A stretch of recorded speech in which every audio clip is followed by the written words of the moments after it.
Ladies and gentlemen, welcome to the Ariel Helwani Show! Back in your life on this Monday, February 17, 2025. Hello again, everyone. I sure hope you're doing well. If you're celebrating here in the United States, a happy President's Day to you. If you're celebrating in Canada on this no doubt frigid Monday, a happy Family Day to you. Yes, Family Day.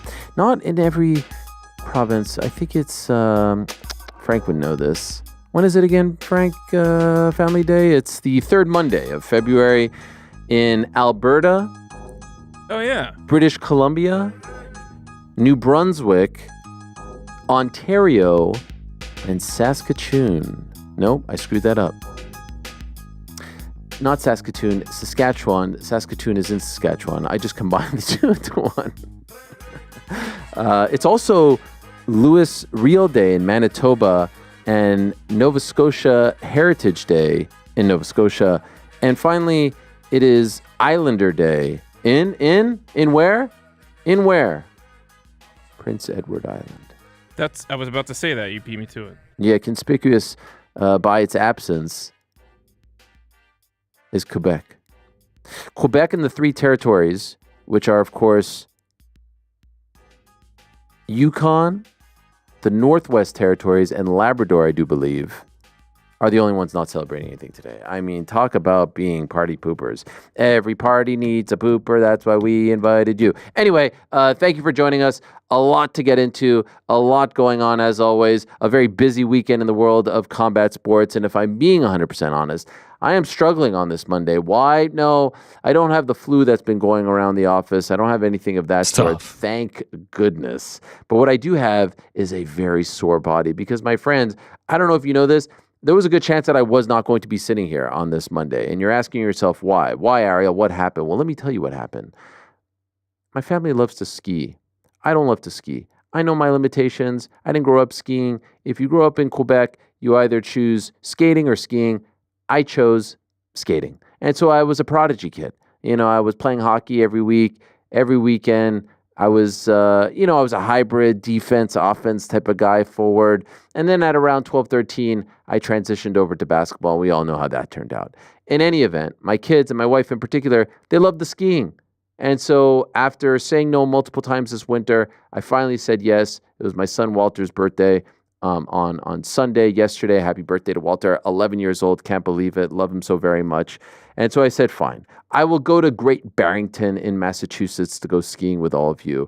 2.5-hour drive. Took us 4 hours to get back on Saturday because of the snow and the sleet and the rain. It was a grand old time. What they didn't tell me was there wasn't exactly an in-between hill at this particular ski hill, Butternut something. I'm sure someone out there knows about it. And so I go on the bunny slope once and I'm feeling good. Last time I skied, by the way, 2021. All right, it's been a minute. And by the way, that was the first time I skied. I skied like 4 times in the pandemic and that was it. Never before in my life. And so then they take me on this other hill and I swear to God, I thought I was done. But you know what? Like a trooper, I went back at it. Then we returned on Saturday and we went once on Saturday. And that's when I thought I had lost all control. There was a moment where I felt closest to God. I started praying to God and I just let it go. I was trying so hard to stop. I was doing the pizza. You guys know about the pizza? There's the pizza or the French fries. I was doing the pizza to stop. Wasn't working. Sheet of ice flying down. I mean, I was flying. You guys have no idea. You laugh, but it could have been tragic. And then I finally got to the end. I'm hyperventilating. I felt my soul leave my body for a moment, and I said, I'm done. I'm going to get hot chocolate, extra whipped cream, and then it's just bunny slopes for me for the rest of the day. And it was 4 or 5 times. Yeah, there I am. I mean, I was suited and booted. Aura plus 10,000 up there. But then I was, you know what? And I checked my ego at the door. They said, no, you can't do it. We had friends with us. I said, no way. Bunny slopes for me. I made it interesting. I was ducking and jiving the little kids. I was leaving them in my dust. That was good enough for me. That was the entertainment I needed. It was terrifying. And over the past couple of weeks, some injuries have hit our family and friends due to skiing. It's a death wish. For some reason, I didn't fall, but I feel so sore. I feel my back is killing, my hamstrings are killing, my calves are killing, my ankles are killing, my shins are killing. I don't know if this is just a product of being old and like my body muscles that were being used that aren't used to being. I don't know what it is, but I am struggling. I am so uncomfortable. I couldn't sleep, but I'm here. So I just want to thank you guys for the good wishes and for sending me all the nice texts and everyone was thinking. I appreciate it. Yeah, man. Who the fuck is we? No, we were pulling for you. I'm telling you, I was so scared. But we made it. And here we are. We had a great birthday yesterday, and that's all that matters. But I think I'm done skiing. I think I'm done. I think I'm going to stick to the skating, the tubing, maybe the sledding, the hot chocolate. It really hits in the chalet when you got the boots on and you're thanking your lucky stars that you're alive, and that's good enough for me. At this age, I don't need anything else. It was terrifying. And be careful out there, all right? Be careful with the ice and all that.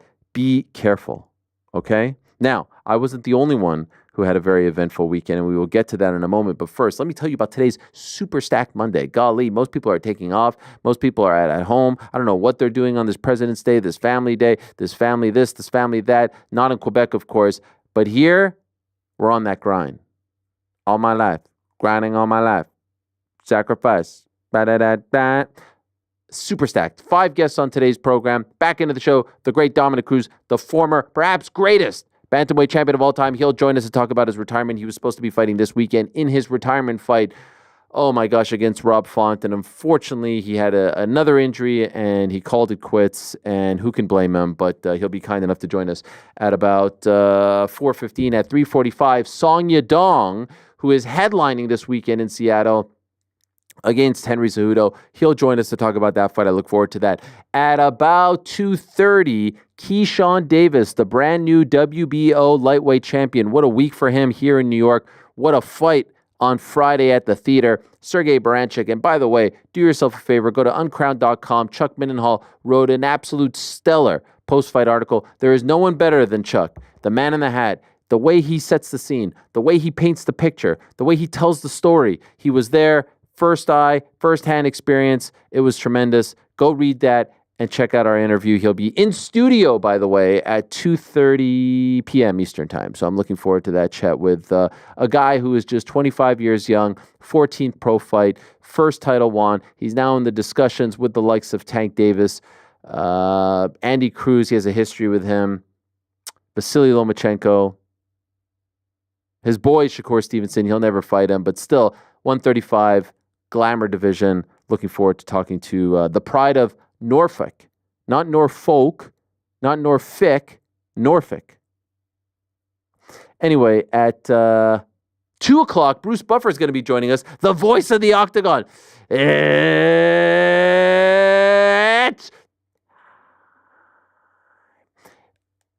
29 years yesterday. So that would be February 16th, 1996, UFC 8 in Puerto Rico, the first show outside of the United States, the continental United States. He debuted. Yesterday was his anniversary. He'll join us to talk about that and a whole lot more. Bruce Buffer, who doesn't love Bruce Buffer? And then prior to that, Youssef Zalal at 140 to talk about his win over Calvin Kattar, a big win for him. He's now 4 in a row. 4 wins in a row since coming back to the UFC. His streak of decisions comes to an end, but this was a nice win over a vet, a tough out in Calvin Kattar. Shout out to Youssef Zalal. There's the lineup on a Monday. I mean, you talk about super stacked. What do you know about super stacked? That's super stacked right there. Now, I mentioned an eventful weekend for not only myself, but then I wake up on Sunday and I get a text from Pete C. Carroll telling us that he stopped the robbery in usually quiet, peaceful, crime-free Blanchardstown. He stopped the robbery. No, it wasn't Blanchardstown. It was in town. It was in Dublin City. It's all the same. No, Dublin's crazy now. That's the one. My big takeaway from this is it was like Mad Max in town when I was leaving, man. It was absolutely mental. I've been saying this to GC as well about Dublin in general. It's gone crazy, but Yeah, we were out on Saturday, and funnily enough, Ariel, wasn't I just texting you the day before that saying, geez, I haven't drank in ages. You know, I didn't even mean to, but I ended up going through January without drinking. Destroyed this on the weekend, by the way. Thank you, Frank. Tell us. So went out for dinner with Elaine. We get a nice dinner. She's like, oh, our friends are next door. Let's go and see them. Went in to see them. Thank you for the music again. And end up getting absolutely ossified in there. Like, I'm talking about 6 cocktails on top of the drinks I'm already having. We leave that place. We go to another bar. And suddenly I'm like, here, town is closing. It's like 3:30, 4 maybe. So we start walking down the road. We're on Camden Street. So we're going past 2 of the most popular nightclubs in the place. Like a little girl, she didn't seem even of drinking age, kind of falls out in front of us. She stumbles up, she's getting up. And next of all, 6 people just surround her and push her into this alcove. Now, I'm full of Dutch courage at the time. So by the time I'm there, they have the handbag out. Handbags are getting thrown through. So I jumped in, I pushed them away. I'm shouting, I'm just saying, fuck off, blah, blah, blah, shouting as loud as I can. Yeah. Push away. Elaine comes around the back. She's calming the girl down because I think the girl was a bit freaked out. Elaine, your significant other, for those that don't know. You mentioned her like she's a character on the show. Yeah, go ahead. They all know. Oh. So 30 minutes we're standing there for. The people who are trying to do this to the girl just stood 10 yards away from us, giving me cutthroat signs and shit. Eventually we got her friends and everything back together and they took her away. But yeah, mental experience. I'm basically John Jones now. And when he was any weapons pulled on you? Any sort of No. Okay. But that's one thing I am kind of because I was obviously full of sauce when this was happening. After I'm texting you, it was hours after that when I'm in the dreads of this hangover. I'm like, Jesus, man, I could have got absolutely sliced up in that situation. But no weapons being shown. But yeah, crazy experience. And we end up going to a party after that. I get home at 5 o'clock in the morning. I'm like, oh man, we got away with one there tonight. I'm feeling pretty good about myself. Look at my phone.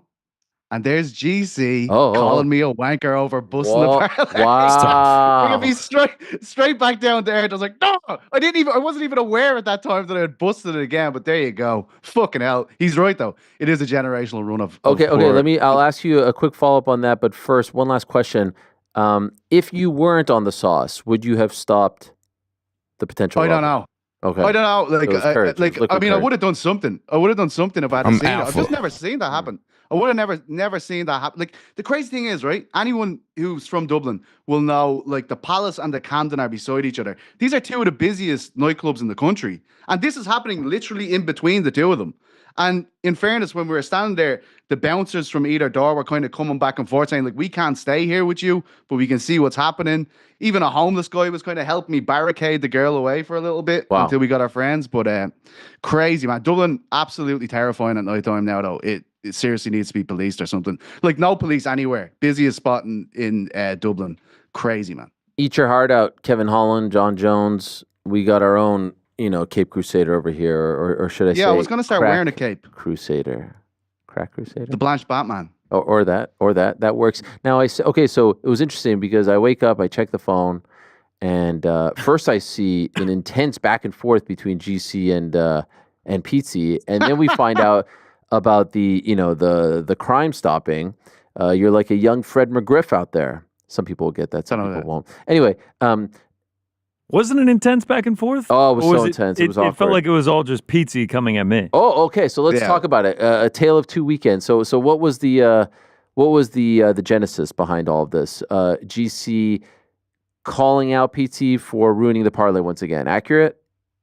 That's what happened. But all I said was Pizzi with a couple extra E's on it. Okay. And then Pizzi took it and ran with it. Said I took the biggest favorite on the card. Said I take the slimiest odds. Said I always take the first pick despite slimiest. Me rarely being first. And also on this previous card, Pizzi also took a bigger favorite than me. I did not take the biggest favorite. Just a lot of inaccuracies. You still lost as well, though, didn't you? I will also say, I will own up to that. I called Pizzi out as soon as he lost because he was the first leg to lose. So obviously he blew the parlay there. And I owned up to it. I was fighting crime. I said I'm sorry. You know what? I did the reverse out of you. I was like, man, you know what? I'm sorry. I shouldn't have called him so early on that. But the tirade Pizzi went on. Yeah. I woke up and I was like hot right out of bed. I hadn't even gotten out of bed yet. And I'm just like, what is this? Heart starts beating. I'm like, old PC's coming after me. So we had to dig into the research. We brought on Pizzi at the beginning of the year. You know, obviously Juliana Pena needs to focus on the camp. Pizzi has come in. Sort of, something like that. And credit to him. He hit the first one. Rick, you know, that first one was Merab Dvalishvili. Oh, we want to live on the legacy of the Sphere card where Nostradamus, Pete Stradamus comes in and gets the Merab Cup. That was 7 months ago, man. Sorry, Cyril Gane. Cyril Gane also. Sorry, Merab and then Cyril Gane. And Juliana Pena came in as the Cyril Gane pick. She ended up taking misinformation, fake news. I'm not. So when you officially joined in at the beginning of this year, I was giving you credit here, man. I was giving you credit here. You won the copy love, and then we've been on a rough run lately. We've been on a rough run. This is the run. It was 4. We came into the year 4-3. We're 4-8 now. I mean, we're almost in the red. And yes, I do see this recent one. You cost the Rodolfo Vieira. I did the Ishmael Bonfim. That was wrong. That was wrong of me. I didn't want to do this. You forced me to play my hand here. I really didn't want to do this. I have to pull up the texts between me and Ishmael behind the scenes. What? I was wishing him good luck. You know, he's like, I'm going to deliver. No pressure, man. It's all good. Before the fight, he saw that you blew the parlay on the Rodolfo Vieira. He got all nervous. He got all scared. He was like, I can't fight through this. I was like, no, man. You got this. He said you cost him the parlay. So, like, my win is null and void. So you once again blew the parlay for us. Hang on. What's going on? Did you psych him out with this text conversation? No, look at me. Good luck, man. Good luck. No pressure. Wait, let's read this. Hey, man, good luck tonight. That's you, right? You're the blue? That's me. I'm blue. Ishmael B is obviously the... Thank you. I will deliver for Parlay Pals. You reply, no pressure, man. Just hope you have fun and come out okay. Just want you got to be healthy. We will win. Oh, and then I don't respond. Yeah. And as soon as Rodolfo Vieira loses... I just saw PZ... blew the parlay for us. I don't know if I can fight. I'm not in a good mental space. This is all his fault. No worries, man. You got this. I just wanted to be supportive. So I cost him the fight. I just wanted to be supportive. I didn't know about that. And then he comes back and says, I'm sorry, all of this falls on Pete C. Yeah.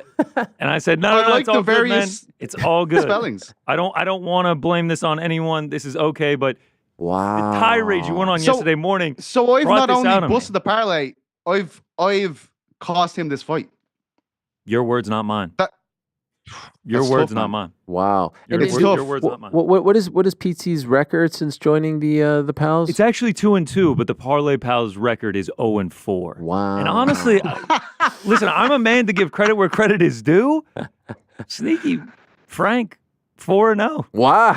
Yeah. Only man. I've actually noticed. The only man who's greened them all out is Big Mysterious Frank. I like that. I've noticed Frank on a good run. I've noticed him on a good run.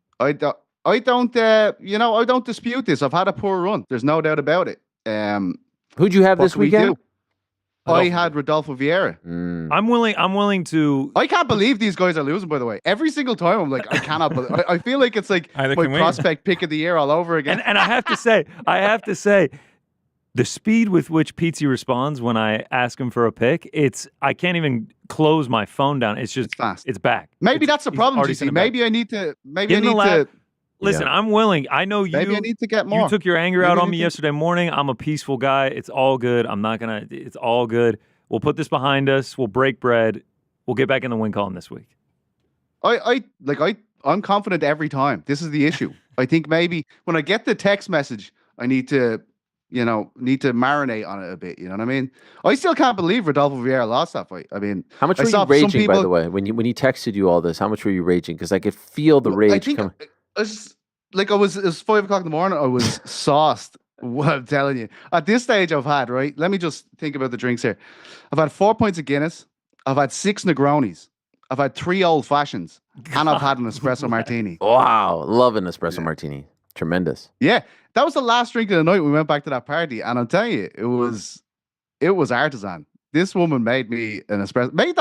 Made everybody that was there an espresso martini. Might I add? Is there actual espresso in it, or is it just like a sort of like syrup?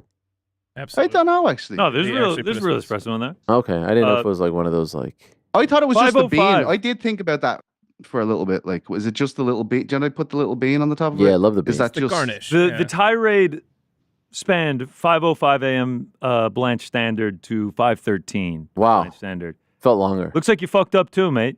Looking forward to Monday. Jesus, GC, you picked the biggest favorite on the card and fucked it. It's just crazy, bro. GC, this is now. He goes on a couple minutes tirade, and then he stews on it for about 6 minutes, and then he hops back in. GC, asleep. first pick every week. Disgraceful, slimiest odds. Just wow. This is what I wake up to. This is what I wake up to. Wow. He Man, to picked wear a bigger gloves in a favorite than me fight. this week. He made me. I didn't want to do this. I think I should go first because All right. Give me your pick whenever you're ready. The randomizer probability or of the random? success. No. He's got first pick. I'm cool with it. The probability of success a lot higher for the first picker. That's just mathematics, my friend.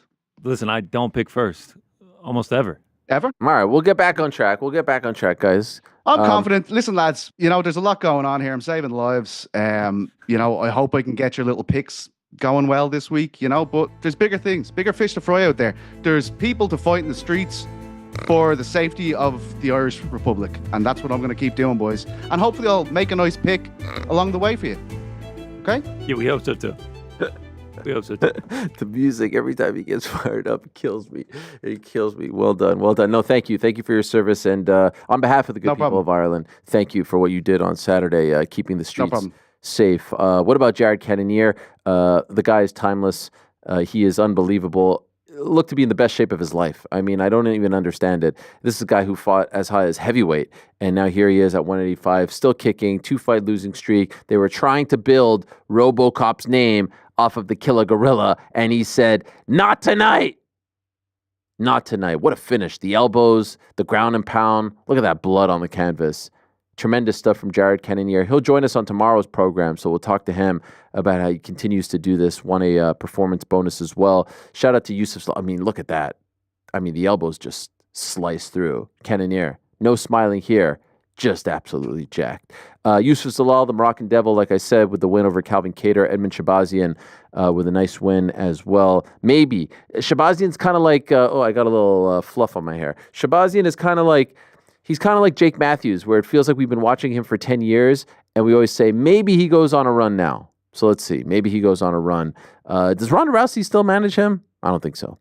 Ismail Bonfim, as we just discussed, lost to Nazim Sadikhov. Andre Petroshki looked good, and we all remember that he was this close to being immortalized on the wall, but didn't get that song in time. He did call out Bo Nickel afterwards, which was fun, and Bo did respond.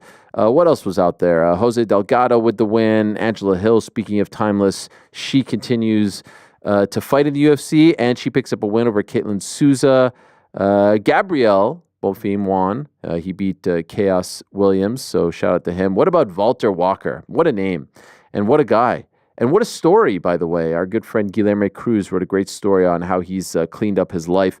Brother of one Johnny Walker, by the way, for those that don't know. So do check that out. But he could be a potential player in the heavyweight division. He beat Dontel Mays in just, 77 seconds via heel hook. Tremendous stuff from Walter. Don't call me Walter Walker.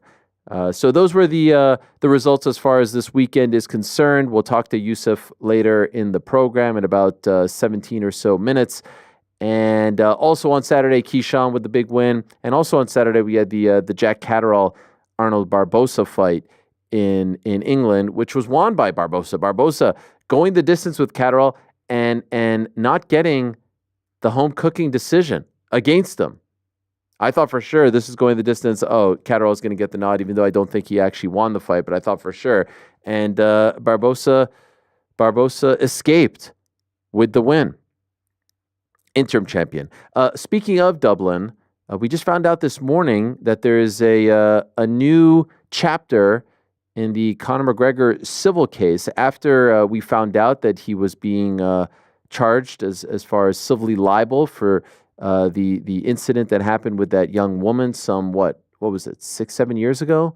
And then we were waiting for the 28, 30-day period that we were told that he had a window to appeal. Didn't hear much, and I'll be honest, kind of thought that he was not going to appeal. But Pizzi, we have an update on this. Yeah, and I think, look, you're right in what you're saying, Ariel, because even the judge at the time suggested that they wouldn't have great grounds for an appeal. That was during the damages meeting they had last month, as far as I remember. But what we know now is that he has filed for this appeal. We know that they're back in court on March 6th, but there's a number of things that need to be resolved on March 6th. If you guys remember, I don't know if we talked about it on the show, but there was an order for the CCTV footage that McGregor had or his team had. There was an order for that to be destroyed. That was made at this meeting about the damages that I referred to earlier. As far as Nikita Han, the woman that you're referring to, Ariel, who accused Conor McGregor of sexual assault, as far as her side of our concerned, he hasn't complied with one element of the affidavit that would say, like, this has been destroyed and we will not use this on social media. So that needs to be resolved. And we also, we think on March 6th as well that we'll find out what the grounds for the appeal are. So basically the grounds for the appeal would be, like, what are they saying went wrong here? Was it something the judge did? Was it an order given to the jury at some point? Right now, that has not been reported. So I figure on March 6th, we'll find out all about that. But you're right in what you're saying. I don't think anyone was expecting it to go to appeal based on what was coming out of the courtroom that time. But I guess on March 6th, we'll have more answers. Okay.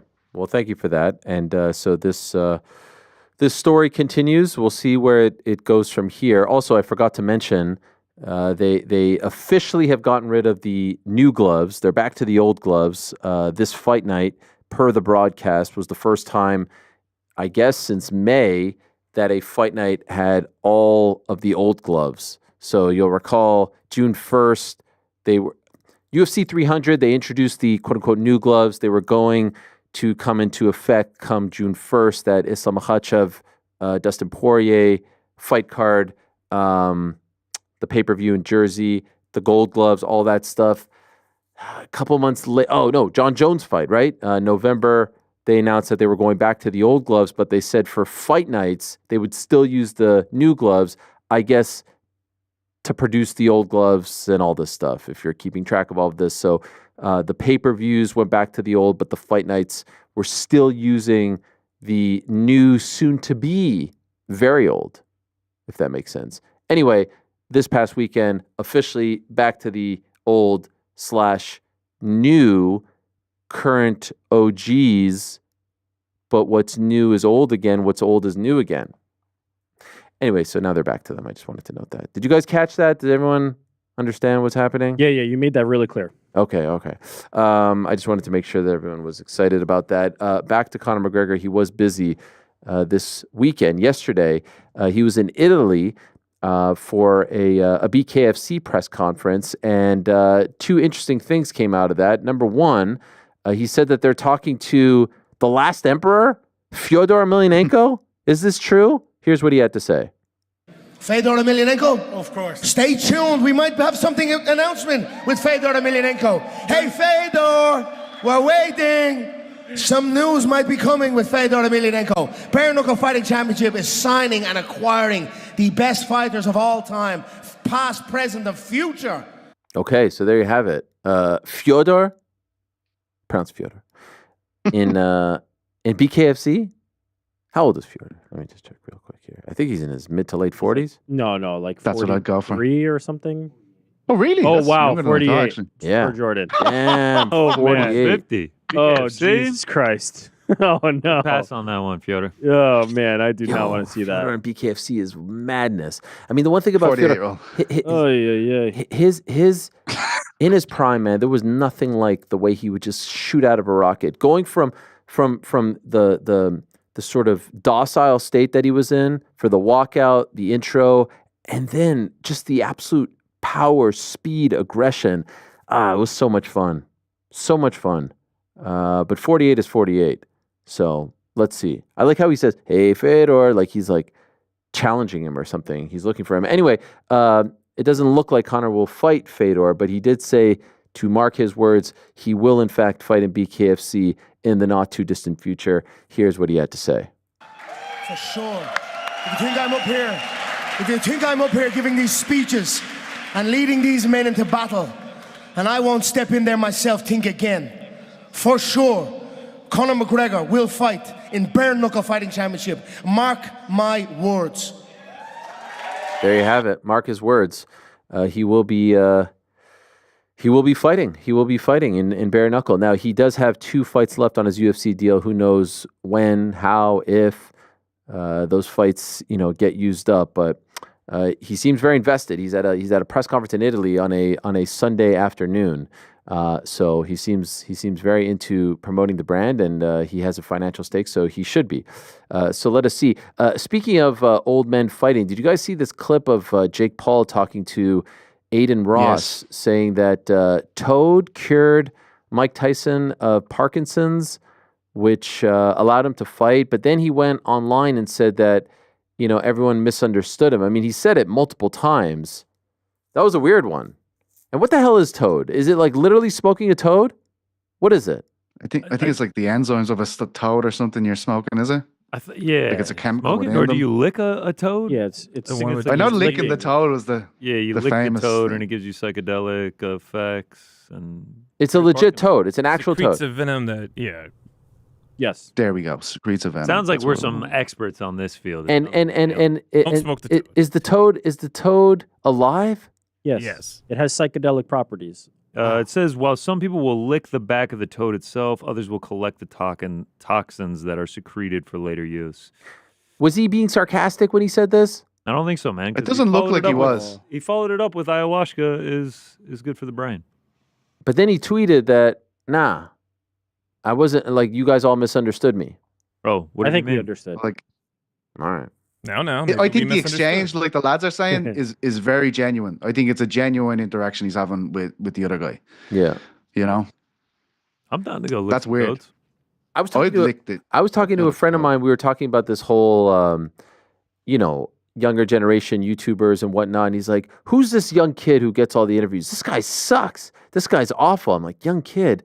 Who's a young kid getting interviews? It's like, this guy, I see him, he gets all the big names. I saw him with Islam Makhachev sitting down, and it was awful. It was horrible. And I was like, Aiden Ross? Is that who you're talking about? He's like, yeah, I see this guy. I'm like, yeah, I don't know if I would consider him an interviewer per se. But this is who the younger generation wants. Aiden Ross, Kai Cenat, Show Speed, Drewski. These are the heroes. I grew up idolizing Walter Cronkite and Bob Costas and Marv Albert and Larry King and Howard Stern, and this is it.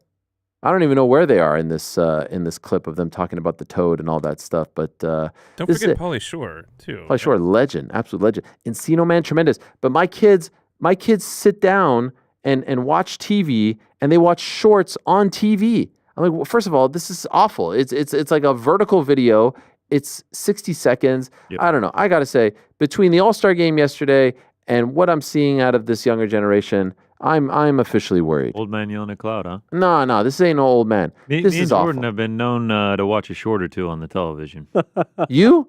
Oh yeah, me and producer on air Jordan have been known to watch Why? a short or two. It just pops up, catchy title. You click on it. Next thing you know, you're watching a 9x16 on a 16x9. Doesn't make sense. No, You know? when TikTok went down, my TV actually gave me like a warning. They're like, TikTok is being removed. I'm like, who the hell was using TikTok on the TV?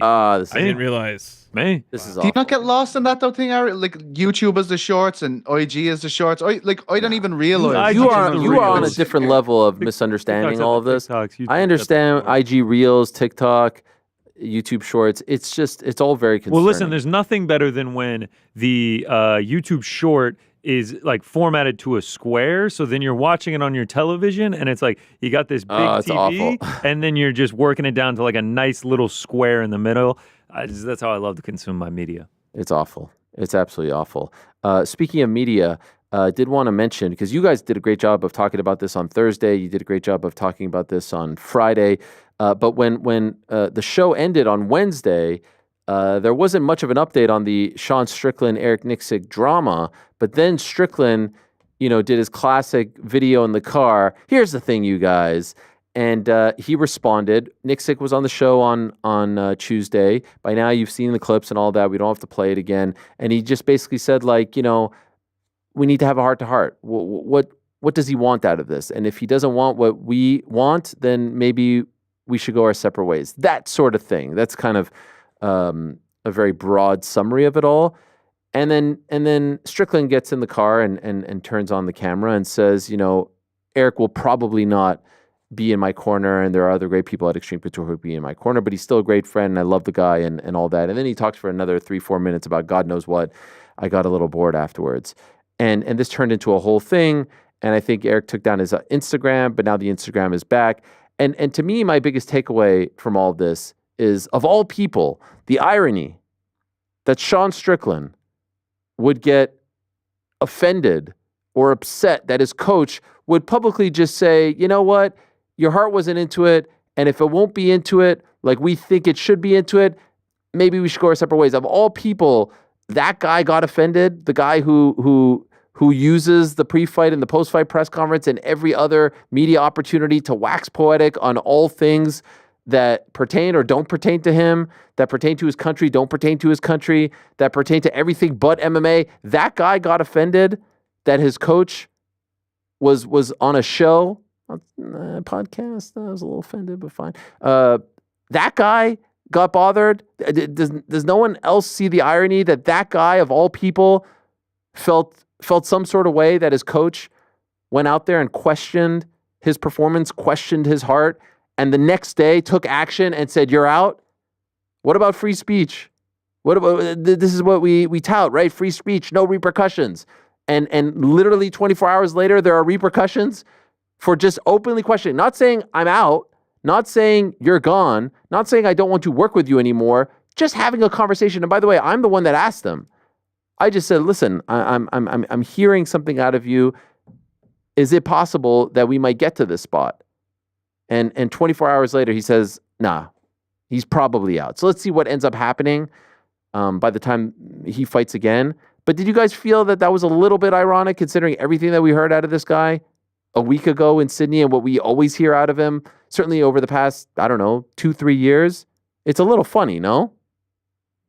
My honest answer is no, because I feel like a lot of that is masking exactly this, right? Like the bravado, the over exaggeration of that is probably masking the sensitivity. So no, like I kind of expect. It always feels to me like the people who tout free speech are the ones who get, the most sensitive and offended over so that's things why I'm not surprised that they don't align with. And so in this particular case, it wasn't politics, it wasn't anything like that, but it was just, I don't like that you called me out, so I'm out. Really?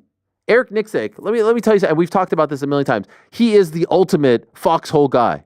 He is the ultimate foxhole guy. Look at the way he treats his fighters. Look at how he backs his fighters. Look at how he backed Francis. Look at how he backed everyone that goes in and out of that gym. And ask the people who show up for a week to train with him, the Tom Aspinalls of the world. And there is no one that I probably think higher of who seems to have like the best moral clarity, I think, in this sport than Tom Aspinall. And look at how he speaks of Eric Nixick. And so you disagree with that, and then you give him the boot, and he's not asking me to tell you.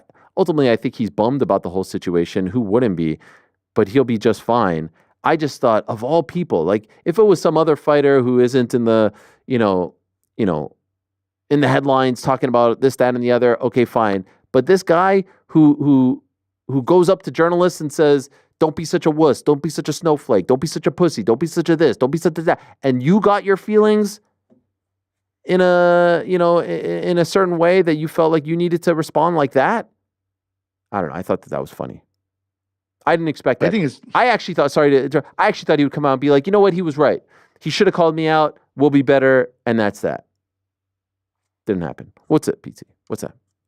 No, I was just saying, like, I think it's because of the proximity to it that it's so emotional right now, right? Like this is the time when, he's obviously suffered a loss. It's fighters for a very long time.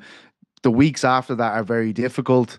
I think that's the biggest factor, and it's just the proximity to the loss. But I was talking to some coaches about this after you did the Nixick interview, and they were kind of saying, like, when a performance is so heavily criticized, like Sean's was, and probably that's a lot to do with who he is as well. The fact that people are going in on him so hard. He's like, the coaches I spoke to were like, the coach also feels a need to come forward and say something because they feel ownership for that performance. And I know Sean doesn't see it like that because he's the guy in there fighting, right? But Nixick will be seeing that criticism, and that's why it's important for him to have an avenue through yourself to come out and speak, because coaches get that backlash too. When they're criticizing the performance of their fighter, they feel like it's been targeted at them too. I agree. And our good friend Andrew Feldman had a great tweet on this, which I retweeted last week about, the sacrifice that they make. Ultimately, it's about the fighter. Ultimately, it's about their career, their life. They're the ones that have to deal with the heat if they lose and climb the ladder and whatnot. But perhaps in that moment, 24 hours after he got home from a long trip and Lord knows what he's missing with his family, perhaps we caught him in a vulnerable moment where he just was kind of sharing his feelings and his emotion. And I understand why some people say maybe this is something that should be talked about behind the scenes, and who knows what they spoke about. He said he spoke to him in the hotel after the fight, and he saw him at the gym, and so who truly knows? But I just found the irony to be rich. That's all. And I have nothing against Sean Strickland, if I'm being 100% honest. In fact, there are some things that he says that I'm like, you know what, Sean Strickland? I think you're actually speaking a little bit of sense here. Nothing against him whatsoever. He doesn't want to come on the show, I believe. Not the opposite. Not the opposite. There's no Sean Strickland ban around these parts. So I have no real axe to grind with Mr. Strickland. The thing is, you can't sit up there and talk about everything and blame everyone for everything and criticize everyone and insult everyone and then feel some sort of way when your coach openly talks about the performance, which wasn't a good performance, and I think everyone would agree on that. Anyway, let's move to our first guest of the day. He had a phenomenal win, 4 in a row now since returning to the UFC over a veteran in Calvin Kattar this past Saturday. He's the Moroccan Devil. He is climbing up those 145-pound rankings. He's Youssef Zalal, and he's kind enough to join us right now. Let's go to Youssef and say hello to him once again. Hello, Youssef. How are you, my friend? What's up, my man? How you doing? I'm doing great. Congratulations. By the way, can I ask you, are you familiar with this whole Nick Six Strickland thing? And how would you feel if your coach did an interview and kind of questioned the performance, after a tough loss? Would you feel some sort of way about that? I mean, it's kind of weird. You know what I mean? I feel like it's not a public thing. It shouldn't be a public thing. But obviously, if there's some criticism he says in public, it is what it is. It's like, hey, this is how I felt about my fighter and stuff like that. It's normal. You know what I mean? But you can't just go full blast on me. I don't know what happened. To be honest, I don't even know what he said.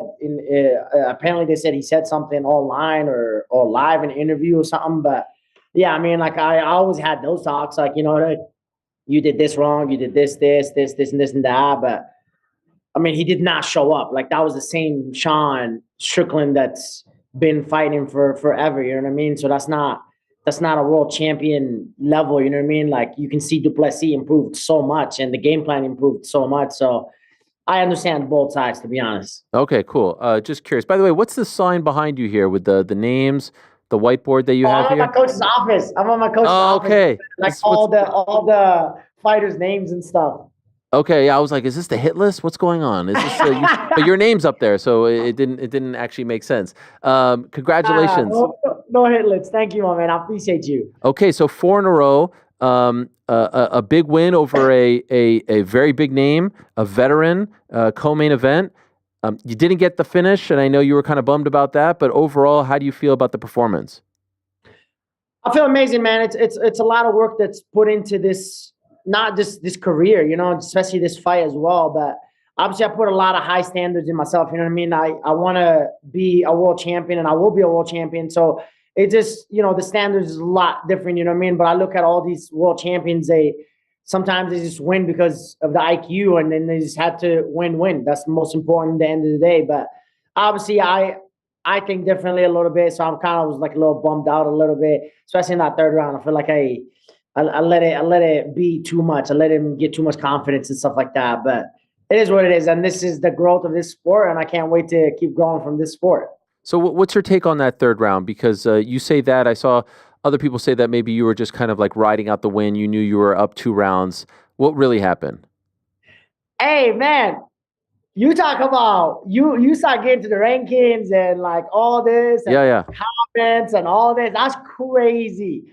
I haven't experienced that. That was the first time ever. So I'm like, I kind of experienced it in the downside, or more like, oh, he sucks.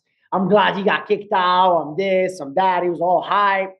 Now it's like, oh my God, that was the most boring fight. This, and that. And I'm like, bro, you guys tell me when you watch Floyd how this, when it comes to like art of the sport, you know what I mean? Is if you're so good, why don't you just stop me from moving? Why don't you just stop the angles? Why don't you just hit me? You know what I mean? It's not that hard. Like everybody can do it, you know, but that's kind of like the thing I kind of like felt a little bit, but I feel like in the third round, I got into too much into the name a little bit. You know what I mean? I started seeing the name and like kind of like, I know my coach before I walked out was like, it's just a name, remove the face. You know what I mean? And in the third round, I kind of like felt it a little bit, but it is what it is. This is why I said this is the best fight to ever happen to me. And then I can't wait to keep growing and keep improving. And this fight will be the time to grow and keep going for the next one. So basically what you're saying, in other words, like, you know, now that you're becoming a player in this division, you're feeling some of the heat. This is a byproduct of your success. So technically it's a good thing. Oh, 100%. That's what people keep telling me. I was like, they keep saying it's like, bro, if you don't got haters, you're not doing something right, bro. That's right. I was like, dang, goddamn. I was like, all right, man, I got definitely some haters not going. You know what I mean? But You were feeling a lot of that. You were getting a lot of hate on Saturday. Apparently, I don't know. That's what they told me. Like I posted like a story about my stuff, and they're like, "Oh my God, you're the most boring fighter. I hope you get caught. I hope this. I hope that. I hope this." I'm like, okay. I was like, you guys go fight Kattar and make him miss that much. One, I don't think you will ever make him miss that much. Nobody ever done that to him besides me. So I'm like, in the end of the day, man, I'm like, I'm just being me and enjoying life, and I'm just grateful for the opportunity, man. I got to face the number 10. I got to put my name up there and got to put my name in the rankings. And then, yeah, I'm very grateful and blessed to be in that opportunity. Love it. I absolutely love it. And I saw you talk afterwards. I don't know if it was personal per se, but you were hearing some stuff at the weigh-ins, right? They were saying you were easy work. Did you ever find out who it was that was saying that? Because you said in the post-fight press conference, like, you didn't know if it was his girl, you didn't know if it was his team. Who was saying that to you? Bro, so the funny part is I was at the weigh-ins and I did an interview with Megan. So we couldn't go to the Apex because they were like fixing the Apex.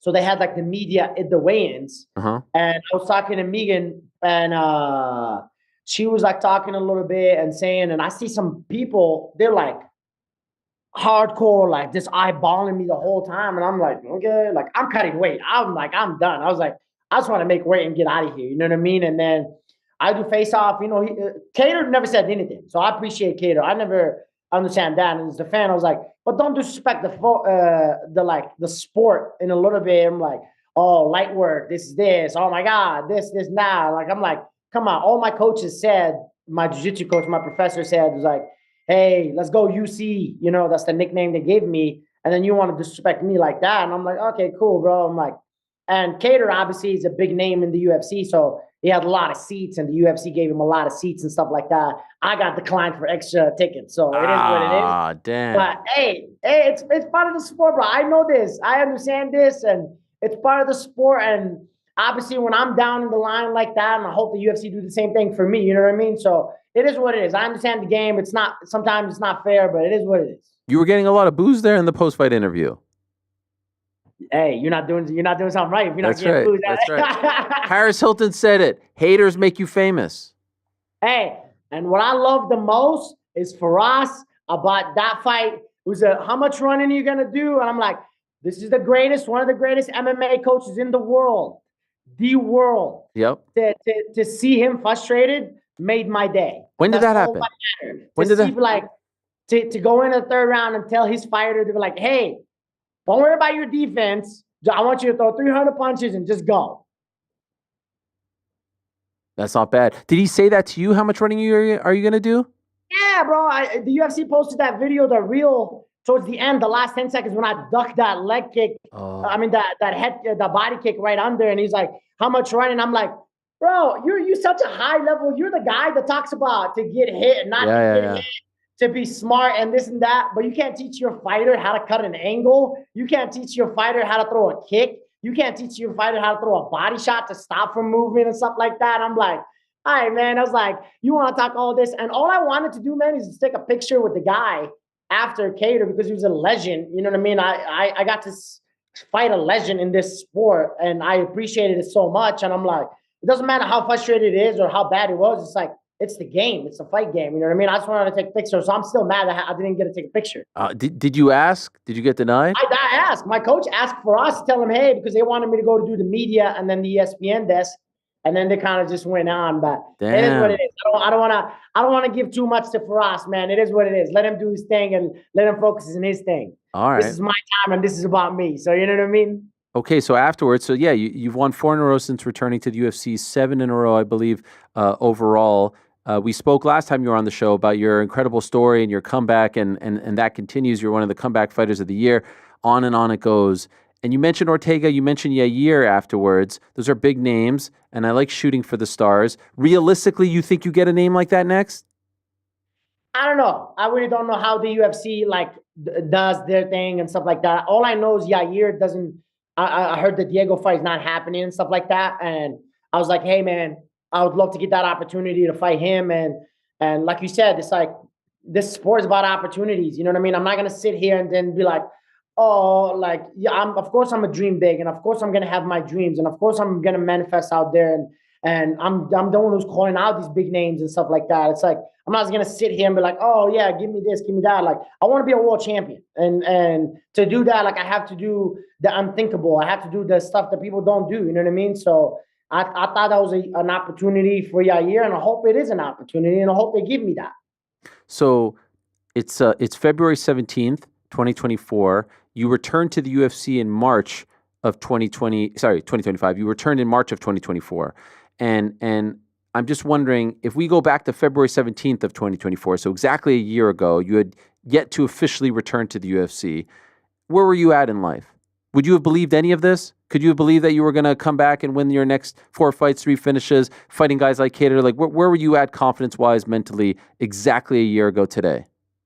I knew I was going to be back in the UFC. You know, I worked so hard, and obviously I was sitting on a couple of wins. I was sitting on 3 MMA wins and a kickboxing and then a boxing. So I knew that, but I didn't know it was going to be this fast. You know what I mean? So that's why I said, like, I count my blessings and appreciate that, because, man, the whole story, it's like to give a hope to younger kids, and then even the mid-experienced kids and stuff like that. You know what I mean? It's like, it is possible. It is possible to climb up to the top. It is possible to believe in yourself and dream big and have those dreams. You know what I mean? I feel like sometimes we get so scared about our dreams a little bit and be like, oh man, I don't know if I can do that. I don't know if I could do that. Like all this stuff, you know what I mean? So I'm like, in a way, I was like, I did dream about this big, but I don't know if it's going to be like this, but hey man, we're here. It must feel like you're flying right now, right? It must feel like you're on a different stratosphere, cloud 9, as they say.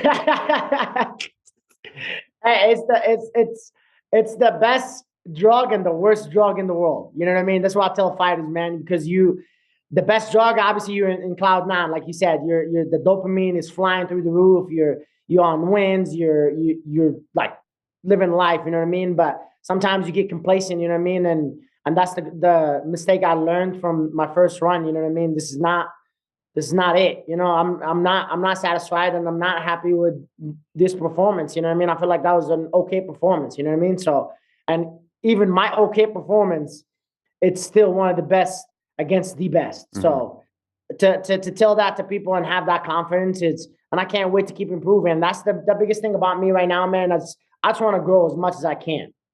So a lot is going your way. You've also resurrected your YouTube channel. I saw you're putting up some great content.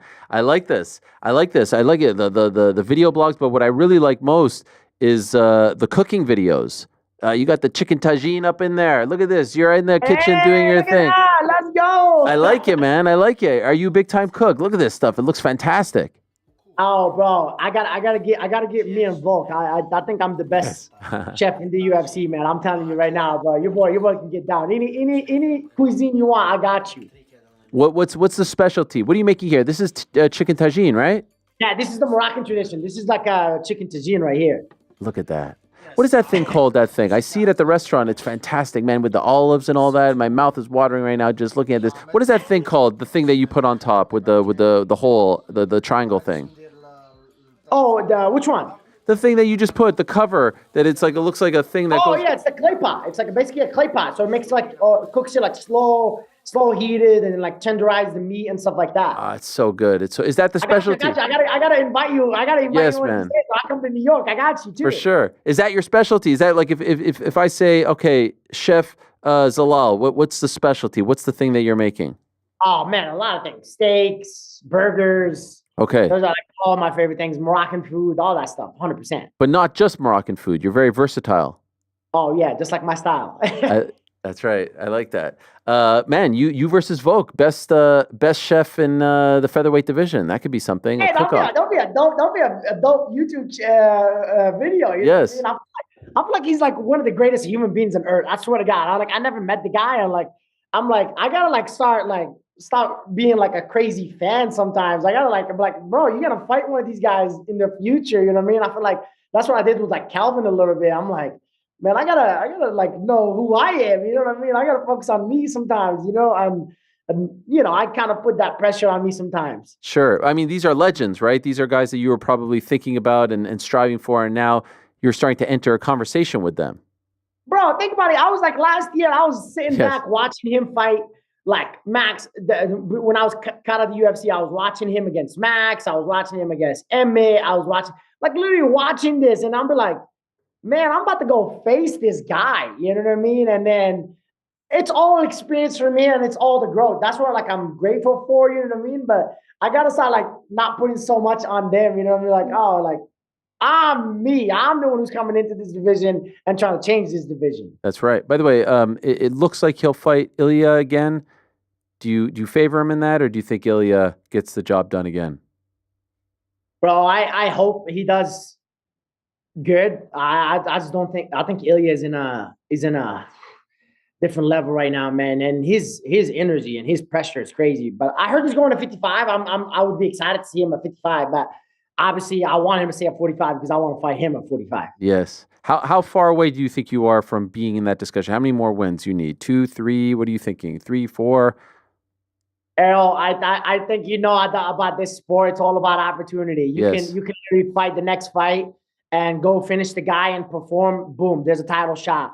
And a lot of people don't remember. Ilya was like number 7 or like number 8 when he fought Josh Emmett or something like that, and won a decision and fought for the belt and knocked out the guy. So it's like kind of like it just depends on the opportunity and how the business plays and how everything goes. You know what I mean? So for me, it's like, hey man, if I need to go Dustin Poirier and then Bilal route, it is what it is. And if I need to go in a Diego route, it is what it is as well. So I'm just here and I'm excited to keep growing and showing out.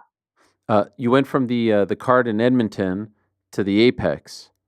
You're a high energy guy. How'd you like being back at the Apex when you just fought in front of whatever that was, 16, 17, 18,000 people?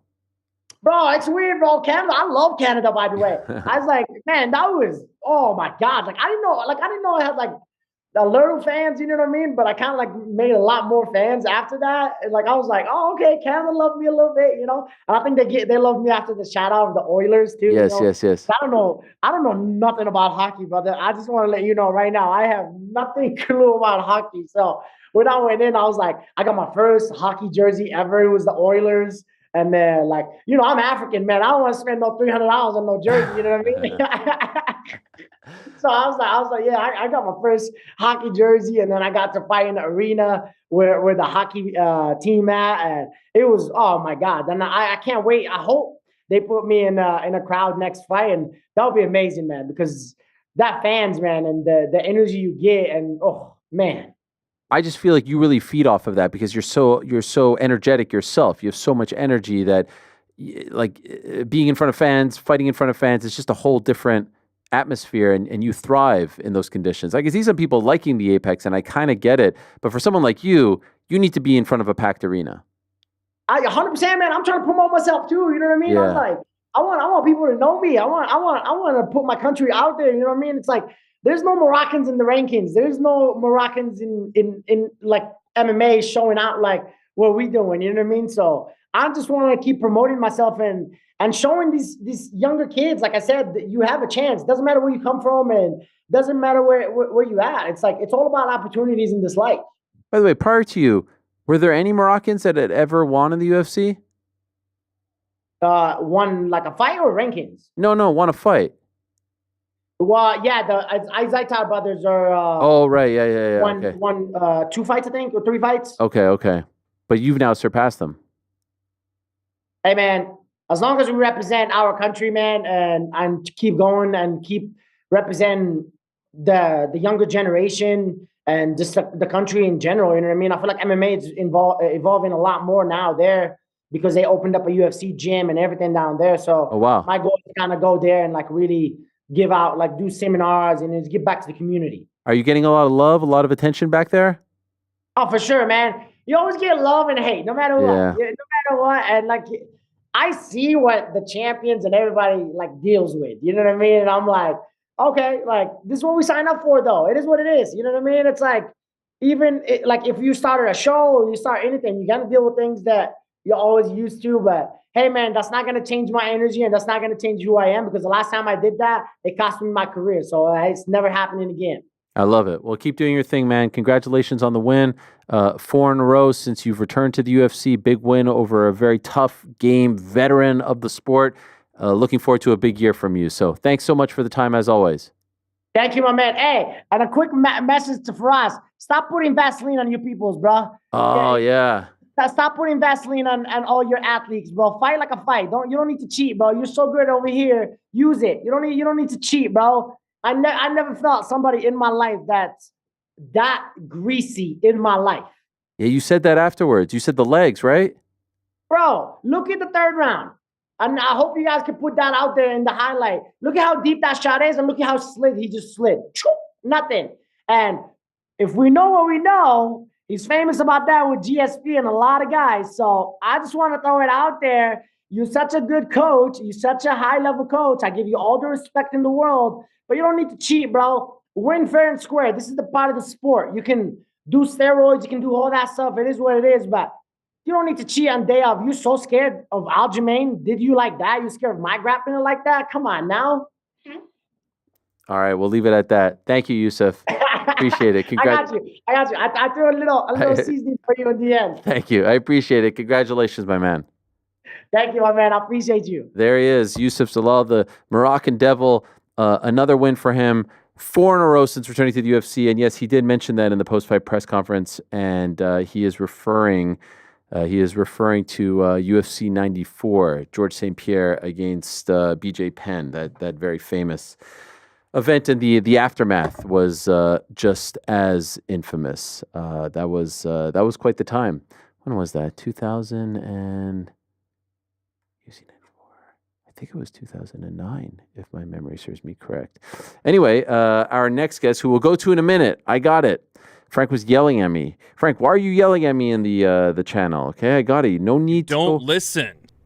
Please. Our next guest was there, and he's been there for the past 29 years. In fact, yesterday marked his 29th anniversary. 29 years. Unbelievable. He has become synonymous with all things UFC. He is a part of the fabric, the DNA of the UFC. I am afraid to think of a UFC without him. People have come and gone, owners have come and gone, fighters have come and gone, broadcasters have come and gone, but he has been a constant since February 16th, 1996. Yes, UFC 8 in Puerto Rico, the first show outside of the continental United States. He was there back then, relatively unknown. There's the poster, and 29 years later, Bruce Buffer is still doing his thing and more popular and better than ever. He's kind enough to join us right now to reminisce and celebrate this incredible milestone. There he is. It's time. I'm sure you never heard that before. This is truly the moment I have been waiting for. Hi, Ariel. Hello, Bruce. How are you? Congratulations on 29 years. I heard about that, and I said we had to have you on. So thank you for the time. Great to see you. Thank you very much. I really appreciate it. It's an honor to be on the show and to celebrate my 29th anniversary with you. I got to tell you, Ariel, time flies. That's all I can say. Time flies. Okay, you see that young man, you see that poster, you hear about the 16th of February, 1996. What are the emotions? What are the thoughts that come through your mind? You know, the emotions are very strong because I'm a fan first and an announcer second. And I wake up every day, every morning with UFC written on my chest and my feet hit the ground. And I'm so humbled and honored by the fact that I get to do what I do, being, what they call the voice of the Octagon. I always say the show's not about me. It's about the fighters. It's about the fans. And I get to do my role in enhancing those moments for the fighter and the fans as much as I can. And every night I walk out, Ariel, the other week was in Australia, in Sydney, Australia, which was amazing. I love Sydney. It's one of my favorite cities in the world, favorite countries in the world. But every night I walk out, like this coming Saturday when I step out of Seattle, for 29 years, my attitude is, it's my very first night. I have to prove to myself, to the powers that be, to the fans, to the fighters, to Dana White, that I deserve to step into this octagon. So I bring every bit of passion, every bit of lung power, every bit of energy, everything I have to enhance that moment for the fighters and the fans. And I'm like a kid in a candy store. I'm having a great time. And You I still feel appreciate that you. pressure? You still feel that anxiety before? I mean, 29 years, I think you've proven yourself. It's not anxiety, it's more like adrenaline. It's more like a rush. It's just the excitement. I always say, if you can find out what you're truly passionate about in life and you can monetize it, then you're not going to work, you're living a lifestyle. Now, I do a lot more than just my role as the Octagon announcer in my business world, but this is the base of everything that I work from, outside of the management of my legendary brother, Michael Buffer, of Let's Get Ready to Rumble fame. And I just take great pride in it. And I maintain that passion. And quite frankly, Ariel, I'm 67 now, and I've been doing this for 29 years. Mentally, physically, I keep myself in shape, ready to go. And I plan on doing this as long as I can. It's as long as I can do it in the way I like to do it. If I have to walk out and stand center stage and stay still and just go like this, that's not going to do it for me. Mhm. I've got to announce the way I want to announce. Otherwise, it's time for me to say goodbye, and somebody else can step in and do their thing. What do you remember about that night? Like, what are any behind the scenes stories? Those were the embryonic days of the UFC, right? The SEG era, just the eighth show. Who knew what was going to become of this thing called the UFC? But when you take yourself back to that night, that weekend in Puerto Rico, what are some of the stories that come to mind? Well, it first came about, in around 1990. I was kickboxing a lot back then, and there was a famous director named John Milius.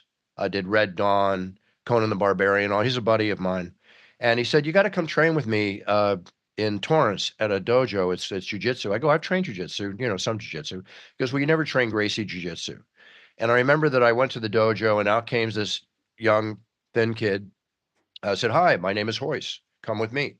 And he took me into one of his dojo rooms, closed the door, all padded up and everything. Good, a beautiful jiu-jitsu dojo. And he said, "Let's go at it," right? So we went at it, and he got underneath my punches and took me to the ground. And about, I would say, 45 seconds later or whatever, he had me in a side choke, and he's choking me out, and he goes, tap, tap, tap. And I'll never forget it. He gets up after I tapped, he gets up in the guard, straightens out his gi, looks at me, goes, "See, isn't it nice not to get hit in the face?" Now, that was my first meeting with Hoyce. And then 3 years later, watching UFC 1, he's walking out with his arms on the back of his brothers, as he's walking out to the octagon. And I said to my family and friends watching, I said, "See this skinny kid right here? He's going to beat everybody." And lo and behold, he did. So that was my first experience with the UFC. And then I went to UFC 6 in Casper, Wyoming. And I had my brother Michael announce the first one, and that was the debut of Tank Abbott. And I knew that was my world the moment I saw it. And I had my brother announce 3 of the UFCs, and then I had to pull him because the WCW wrestling he was involved with got so big, and we only had a 3-fight contract. And during that time in UFC 6, we were having dinner with Robert Meyerowitz, the owner of SEG, and they said, "Michael, when you go out in the octagon, you need to say, if it's not in the octagon, it's not real," right? Well, I knew as soon as he said that, I was going to get a call from the people I was dealing with at WCW Wrestling on a Monday, which they did. They called me on Monday. They said, "What are you doing having Michael do this crap?" And so many words that they said, right? And I said, "Look, I have a contract. He's allowed to do it. He's got a 3-fight deal. I want him to finish the deal." Michael could not have continued anyway. He was so busy with doing everything else I had him in. And then I thought, this is my world. Let me work my way into this, right? And it took me a year and a half to convince the UFC to let me become the announcer, and it all culminated in short story. Sorry if I'm getting long-winded. No problem. Love it. A fighter named Scott the Pitbull Ferrazzo. Do you remember him? Vaguely. Okay, he fought Tank Abbott. He fought a lot. He fought in UFC 8. He was like 6'1", arms down to his ankles, 340 pounds, the perfect fighter they wanted at that time, the Tank Abbott type. And I sent his tape off to Marowitz, and Marowitz said, yeah, let's get him in.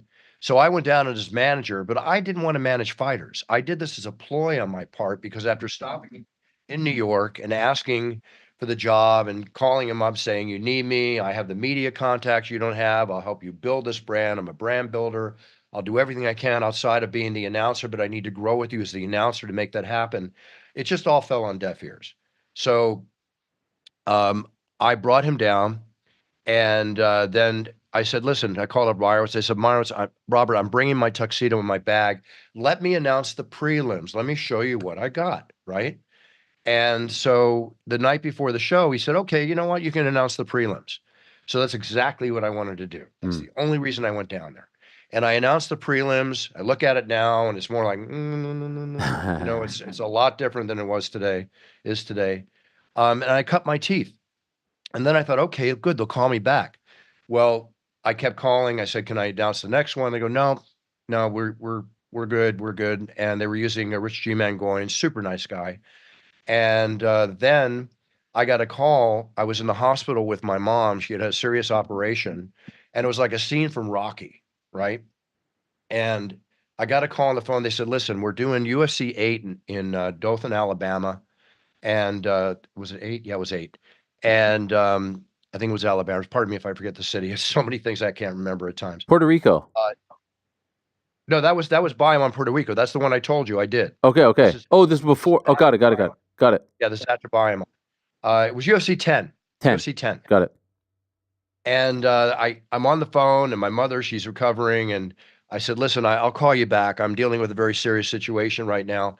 And I hung up the phone, and my mom looked at me, and she said, that's the call you've been waiting for, right? I said, yeah, Mom, they want me to go down and announce it, but I can't leave you. And she looks at me, and she gives me the thumbs up like Talia Shire in the Rocky movie when she's in bed. She goes, go, you got to go. All of a sudden, I hear the Rocky music going off in my head, dun, dun, da, da, dun, da, da, dun, da, da, dun. And boom, I'm down in Alabama in 2 days. I announce UFC 10. I think I do a good job. And all of a sudden, no call. They hire somebody else, right? A friend of the producer. And the guy, when I watched the show, he's a little nervous in the service, going back and forth, and made a few mispronouncements, but had a good voice and everything. And I thought, well, okay, I'm still going to keep asking this job because I come from the school of if you don't ask for the job, you don't get it, right? And then they called me and they said, listen, we're doing a show called Friends, and we're doing The Ultimate Fighting Champion is the title of the episode. And it's with Jon Favreau and Tank Abbott. And they have a voiceover, but they weren't the real announcer. So Warner Brothers sent a runner down to my house to get audio and tape, and they hired me to co-star as myself on Friends. And I thought, okay, this is it. So I saw Robert Marowitz on the set. I said, listen, we got to meet at lunch. I need to talk to you. And I met with him, and I just hit him right in the face with it. I said, this is the last time I was going to ask. I said, Robert, I'm co-starring with myself on the biggest comedy on TV, which is the biggest publicity you've ever had for the UFC. I'm going to ask you one more time. I feel like a girl waiting to be asked for the prom, and nobody's asking me to the prom. Let me be the Octagon announcer to grow with you and help you build this brand with whatever I can bring to the table. I don't want anything for that. I just want to be the announcer and grow with you as a show. The best poker hand I ever played, Ariel. And that's where we made the deal. And it was from that point on that I continued to announce the UFC. Unbelievable. It's inspirational, really, because you weren't told yes right away. You kept at it. You knew in your heart, and you weren't accepting no for an answer, which I absolutely love. Could I ask, have you thought of this? Like in a sliding doors universe, what happens if he would have said, no, we're good? What does Bruce Buffer do in his life? This has become your life. And I know you have so many other things that you do, but a lot of that came as a result of this. And yes, there's the management of your brother, but I don't know if you would have been truly fulfilled just doing that. What do you think would have been your bread and butter had he not said yes? I've always been a marketer in terms of hawker and a schmucker. I had my first, I created a business in high school selling jewelry. I would make jewelry and sell it out of a box. And in 1974, I'm clearing, $1,000 or more, a few thousand a month, which is a lot of money back then. I've always had the entrepreneurial spirit, right? And my dad, because of my father and all I learned from him and learned on my own. I had my first company when I was 19. I got into the telemarketing industry, selling things legally, not the Wolf of Wall Street stuff, that kind of thing. And I made a lot of money in the telemarketing industry, and I owned telemarketing companies. I owned an import-export company. I went up and with a partner, created a nutritional company called Herbal Care and went in direct competition against Herbalife and did well with that. I've always run and been in business. So at a point when I was 28 years old, and I met a man named Michael Buffer when I saw him on TV, because as you know, my brother and I did not grow up together, right? You know that story. Yes, of course.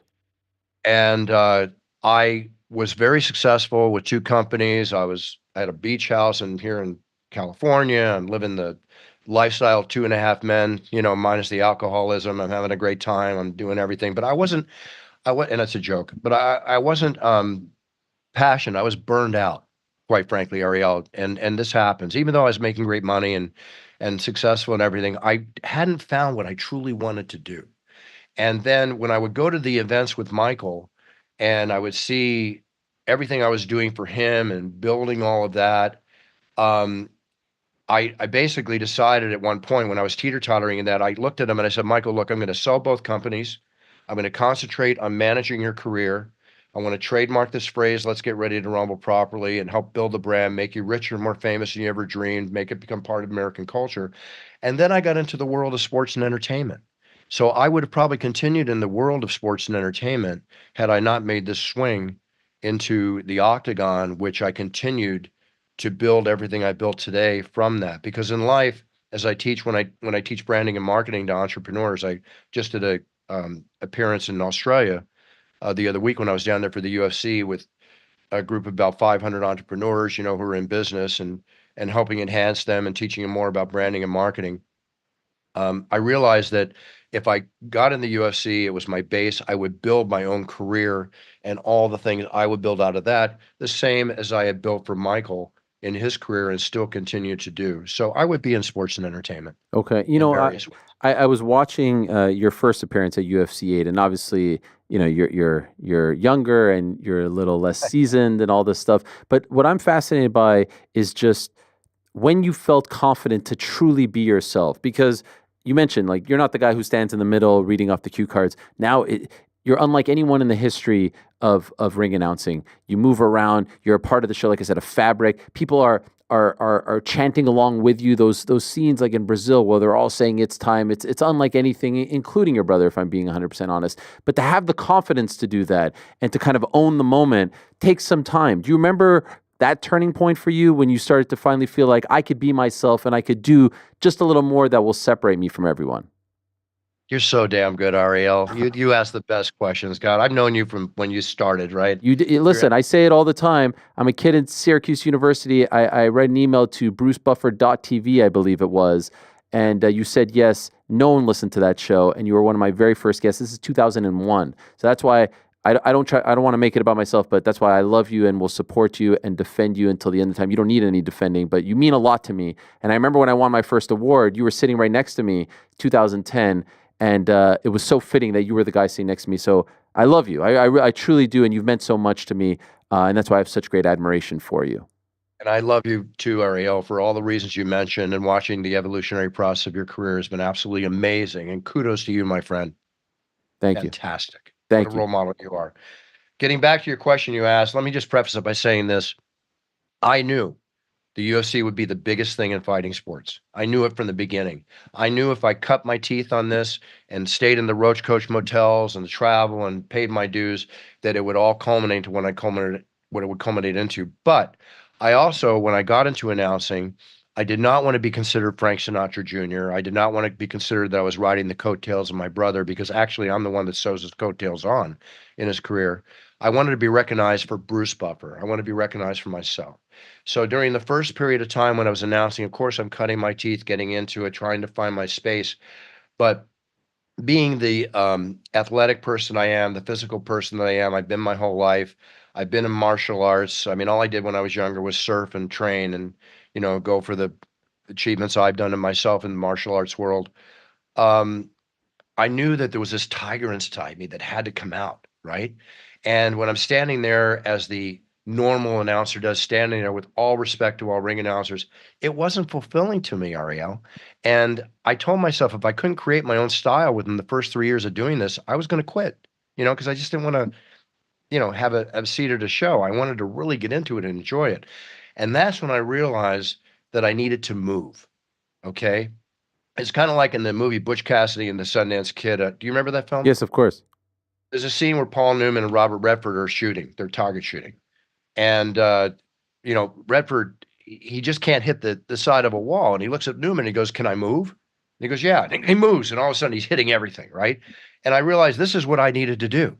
So I used to watch the great rock stars. I always was enamored of the singers and the way they'd move, and Presley and what he'd do. And suddenly I just realized that when I turned and did like a 45-degree angle turn, okay, that just created more emphasis for me to emphasize fighting, to get into it.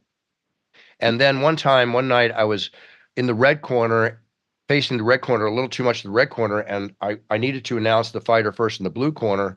And I'm going, introducing, and all of a sudden I did one of my favorite moves in kickboxing. It was a spinning back fist, bottom fist, whatever you want to call it. And I would spin around and I went fighting, and the audience reacted, right? And I realized, oh, wow, something's going on here. This is cool. So I just wanted to move. And when I'm announcing, these warriors, men and women both, have been training for 8 to 10 weeks for this moment of their lives. The audience, which I love, at the fans, but when I'm announcing, if you notice, I don't really hear the fans. I'm looking in the eye of the tiger. I'm looking into the fighter. And I needed to get closer to the fighter to enhance the moment for them and enhance the announcing moment for myself. And everything just built over time. And I would do other events around the world, like Inoki's Mumbai event in 2003, announcing Fedor and all the fighters that fought in that, and the King of the Cages I did. And if you remember, I was pretty much announcing all the new MMA events that came out before I became exclusive to the UFC, where I would only do UFCs. And I just thought, let me just find myself. And like everybody, including yourself, over time, you hone your tool, you hone your style. And this just became the style. And I'm not trying to be overly flamboyant. I'll say it again. The show is not about me. I'm just trying to do what I can to enhance the moment, but also, Ariel, I'm doing to enhance the moment for myself, right? To enjoy every night I walk out there, to give every bit of ounce of power. And it's not show business, Ariel. It's show biz. It's entertainment.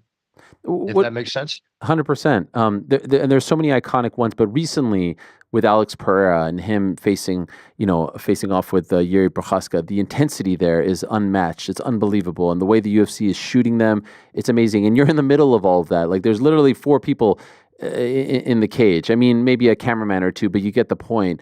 Can you even describe what that feels like to be center stage as these 2 guys are locking, eyes? They are not moving. They are stoic, and you're in there and adding so much to that moment, and yet they're just not budging. It's a feeling, and it's an intensity that's hard to describe unless you're standing with me. I wish sometime I could have like a GoPro on my shoulder so you can see what I see.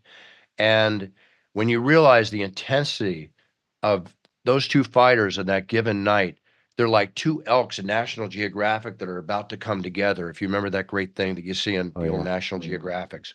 And this is the feeling I get. These are warriors. This is an intense moment. This is the most primal moment you can find in fighting, when they're about to go at it, or times when fighters will walk across the octagon and the commission doesn't even get between them. The referee, with all respect, they're not between. It's me. And I find myself getting between them. And again, I'm not trying to create a show. I'm trying to govern that octagon a little bit so it doesn't get out of hand, as it has a couple times in past history. And you hit it. It's just intense. It's hard for me to actually put into words, but I still have to keep my announcing going. I've still got to finish what I'm doing, right, at that moment. And it just creates these incredible moments that I think live in infamy in highlight reels, right? Which, again, I don't go in with the purpose of doing that. That's not Yeah, who I am. no. No, it all just feels very natural. It's not forced at Yeah. all. It's a Monday. You're doing Seattle on Saturday. What is the week like for you? Like, what's the prep like? And how do you go about? You say everyone's name correctly. I love one of my favorite things to watch. I don't know how you do this and how you practice, but like you have the cards and then you flip them behind you when you're done. I don't know how that works so perfectly every time, but just I'm just curious about the whole like week-long process to get to Saturday. When you start working on Saturday's show, getting everything down, everything that you need. Well, the UFC is a very fine, well-oiled machine. So as I'm sure with John Anik and DC and Joe and Michael Bisping and Dom, everybody else that works the show, I get audio files, or shall I say, we all get audio files where they send us audio files of the fighters saying their names. And what I do, if you ever look at my fight cards, is the name at the bottom is not written exactly. Let's say like Khabib Nurmagomedov when I first started announcing him. Yeah, I write it phonetically, right, and space it apart. I do not rehearse because there's a rehearser voice and then there's a real organic voice. And I want to be organic. I want to be in the moment. But what I do is when I'm writing the cards, my prep time for my cards takes anywhere from 2 to 3 hours or more. And I can write them down. I have everything down. And just like in school when I would study, I'm actually absorbing everything on the card. If you notice, I rarely ever read my cards unless I'm reading sponsors and judges' names and stuff like that. I have an ability now where I could be standing there and the card could be up here, the card could be down here, and I can just glance at it and make sure that Chuck Waddell's 6'2" before I say it if I happen to forget. And I highlight everything on the card. So that's how I prepare the cards. That usually takes me anywhere between by Wednesday of that week I have the cards done because I have to get in the air on Wednesday night for international, or Friday I'll fly in for domestic shows. And the producer will send me the bout sheets, which by Wednesday I've got the rankings. By Wednesday I've got the sponsors that I need to add to the cards. So I get all that together. The rest of the week for me, aside from all I have to do for my other business ventures that I do during the week, I train. I want to be in shape. I want to be ready to go. I want to be flexible. I want to be totally mindset for the show. I get my rest. And the night before a show, where in the younger days, maybe I go out, party, have a good time, go a little crazy or whatever. I'm very conservative the night before a show. I want to be totally 100% ready to go, ready to be on target, ready to do what I'm hired to do, what I'm paid to do, and what I'm supposed to do, which is do my job and be prepared. So I'm spending that week getting ready, not like a fighter getting ready for a fight, but I'm basically getting ready mentally, physically, and statistically and technically for the show, for everything I need to do. So when I go there, I'm set. I'm locked in. I'm ready. And so, all right. So you mentioned, you want to do this for as long as you can be yourself. Turning 68, I do believe, in May. Have you given yourself a cap? Like, okay, when I'm, I don't know, X years old, I just want to chill. I don't want to travel as much. Have you allowed yourself to even go there yet? There'll come a time where, like, for instance, there's like 40 shows a year, whatever it is for UFC, 35, 40, whatever. There's a gentleman named Joe Martinez that fills in for me that does a great job, when I'm not doing the shows. I do anywhere from like 25 to, 28 shows a year now, give or take. And there could come a time where maybe it goes down to maybe, a couple shows a month, whatever. I could see doing less shows maybe in the future a little bit, but I still enjoy what I do. I mean, there's times when maybe I'm hit with a schedule like going from Saudi Arabia to Sydney, Australia, which, as much as I wanted to be in Saudi Arabia for that card and for the fighters, and for His Excellency, who does a great job with the UFC, I just realized that was going to be a torturous couple of weeks, and I had a lot to take care of. I couldn't be away for 2 weeks at that time. So if you ask me what the hardest part of my job is, Ariel, it's the travel. That's the hardest part. I mean, if we could invent that Star Trek machine that, they press a button and boom, I'm telepathically, whatever the term is, sent, across the world, that'd be great, but that's not happening. So, in answer to your question, again, sorry, getting a little long-winded. Listen, Michael's 80 years old and he's traveling, still doing boxing. Now, the big thing for me is that Michael does one event a night. maybe two, but mostly just one event a night. I'm announcing 12 to 14 fights a night. Mm-hmm. So as long as, again, I'll say it again, as long as mentally and physically I can do it the way I like to do it, I will do it as long as I can do it. And if that takes me to 80 years old or longer, then so be it. I got to stay in shape, Ariel. Yeah, no, I mean, you look fantastic. I do wonder if one day you get to that Joe Rogan schedule of just pay-per-views. Like, it's a big fight, it's Bruce Buffer time. Would you like that?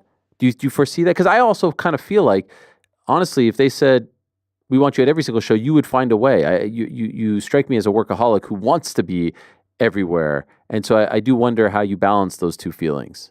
Well, I am. I mean, Dana once said he'd have to shoot me to keep me out, or Yes. Dana or John said to shoot me to keep me out of the octagon, or Dana said I would get out of my, deathbed to get into the octagon. No, I said you'd have to shoot me to keep me out of the octagon. I could see a point where, maybe a fight night and a pay-per-view, Yeah. 2 shows a month. I could also see at times where maybe it could go down to just the pay-per-views, but it's all, listen, I work for the UFC. I'm a loyal soldier. Okay. They point, I shoot. So if they say it's cool to do only a pay-per-view when it comes down to that time, if that's all I want to do, then fine. Otherwise, I could see a fight night and a pay-per-view, at least 2 shows a month to continue. Definitely. And it's not just this. Let's see if I got it all. Host of the It's Time podcast, along with the great TJ DeSantis. We see the logo right over there.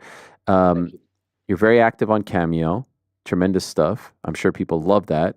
There you go. Yeah, the Cameo, I got to tell you, I get tears in my eyes from the cameos, I'll do for the birthdays, birth of babies, all that, can't weddings. imagine. Oh, I do. Would you believe I do like 5 or 10 weddings a week? And it's not off Cameo because aside from my Cameo page where you can order all the videos, people write me at brucebuffer.com because we don't do weddings on Cameo, because when I do weddings, I get in a tuxedo in front of a green screen and I can put anything behind me on the green screen they want. And we do all the weddings out of my office through brucebuffer.com, along with a ton of other videos for personal and for business. But the thank you notes that we get, my partner, Kristen, who I built this business with for the last 27 years, she and I, we do this, and it brings tears to our eyes, Ariel. You should see some of the thank you notes we get and how happy it is. Sure, I got to charge some coin for it, and believe me, I could charge a lot more. And I don't mean that egotistically. It's just I try to keep it affordable for everybody because we like making people happy. Oh, I know. It's an amazing thing. I've seen some of those videos. People have shared them with me. They've gone viral. So I hope that you keep doing that. Puncher's Chance Bourbon, It's Time energy drink, It's Time cologne. Am I missing something? Look at that. No, thank you. That's my new Iconic coming out. That's the top sellers on Amazon. It's Time Energy is being released all over the country right now. I'm very proud of it because I don't have the crappy taurine in it, which a lot of others do. I'm sorry, I don't mean to say that about others, but I'm trying to keep this as good in quality as I can, which my partners out of England and I have. Very proud of the It's Time Energy. The cologne it's unreal, Ariel. Have I sent you one yet? I don't believe so, and perhaps that's what's missing in my life. Perhaps this is the reason why, maybe I need a little spark. I could have used it for Valentine's Day, Bruce, if I'm being honest. That's the thing.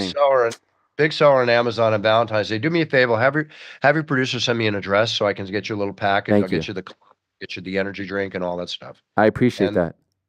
And the Puncher's Chance Bourbon, I'm proud of that it. one I have. That one I have, and I've tried it. Yes. And I did get you this. Yes. Where's that camera? There you go. Oh, that's my new one, Warrior Spirit. What's the difference? Limited. Well, actually, I have 6 different types now. I've got a 12-year, 14-year reserve, a single barrel, an Irish whiskey. But the Warrior Spirit is the same juice that's in the original. Which has been called the top 5 best-selling bourbon in America. Wow. Top 5 best quality bourbon in America at its price range. It's around $30. Very, very proud about that. So what we did was we wanted to make a bottle that was around my attitude towards life, which is Warrior Spirit, which is what the Warrior Spirit bottle is you just showed.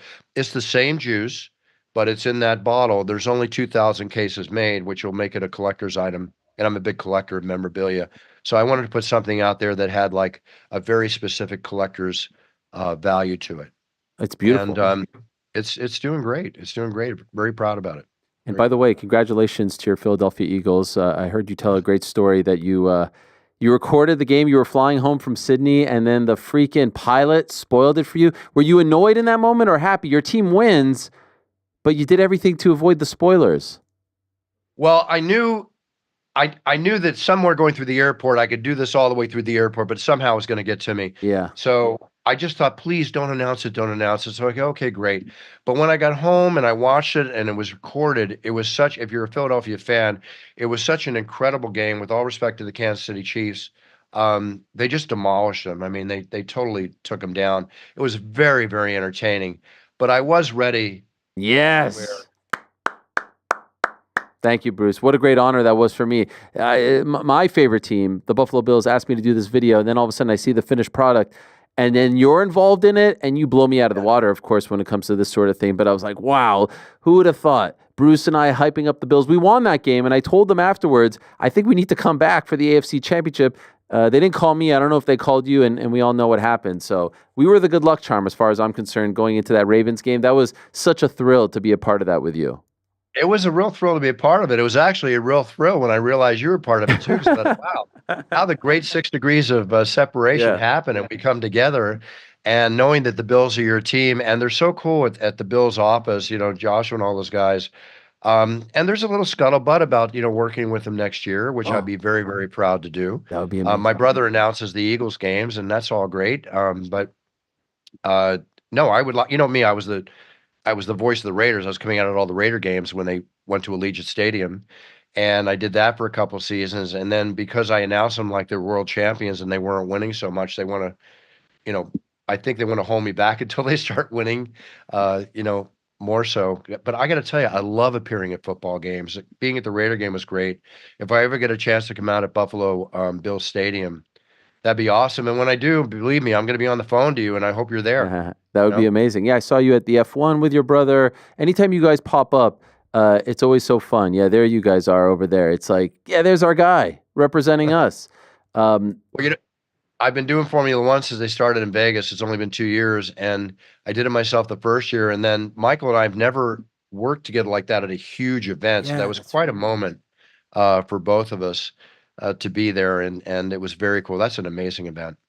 Love you, Bruce. You're the man. Thank you so much for everything. Thank you for your support towards me, but more importantly, thank you for everything that you do for the events. Like I said, wouldn't be the same without you. I don't want to think of what the UFC would be without you. You add so much, and I just love those videos when everyone's going, it's time, and they're literally saying everything that you're saying. That just shows no one has that. No one has accomplished that.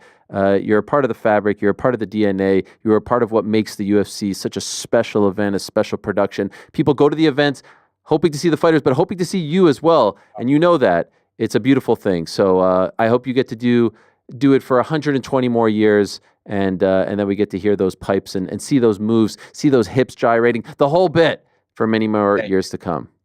I'll be tossing that card like a ninja star for many years to come. I promise you, Ariel, and your kind words mean so much to me. I'm humbled by them, and thank you. And thank you to all the great fans out there that support both of us, because without the fans, we're nothing. And I'm all about the fans, and I'm all about the fighters. And it's an honor to be on your show. It's an honor to live this life. Mazel tov to you. Yes, thank you. 29 years. Let's go. 29. We'll go for a big 30 next year, and then another 70. There you go. Big cheers. No fears forever, my friend, and warrior spirit. Like I tell everybody on my podcast, be the best you can be. Whether you're first, second, 10th, or whatever, if you're the best you can be, you're winning, and be a role model to your sphere of influence. Because in this world in which we live right now, we need role models. We need positive energy. We need positive influence. So God bless everybody. God bless you, Ariel. And thank you so much for having me on the show. Much love, Bruce. Thank you. Thank you. All the best. Safe travels to Seattle. To the one and only Bruce Buffer. What an absolute legend, and a Hall of Famer. That is, I mean, that could have happened 10 years ago, but, you know, they can wait many more years until he calls it a day. Salt of the earth, a true mensch, an absolute mensch, his brother as well. Love catching up with Bruce, and we need to do it more often, if you ask me. Thank you very much to him for that. In a bit, we're going to be joined by Dominick Cruz to talk about his announcement that he is no longer going to be fighting. And prior to that, we'll be joined by Song Yadong, who Bruce Buffer is going to announce on Saturday in Seattle, main event, UFC Seattle against one Henry Cejudo on Friday of this past week. at the theater at Madison Square Garden. It was the birth, in my opinion, of a superstar. And some might take umbrage with that because some might say he's been here already, won a silver medal in 2021, had a great amateur career, and has been well on his way as far as his boxing pedigree and resume is concerned. That was just his 14th pro fight, but he has become a star. You saw him in Norfolk, Virginia back in November. You see him in New York multiple times fighting here in the city. Wins his first belt against Sergey Berinchyk. It was quite the week for him. He wins the fight in dramatic and impressive and emphatic fashion, 4th round TKO, and I feel like he is now going to become one of the faces of boxing, certainly American boxing. He is one of the names that you need to know. He's about to turn 26, just 25 years young, and he is the new WBO lightweight champion, and he is kind enough to be joining us in studio right here and now. He's the businessman. He's Keyshawn Davis, and it's an honor to have him in studio after a big win. Hello, Keyshawn. What's up, man? How are you, my man? Nice to meet you. Pleasure. Please have a seat. Thank you so much for coming in. Yes, sir. It's great to have you here. Now, I have a question right off the bat. Okay. And by the way, congratulations, big weekend. So much to talk to you about. But I saw you on Wednesday at Empire State Building. You guys got into it, and then I saw you the next day, and I was like, wait a second, like, was he wearing a wig on Wednesday? What happened to the hair between Wednesday and Thursday? And no one asked you about this. I was like, what happened to the hair? That's the funny. hair was so synonymous with your look. Yeah. And I see obviously I saw you fight. There was no hair. What happened? I cut it, man. Well, clearly you cut it. Yes. Yeah, I cut it. Like on fight week, we don't usually see a dramatic. There you are on Wednesday, right? Yeah. I think you're Empire State. Is that Empire State? World Trade. World Trade, same difference, yeah, right. kind of. And then on Thursday, we see you back, and you look like this. So what happened? I decided to cut it. Yeah, a whole different look, right? Yeah. I really feel like I took in my name with the suit and all that, the businessman look. I feel like that's the real me right there, honestly. And honestly, I just wanted to, just give y'all a different taste of myself, man, the whole 2025, man. Of course, I'm real heavy into God, first of all. And, I had a dream that I cut my hair. And I feel like that was like in my spirit, God telling me like, look, it's time to cut your hair. So this fight week, I just decided to cut it, just let it go. Wow. You had a dream on fight week or prior? Well, prior. Wow. It was probably like, honestly, it was probably like 2 years ago. And that dream just stuck with me. I was on the plane flying. I fell asleep and I was dreaming. And I just felt like God was like, look, it's time to cut your hair. So it took me 2 years to actually do it, but I did it. And were you always planning to do it midweek? No, honestly, like my last fight was November 8th when I knocked out Gustavo Lemos. So I didn't really get a haircut like since that. So I'm in camp and I'm just like, yo, I need a haircut. Like what I'm gonna do with my hair? I don't got no stylist or nothing. And I'm like, man, it's probably just time for me to just cut it off. So in camp, I really made my mind up like next time I get a haircut, I'm gonna cut my hair off. What did that feel like? 'Cause that's like a big thing. I mean, that's years, right? Yeah, I was growing my hair since 2020. So what, 2025 was 5 years? Yeah. So I've been growing my hair since then. And I mean, when I cut it, I felt good about it. I felt great. I love my fro, you know what I'm saying? It's how I came into the game, it's how I came into the sport. And honestly, how I grew up was always with a fro. So it wasn't really nothing for me to cut it off and just go back to my old look. Okay. And fighting on Friday, did you feel any different? Like not having all that on your head? Yes. Yeah. Honestly, yes. Because, we get your hair braided and stuff like that, like into a style, it'd be tight. Yeah. And like, honestly, you can't really sleep at nighttime. Like your head's so tight and the style of your hair is, and you can't even lay on your head how you want to. It's different. So honestly, I slept better without my hair. Okay. So you're not going back to that? Nah, I don't think so. Okay, honestly, maybe one day. I don't know. I don't think so. The only thing I was thinking about was we've often seen people cut their hair during fight week when they need to make weight. And so that was the only thing that I was thinking about. Did you feel like you had to do that? But it had nothing to do with the weight. Nah, it had nothing to do with the weight. Okay. All with my religion, for sure. Yeah, and you're always, I mean, I heard you say that, like, you went into or maybe it was in this camp, because you fought in November, you come back, like, you pretty much started camp in shape, right? Yeah, for sure. You didn't really get big, so. For sure. It didn't seem like that would be an issue. Like you were like at like 145 or something to start? For camp? Yeah. Shoot, I was probably like 144. Okay, so you're pretty damn lean. I mean, I you was look already tremendous. lean. Yeah, for sure. I was telling Bomac, like, because our training camps be like super intense. So of course I came into training camp in shape. So I'm like, Bomac, let's keep the intensity, but let's not do too much because I'm already in shape. You don't want to overtrain. Right. What a freaking week for you though. Like Yeah. we start over there and it's a little bit tense with the belt. You're touching the belt, and then later that day, we see the tweet about the bananas and the watermelon, which is just like mind blowing. Crazy, yeah. I don't know what's up with these Top Rank events. Here's the tweet from you. I mean, we had Sandy Ryan get a paint can thrown at her. Right, it's something about when you come to Manhattan. Yeah, right? what's It's up with always some drama and stuff like that, right? It's and then crazy. You get this. Yeah. Then it got intense at the Thursday presser where you're like in his face, calling him a racist, all that stuff. Yeah. And then at the Friday weigh-ins, he pushes you. Right. There's a lot of shit to handle, right? Yeah, I feel like, man, my past 2 main events, man, my fight week's been amazing, honestly. Not just about the fight. The fight weeks, the build up to the fight, they actually been real interesting. And, you know, this one been different, you know, because it was like questions of like, who did the banana and watermelon, you know, racist gesture? Who did it? And, you know, him actually pushing me off stage was like, wow, we didn't expect him to even do something like that. So, like, this week definitely been like ups and downs and stuff like that. It been fun, man. Honestly, like, when I go back and think about it, it's like, dang, like, that's what make boxing. Like, boxing is about not just a fight night, but the storyline behind it. Most of the time, the drama behind it, and everything that happened leading up to this fight was just natural. It wasn't nothing planned out. Like, even the first time we went to the World Trade Center, and I was getting in his face and talking trash, I didn't plan that out. It just naturally came out of me. When I seen him with my belt, I'm like, oh, I see something I like. Hold on. Let me grab that. I see something I like. So he looking at me, he laughing and stuff like that. It's like he looking like more so humble. But I'm the loud one. I'm like presenting myself like, yeah, I'm about to, this is mine, you know? So everything has just been so natural, so energetic, man. And fight night, man, it just transferred over. Okay, so have you determined who did the watermelon banana thing? Do you know who it is? Honestly, at first, I really was set on Berinchyk team just because how the note was written out. Yeah. It wasn't like, it was broken English. And also at the end of it, it said businesswoman. Yeah. And Berinchyk had called me that. Right. But when T.O. made that video, he kind of exposed himself. You know, when T.O. made the video, you know, he was eating a banana. This one right here. Right. He was eating a banana. And then he was already on Twitter, like, saying racist stuff, like, you know, whichever monkey want to catch the banana first. Stuff like that on Twitter. So against, talking about, you know, other fighters. So when he made the video, man, it kind of just made sense that, man, T.O., you did it, man. And my team came, we was all talking about it. It was like, man, it was T.O. He just trying to knock you off your pivot at your highest moment right now. He know he don't have nothing going on right now. He's really irrelevant right now. And Keyshawn, you're the guy right now. So he just trying to knock you off your moment and actually get some attention from it. And which he did. He got some attention from it, but at the end of the day, you know, people don't take racism well, you know. Yeah, so that's not the good kind of attention that you want. It really kind of hurt him, in my opinion. And so why do you think he was trying to, if it is in fact him who did it, why do you think he was trying to mess with you on fight week? You're not fighting his guy.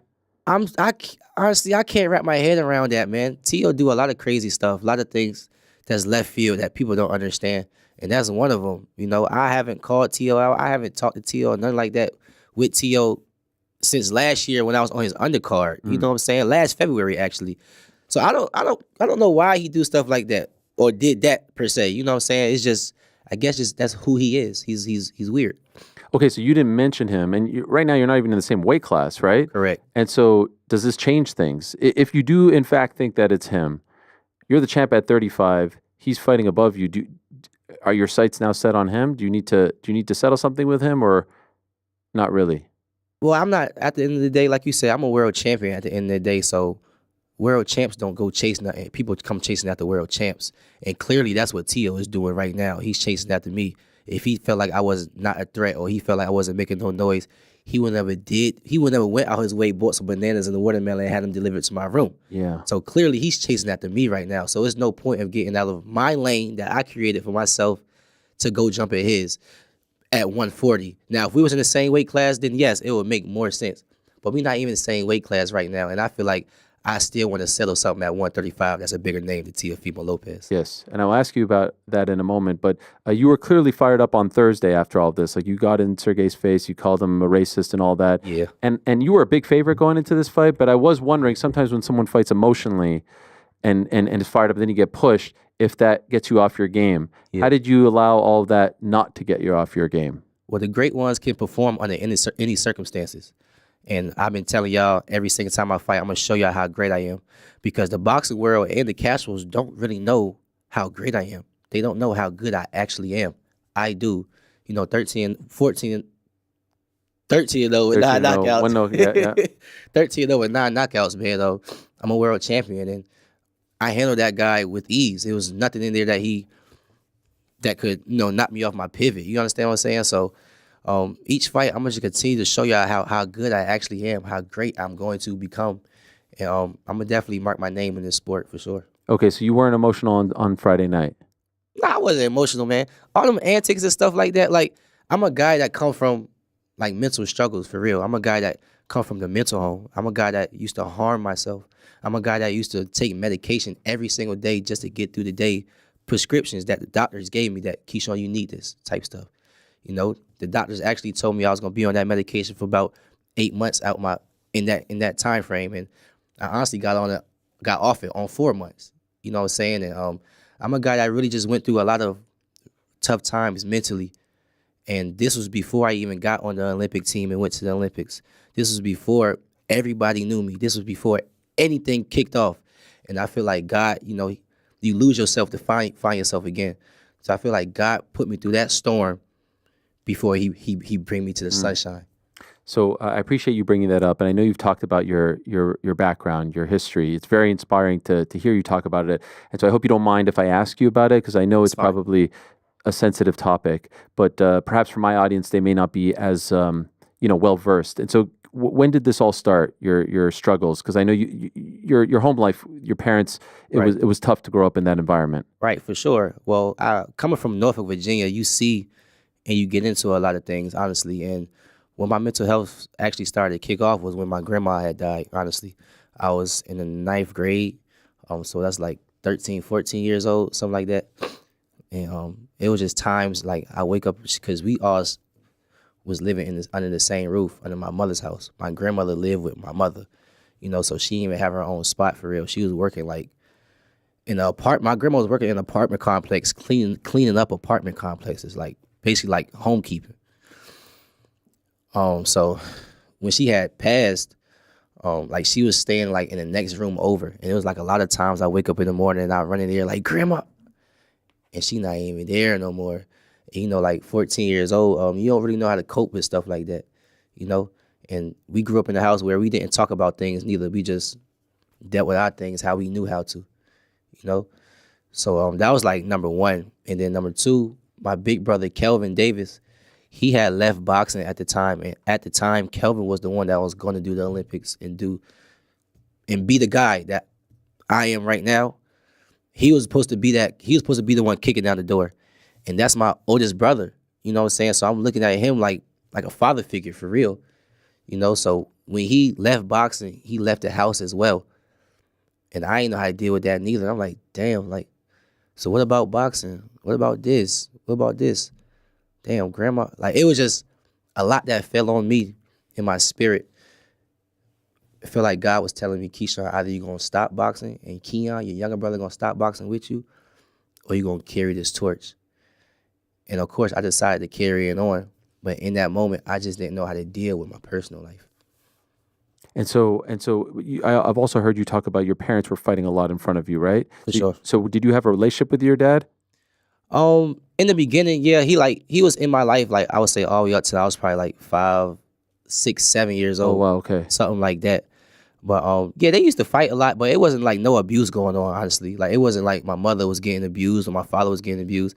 It was just arguments a lot of times. And like my dad was a street guy, honestly. Like, he was really, like, he was deep in the streets for sure. So of course that's gonna come with arguments and disagreements. My mother was a hard-working mother, and that's all she was a mother that knew how to work hard.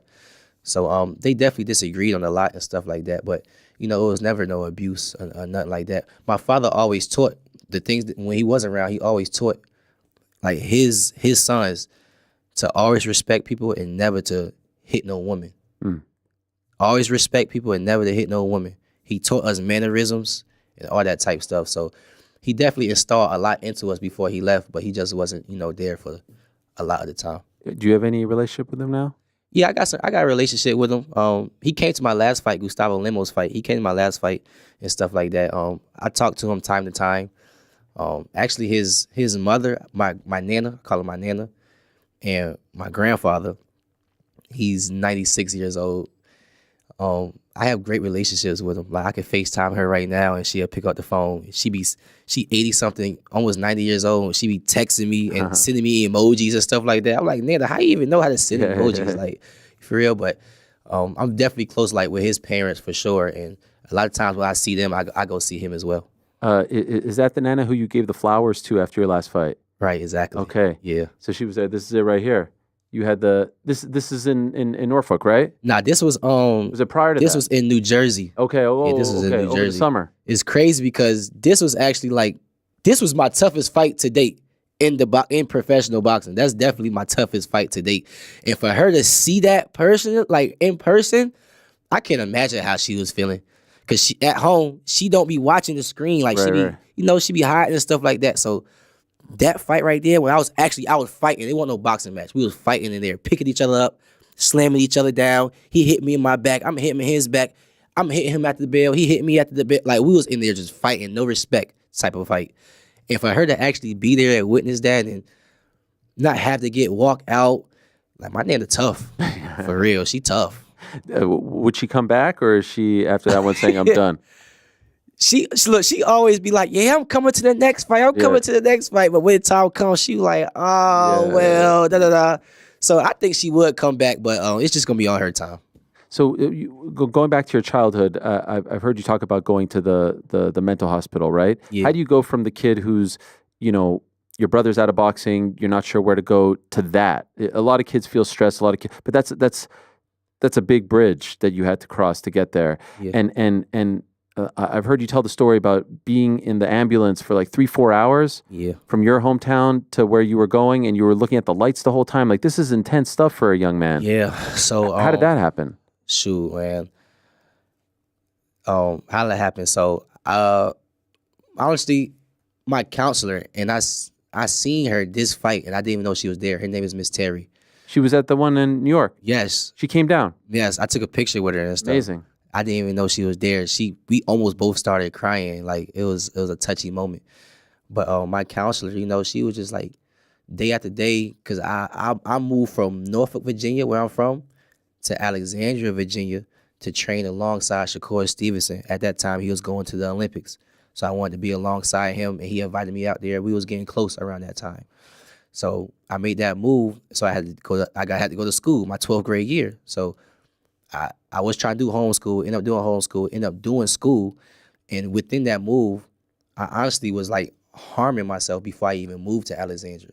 So I brought them problems from Norfolk to Alexandria. And shoot, I remember my first day of school in Alexandria, West Potomac High School. I walked out of school. I just couldn't take it. I was just overwhelmed. Had a lot of anxiety. I was just too overwhelmed. I couldn't take it. I walked out of school. I remember calling my mama like, I can't do this. Like, I just want to go back home. Like, we just gonna figure it out in Norfolk. I just can't. I cannot do it. I'm crying. I'm bawling. I'm lost, for real. 18 years old. So, long story short, she get my head back on track. I'm going to school day after day. I'm getting close to Miss Terry, my counselor, and she just talking to me like, Keyshawn, what is wrong with you? Day after day, she asking me. So one day, I just sat in her office and I just started letting it all out, like crying, just telling her what was wrong with me, what I'd done to myself and all that. So at that time, I'm making a mistake because she told me, well, I gotta tell your sister, right? I was like, oh my gosh, why are you gonna tell her that? I don't want her to know that. Only person that I know is Keon, my little brother. So she said, I got to, Keyshawn, you're a minor. So I'm like, all right, whatever, just tell her. So she told my sister. My sister had no idea I was going through that and doing that to myself, telling my mother. Long story short, like a week later, Miss Terry said, we're going to get you evaluated. So it was like right after school. I probably got out of school like at 2:15, something like that. Right after school, I just go straight to a hospital where they evaluate you at. And I'm just thinking it's going to be like an in and out process, like an hour evaluation. Like, no, like I'm taking my clothes off. I'm checking into the hospital. I'm like, damn, all this for evaluation?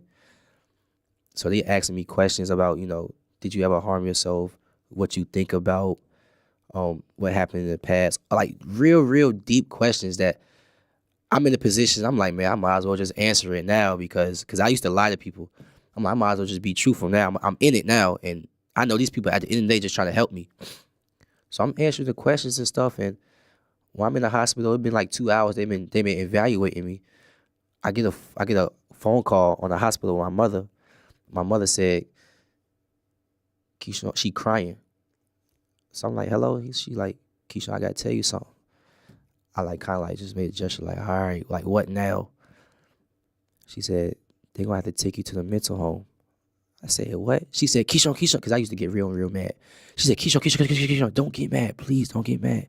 You're only going to be there for about 1 or 2 days, but they got to take you there just to make sure you don't continue to hurt yourself and you don't do nothing else. You don't want to do this, that, third. I'm just not accepting it. I'm like, man, Mom, ain't nothing wrong with me. I just want to go home. Like, I'm thinking I'm coming here and going back home. Right. That wasn't the case. So, long story short, in that hospital, I slept overnight, right? I ain't go home from 2 o'clock. I stayed there, was eating there. My sister and my brother Keon was there with me all day. And the next morning, I woke up. It was probably like 5:45 in the morning. I remember this shit. It was like 5:45 in the morning, for real. And I got woken up by the ambulance and a stretcher in front of my face. And I jumped a little bit. It was like, Keyshawn, it's time to go. I'm like, damn. But before I even got there, though, my mother had asked me, do I want to go to a mental home in Alexandria, Virginia, or do I want to go there in Hampton, Virginia, basically closer to Norfolk, so my family can get to me. So I'm like, of course, Hampton. So the ambulance and the stretcher had to transport me from Alexandria to Hampton, Virginia, which is about a 3-hour drive. But what messed me up for real was because I didn't know I had to get transferred over, strapped down with my arms like this, legs together, and they putting straps on me to where I can't even move. Only thing I can move is my head. Sirens going off because I guess it's an emergency transportation. Sirens going off the entire time. So I'm just hearing and seeing the lights of the sirens just going off. And that's the only thing I can just even think about. It's too loud for me to even think. Not only that, I'm thinking about what it's about to be like in this mental home. Not even knowing that the day prior, I went to school thinking I'm about to just come back home. You feel me? Yeah. I get transported there, man. They telling me take all the strings out my hoodies and my sweatpants, and they give me like some slippers, the thong slippers and stuff like that. I'm looking around, being real observant. I'm seeing like kids in there younger than me, sitting down in the classroom. I'm like, this shit looks weird. It looks different. It almost looked like a kid jail, something like that. But I get there and I talk to my mother, so I'm like, Mom, how long do I gotta be in here? No, she didn't even tell me. As I'm checking in, I asked the people at the front desk, I said, so how long y'all think I'm gonna have to be in here? They said, probably about 10 days minimum. I said, 10 fucking days? I said, I started like snapping. I started like getting real rambunctious. They're like, no, you gotta chill. They're gonna keep you in here longer. I'm like, y'all gonna do what? They said, call his mama. I said, Mom, what they talking about? You told me I had to be here for like 1 or 2 days. Why I gotta be here for, like, Keyshawn, I know, but they told me something different too. Man, I don't know if I hung up on her or I just let the phone drop. I'm just thinking to myself, I'm just getting my mind ready, like, they already saying I'm gonna be in here longer if I snap. Can't snap. I'm just like, fuck, I'm stuck. There's nothing I can do. Another crazy situation, when I'm in there, I see all the kids moving like slow and shit stuff. Just they were moving real slow, so I'm like, man, they gotta be on medication. So like the first night I slept, like they ain't have me sleep. Cause I'm real observant. I understand stuff without people even telling me. I'm like, I knew that. So like the first night I slept, I was tired as fuck. I ain't sleeping in the hospital or on the ride there. I'm tired. So when it's time to go to sleep, it's a guy sitting right outside my door. And I'm like, yo, I ain't asking why he's sitting there. I'm just like, yo, close the door. I'm trying to go to sleep. It's bright. I can't even go to sleep. He like, no, I got to watch you while you sleep. I'm like, what'd you talk about? He said, nah, because you told us that you wanted to kill yourself and you harm yourself. I'm like, man, I knew I should never told y'all that. I'm like, I knew I should have told y'all that. Long story short, I tried to go to sleep. I didn't really sleep. So when I'm really getting into a deep sleep, right? I'm sleeping on my side and I got my arm out like this somehow. I feel somebody doing this to my arm. I wake up and I'm about to hit this person. I'm literally about to hit this person. She was like, "Oh my gosh, oh my!" I scared her, but it's like 4 a.m. and I'm like, "What the are you doing?" She like, "I gotta draw blood from you." I said, "Why wouldn't you wake me up? You just wake me up with a needle. What the fuck are you? Get out my room." She left my room. She come back. I turn on my back so she can't even pull that move again. Now she trying to pull me like this on my back. She trying to pull me. I look at her like, you're like, bro, leave before I hit you. I'm saying I'm about to hit you. Leave. She's like, Keyshawn, I gotta take blood from you. If you don't do it, we gonna keep you in here longer. They just keep threatening me with that. I'm cussing this lady out, but I ain't gonna say it on air. Yeah. I let her take her little stupid blood, and then I try to go back to sleep. It's probably about 5:45, 6 o'clock at this point in the morning. I'm about to go back to sleep. Yo, everybody get up. Let's go. Everybody get up. I'm like, fuck. I don't get a break in here. What I even think is a break. Wake up. I see a line. It's a line. It's crazy. Like, I remember this like it's yesterday. It's a line at this little desk that everybody get their medicine at. And all the kids, they are kids. I'm older than everybody in there. I'm 17. The oldest you can be there is 17. So I'm at the cutoff age. It's like 8-year-olds, wow. 5-year-olds, 10, 11, 12, 13-year-olds, 14-year-olds in there. And they just like zombies. Taking medicine, open your mouth, next. Taking medicine, open your mouth, next. I'm looking like this shit like, the fuck? This is crazy. Talk to my mama. Keyshawn, I know I told you, I'm not going to let them, because she have told me this. I know I told you I'm not going to let them give you medication, but you got to take their medicine. But she not seeing what I'm seeing, though. These kids look like zombies in here, so all right, you want me in here looking like a zombie as well. That's how I'm thinking at this time. Not right now, but at this time, I'm like, Ma, you don't even see what they got going on in here. You just going off what they telling you. Of course, they're going to make this shit sound good. And what bothers me, honestly, is like, y'all don't even know me. The first thing y'all want to do is give me medicine. It still bothers me to this day because I know it's still happening, but each day I took that medicine. Everybody saw the movie Get Out, right? Get Out, when he went in the sunken place and stuff like that. Every day I took that medicine, I feel like I got farther and further away from who Keyshawn was. Seriously. And for me only being on it for 4 months and feeling like that, imagine these kids and people that have been on it for all their life since they was born, 8 months, a year. So when I really finally got off that medicine, it was like a reset of like, I don't even know who I am. I don't even know how I talk. I don't even know how to laugh. I don't even know how to smile. Who is Keyshawn? Why, Keyshawn, what are you even doing? You want to box? But yeah, like, how good are you? Are you even that good, honestly? I didn't know nothing about me. Who helped me get back to that happy spot? Because my little brother was honestly, he was a baby at that time, honestly. He ain't the man he was now. Like he a real now. But back then he was a baby and he looked at me as a big brother, like how I looked at my big brother. So my big brother installed Keyshawn Davis back into me. Keyshawn, we come from Norfolk, bro. We do this like this. We talk like this. Like, you don't remember that shit? Like, you don't remember how we grew up? And what's wrong with you? He talking to me like that, showing me tough love to remember, like, also, this how we talk. We thought, also, nah, bro, it's like this, and we gonna, he like, no, bro, it's this and that. Like, I'm like, damn, I did used to talk like that. I did used to act like that. I literally had to refine my entire self, bro. Damn.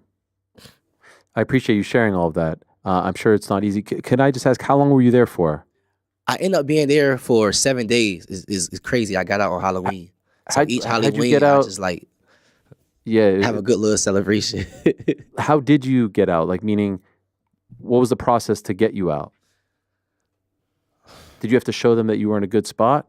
Yeah, definitely. I definitely had to show them I was a good spot.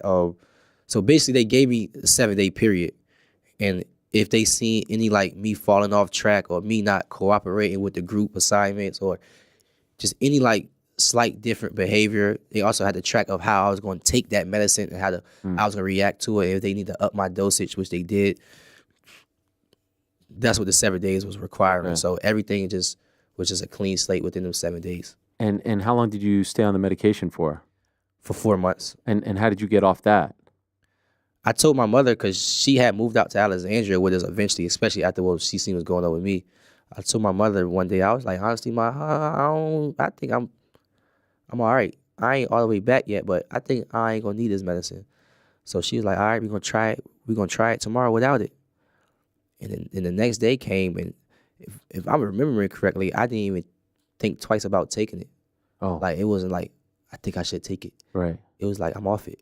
Once I said I was ready to move off it, I never looked back to taking that medication again. And your brothers and you have one sister? I have 2 sisters, Chantel and Shanice. So 5 of you. Yes. Did they have any mental health struggles? To a certain degree, but I'm the only one that got like this deep. Okay. For sure. And could I ask, why were you harming yourself? Shoot. I need like when people do things like that and take it to that degree, like it was a time, like honestly, because I got a friend, like a real best friend. His name is Stacks. I call him the realest, because he real to me, and we the same age, so we get along, we click. And, like I said, in Norfolk, people get into certain things and stuff like that. So like he had like we like in what 11th, he in 11th grade, I'm in 12th. Like he had a gun on his dresser. It was like one time I walked in the room in Norfolk, and I just like put it to my head, and I was just looking at myself in the mirror like, what if I pull this? I might just pull it.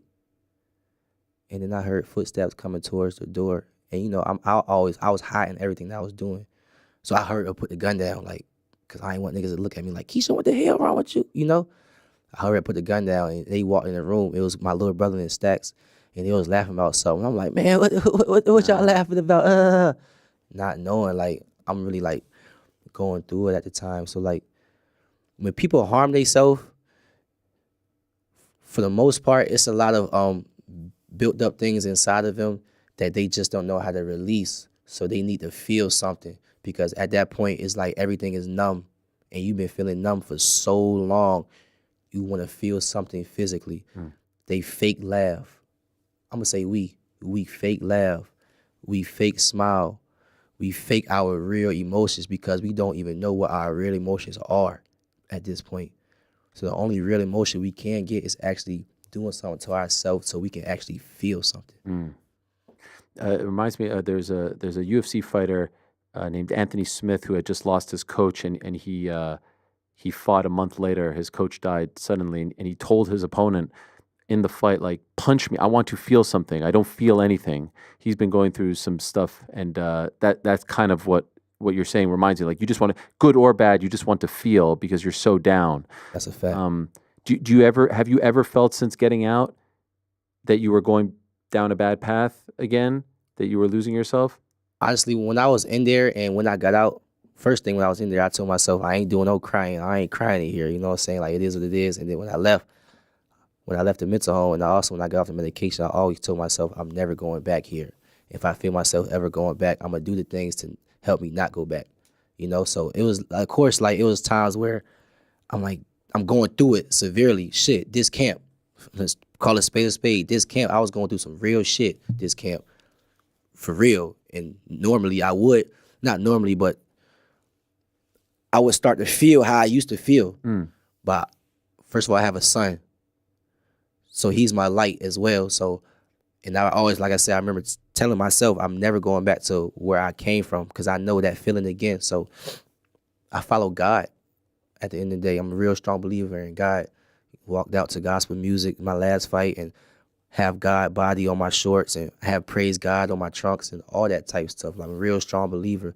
I praise God in the shadows and I praise God in the light. And it's most importantly to praise God when you got all this attention around you because he ain't gonna do nothing but continue to bless you because now you helping people that's scared to come out and talk about their struggles. Like, I'm a person that think about my failures, my success, and where I came from. And I talk about things like that because it's not about me. God using me to touch his people. It's about his people. I'm just an influencer. I'm the influence that help these people overcome what they got going on. You never know, whoever watching this right now, listening to this right now, this probably getting them through their day. I just had a coach this camp that was working with us at B&B, DB3. His name Charlie. He ended up killing himself. That happened this camp. One of our friends, one of our coaches, one of the guys we laugh and have fun with, he ended up killing himself. Like, you never know what somebody is going through.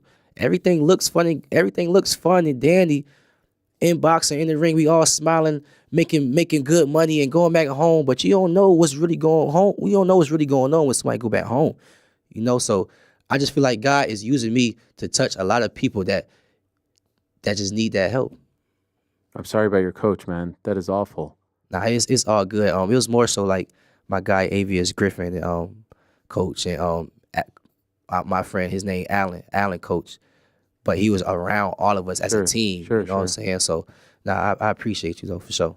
And when you said that this camp was a difficult one, is that what you're referring to, or is it other stuff? No, not really. It was really that. Yes, that too, but it was not just pertaining to that. It's a lot of stuff like family stuff, that I ain't gonna touch on right now. You know what I'm saying? But people lost, like, the bottom line is, like, fighters go through real shit.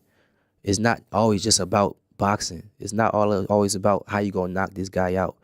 Like, we go through real shit and still, I'm in training camp. I still have to go train. I still have to smile in front of these cameras during my media workouts. Like, Keyshawn, you gotta be your charming self. You gotta just be who you are. And I'm like, man, honestly, I don't even feel like doing that right now. I just feel like laying back, kicking back, and just chilling. But this is the territory that come with it, you know what I'm saying? And I said this before, I'm going to say it again. The great ones can perform under any circumstances, and you can only do that with God. What would you say was the turning point for you from being that kid who was maybe, trying to find himself and get on this good path to now recognizing that you could be a great amateur, an Olympian, and a pro? Because perhaps that kid in the hospital, this couldn't have felt further away, right? And it's not even that long ago now. You're saying 17, you're 25 now. That's only 8 years ago. Yeah. So what was the turning point to actually get down this path to becoming the legend that you're becoming? Honestly, I never gave up on God. When I was in the mental home, I was telling this is real. But everything I was saying is not fiction. This is real. I believe it. When I was in the mental home, I was talking to God, and I said, honestly, God, I know everything I'm going through right now, you putting me through this for a purpose. You kicking me down right now, you knocking me down right now, because I know you're going to build me up later on. I'm in a mental home talking like this at 17 years old, coloring in my coloring book. I know it's just a process. I just got to get through this. This is going to be the hardest time. I know I just got to get through it. I actually figured out I like to color, and I actually know how really good, and I like to write. Still write to this day. So in that mental home moment, I'm knowing it's a greater outcome. But actually, when I really started feeling it is when I got onto the Olympic team and I started traveling and stuff. And that's what really that's when I started to find my charisma. Because I used to be an introvert. My teammates used to love me because I used to show my teammates who I really was, and they loved me for that. But like when other people came around, somebody they didn't know come around, I just be quiet and just like be real quiet. But as I started traveling and seeing certain countries and hearing different stories and knowing like, damn, Keyshawn, like his story way worse than yours. Like, and look at him or look at her. Look where they came from, and this country don't even pay for them to come out here. They had to make their own way. Then because that country, they don't have great boxers, so they probably not great boxers. So they did all of that, knowing they not good boxers, knowing they about to lose to go back home to nothing in their country. Their country is poor, So it's like, damn, Keyshawn, man, loosen up a little bit. You not in like a real bad situation. So traveling opened my eyes. Like, damn, I'm actually in a great situation, and I'm gonna make my situation even greater. And then I'm gonna put my family on, and then I'm gonna do this, and then I'm gonna do that. But I gotta do it like this, and that's why I just started really finding the business, man. Okay. And just curious, like you go onto the Olympic team and you make it to Tokyo, and it's awfully, it's an awful scene, right? I mean, it's COVID and all that stuff, and it doesn't quite. Cool. Oh, it was good. It was actually pretty good. Why was it good? There were no fans there. I mean, at the end of the day, that was the world we was living in. Yeah. We was watching the NBA finals. There was no fans there, so that was the world we was living in. So that didn't throw me off. And then you gotta realize it was my first Olympics ever. So I didn't have no expectations for it to be great. And then like the Olympic Village was lit. Like I done met so much people. I done seen Carl Anthony Towns just sitting right there eating. I done walked past Yao Ming. Like when in the world was I ever gonna meet Yao Ming? You know what I'm saying? Like there was a lot of Luka Doncic, and it's crazy because me and Luka got the same exact birthday on the same exact year, February 28th, 1999, and our birthday's about to come up. Yeah, and I see him in the Olympics. I see him there. I met Damian Lillard. I grew a relationship with Damian Lillard at the Olympics. So, man, the Olympics to me was lit, probably because it was just my first time. Okay, fair enough. My question was, it didn't quite pan out the way you wanted it to. Okay. Right? I know you have the Tokyo tattoo on your right or left side. Left side. When you think back on it, clearly you kind of answered the question. You think back with good feelings and thoughts. Despite it didn't kind of end up the way you wanted it to. There's no sort of like bad thoughts when you think of the Olympics. Man, no sir, man, I love the Olympics. That whole experience was crazy. Like that whole experience was just like take me back to the Olympics. That was outside of my homecoming. I'm not gonna lie. The Olympics was the best boxing moment I ever had, for sure. That 2 weeks I was in the Olympic Village and seeing all athletes in all different sports, all winning gold medals, silver medalists, bronze medalists, or just being an Olympian. Everybody just so excited and happy. The energy there is indescribable. Y'all just gotta be there to witness it. Okay, it's definitely indescribable. And man, just take me back. Just take me back for sure. There's a great story there with you and Andy Cruz, right? You know this. I saw you guys at the fight when he fought. You didn't really want to talk to him very much. It was sort of like LeBron and Jaylen Brown yesterday. Did you see that clip? When LeBron goes into the locker room and he gives, he daps everyone up, and Jaylen Brown, he just kind of like walked right by him. Everyone's wondering what's going on there. But you and Andy Cruz, there's a history there between you guys. Are we getting closer to that one, or do you think it has to happen like way down the line? I think he's not. Honestly, I think he's just not ready yet. Honestly, what's going on here? He says hi to everyone. You have no interest in saying. You don't even want to give him a high five, right? You just give him a pound. Yeah, I mean, shit. He little bro for real. At the end of the day, man, he's got a lot of grooming to do in this sport. He was a phenomenal amateur, and I said this plenty of times. I said him and Lomachenko was one of the two best amateurs I ever seen, and I gave him his flowers for being a amateur, a great amateur. But when it just comes to the sport of boxing and being a professional, I'm great at that. You don't think he is? I'm great. I'm a great fighter, period. He a great amateur fighter. See, like he had a great amateur style. There's different styles. He had a great amateur style, and he did good at that. I had a great professional style that knew how to still fight amateur. So it's definitely two different styles, a more pro and a more amateur. And of course, when you're from Cuba and you can't go professional, they don't have professional boxing over there. They can't even leave their country over there unless it's for work, which he does. He was working on a team. So when an amateur system knows this, and you have one guy that's living in America and he can go right off to the sunset and be a professional, and then you got another guy that's an amateur and all he have is amateur, and our fights are always like close. You're gonna give it to the guy that's gonna stay amateur because he's gonna promote your events.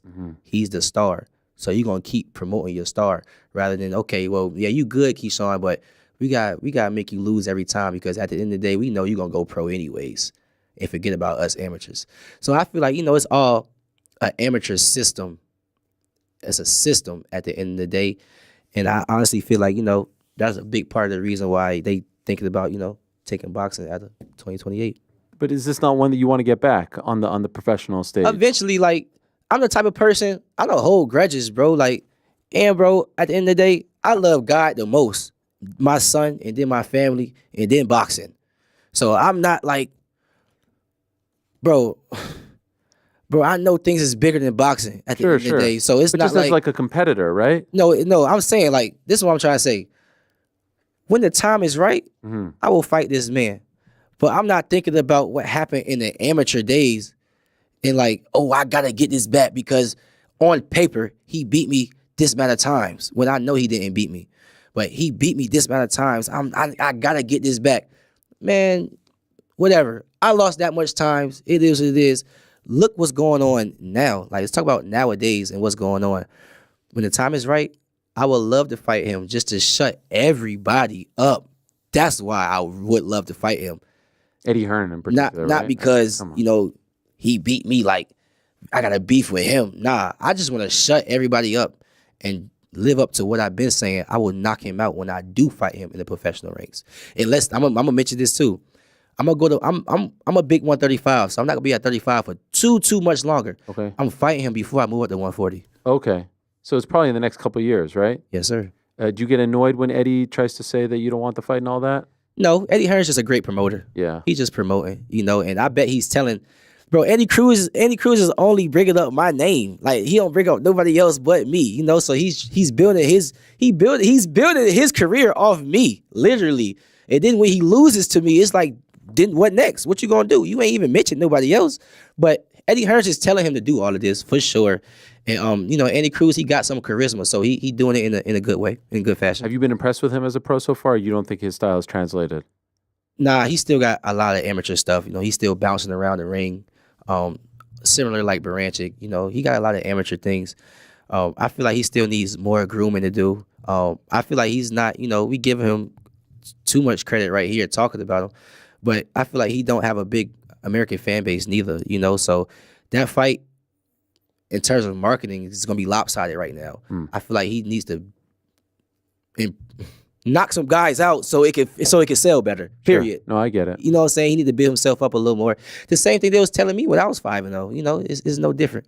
Man, you versus Tank would be something special. And he's fighting, I know, on March 1st, and I don't want to look past Lamont Roach, but I think a lot of people think that he is going to get past him. How realistic do you think that fight is for you in 2025 or 20? I mean, he says this is last year. I don't know if you believe him. Oh, well, I don't know, man. You don't really know what to believe with this guy. Him and Tio is kind of like over the top. But man, with Tank, man, I feel like he's definitely gonna get past Lamont Roach. But shouts out to Lamont Roach, though. I know him for sure. He also a great fighter, and in my opinion, this is Tank's best opponent to this date. But it's weird because Lamont Roach is a 130-pounder world champion.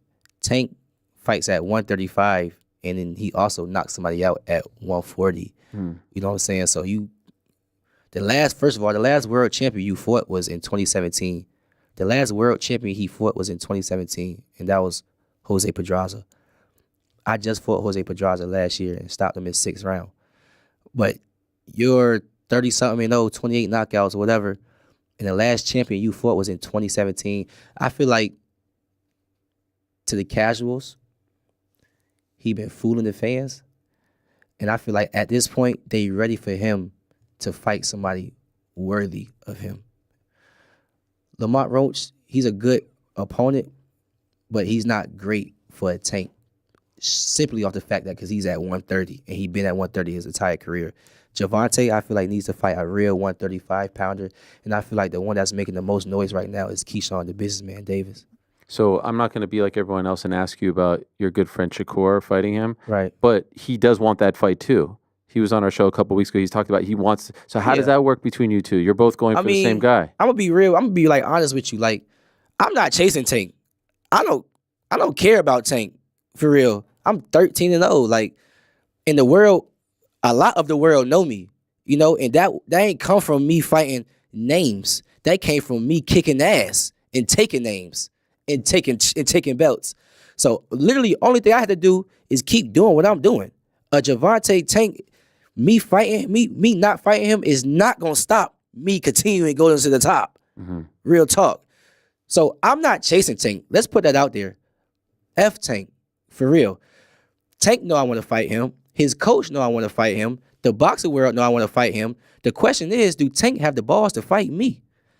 So next time one of y'all, somebody interviewing him, ask, Ask him that question. Do you have the balls to fight Keyshawn? Do you want to fight Keyshawn?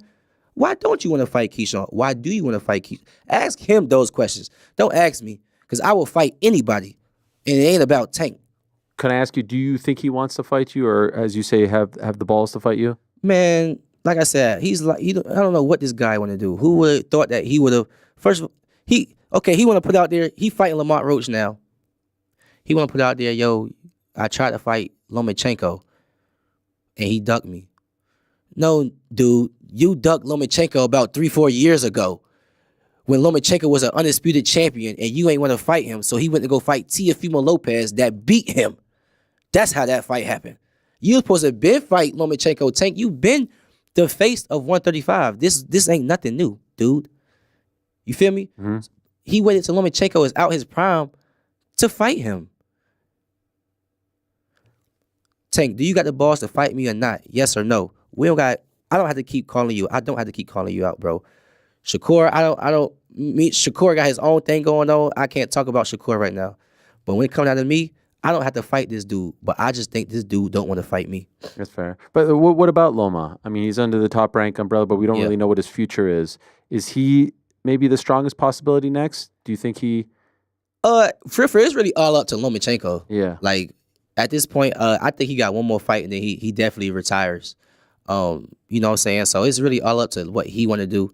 And honestly, nobody really know what he want to do. Do you want to be the guy to retire him? Yes, hell yeah, yes. Yes, I want to fight everybody. Yeah. Like, you feel me? I want to fight all the names, you know what I'm saying? And then go to 140 and fight all the names there, you know what I'm saying? Starting with, you know who I'm talking about. Right. But 135, I definitely got unfinished business with a couple of these guys that, that I feel like we can get in the ring at 135 before I even go to 140, you know what I'm saying? And I feel like even Isaac Cruz would be lovely.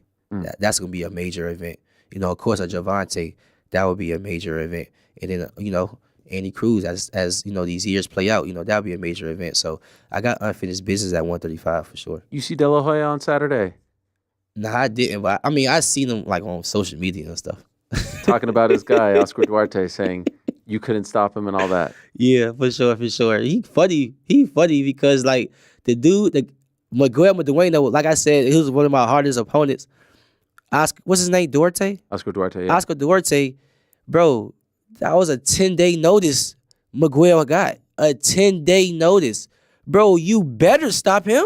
You ain't do nothing. And I ain't see the fight, but that's not impressive. That's not impressive at all. Like these guys have, when Oscar Duarte fought Ryan Garcia, didn't Oscar have a full training camp getting ready for Ryan? Miguel had a full training camp getting ready for me. Bro, he got a 10-day notice. So, Oscar De La Hoya, he just being a promoter, but I'm a guy that's just always going to state the facts. But this is now, you're the guy. People are going to take shots at you, right? Yeah, right. This is all a byproduct of how good you're doing. Right. You're becoming... America needs more people like you. American boxing needs more people like the UK kicking our ass with all these guys, with all these big fights. Yeah. We need more big fights. All due respect to the theater, but we need you at the big Madison Square Garden. You know what I mean? Nah, I agree. And honestly, I feel like you could be that guy. Like you said, you have the charisma, you got the fighting style, you got the finishes, you got the story that people can relate to. I'm sure at some point you're going to get tired of telling this story, but I do think it's important for you to share it. Yeah. I feel like you could be that guy. Let's be honest.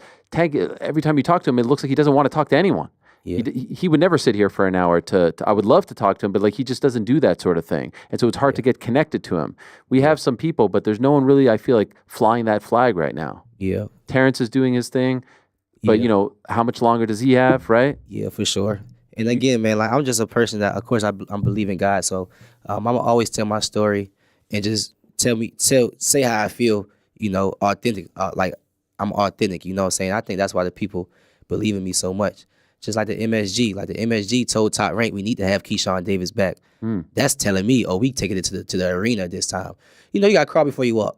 You know what I'm saying? And honestly, the promotion was surprised that, we had that much people in the theater because I never headlined in New York ever. So you don't know what to expect. They were super surprised that we did that at the Scope, sold out 10,000 fans. So, I guess DB3, Davis Brothers, we just going to keep surprising these guys, man. Whether it's our promotion, whether it's ESPN, whether it's the fighters, the fans, the casuals, the boxers, man, it don't matter. Davis Brothers is here to take over, honestly. It's not just about me. It's about all three of us for sure. How are you dealing with all of this? It's all very fresh now. Friday just happened, but it feels like you leveled up. Is it tough? I mean, no, it's supposed to happen. This covered the territory. Like, I'm a world champion now. You know what I'm saying? This ain't nothing. This is not the city, man. This is the world. Yes. You know what I'm saying? So if they not calling me out, then I ain't making no noise. If nobody don't want to fight me, then I don't have a big enough name for us to make some money so we can go fight. At the end of the day, that's what these fighters want. We want to get paid. What we do is tough. This is not easy. It's not easy to go in training camp day after day, sparring a lot, 12 rounds, then going to fight in front of millions of people. It's not easy to do. We want to get paid. So they looking at me like a dollar. This is the next guy. This is the next star.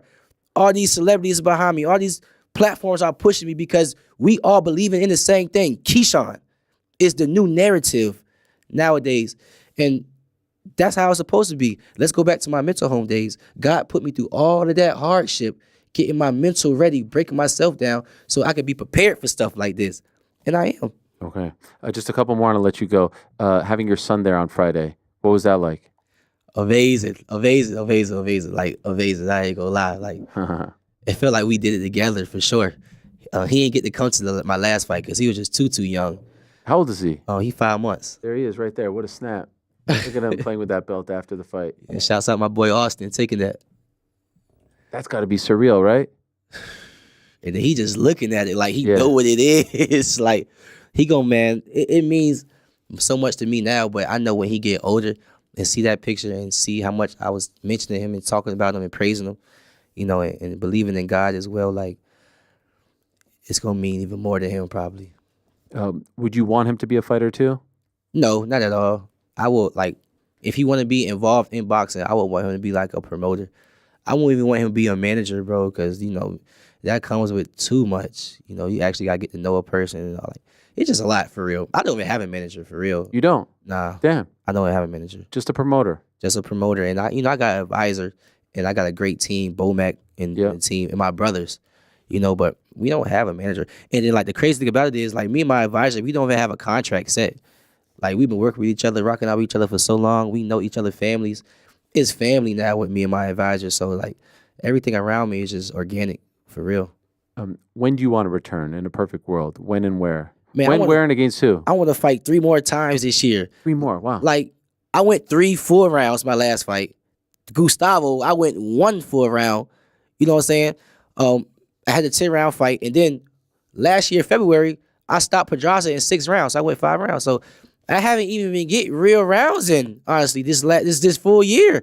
I got 1 full fight in. You know what I'm saying? I'm young, 25 years old, 13-0. I want to fight 3 more times this year, and I know that we can make it happen. And I just feel like, you know, when we get back to the drawing boards, that should be the main topic. When will next be, and then who will next be? If it was up to you, when is when? If it was up to me, well, you know, ESPN, you know, things probably about to change over here on this side of the street. So, man, shoot, late April, early May, and then shoot, let me get one more before, you know, something like July, and then maybe come back, you know, probably like October, November. Okay. As I feel like that can be done. And who's the one in April? Who's the opponent? Honestly, want to know? Yeah. Who you think I'm going to say? I want you to guess first. Look, I feel like Loma might be the easiest one because he's a top-ranked guy. But we don't know what he want to do, though. Okay, so he's not the guy. And it can't be Tank because he's fighting in March. I want to fight Isaac Cruz. Oh, that would be great. Right? I feel like that would sell. I think that would sell, and I think we'll both make some money off that at the end of the day. I think it makes sense. And, you know, let's be real, like, you know, Mexicans and African Americans, when we fight, it's always a mega fight. Yeah, you know what I'm saying? And it's respect to that team over there. It's respect over here. So I think, you know, we can make that fight happen. He probably gave Tank his toughest fight of the last, 5 years, and that was on short notice, too. Remember? Because Romero pulled out, he stepped in. I remember. He was game. Yeah, I remember. And Isaac Cruz been making noise ever since then, knocking guys out. Had a tremendous fight. His last fight, he fought 2 weeks before me. Yeah. And I called him out on Twitter, and everybody was, backing it. Like, yo, focus on Berinchyk, but we would love to see that fight. We would love to. So I think that's a Las Vegas fight. Okay. And I think, shoot, even after that, depending on when it go, how I feel like it's gonna go, we call it pay-per-view after that fight. Okay. And your boy's fighting this weekend. Shakur, yeah. Yeah, big one for him. Yeah. Because a lot of people have jumped off the bandwagon, right? I guess so. But this is big. I mean, Schofield probably a little biting off, I think maybe a little more than he can chew, but I think to me of all this is how I feel. Of all the fighters on Saturday's card, it's one of the best cards of all time. I feel like the most interesting story is how is Shakur going to look on Saturday? I think so too. I honestly think so. And right behind that is like, is Bivol going to get his get back? Sure, and there's a ton. I mean, Joseph Parker's story is incredible. There's a ton of stories, but Shakur is such an enigma right now because of how the last two fights went. Going to Matchroom, this is his first fight with Matchroom. There's a lot there on his shoulders. Right, but people got to point out, people be overlooking how real Shakur is. This kid Austin was calling his name out and saying all type of things on social media, and Shakur all right, you really think you like that? I'm gonna give you a shot.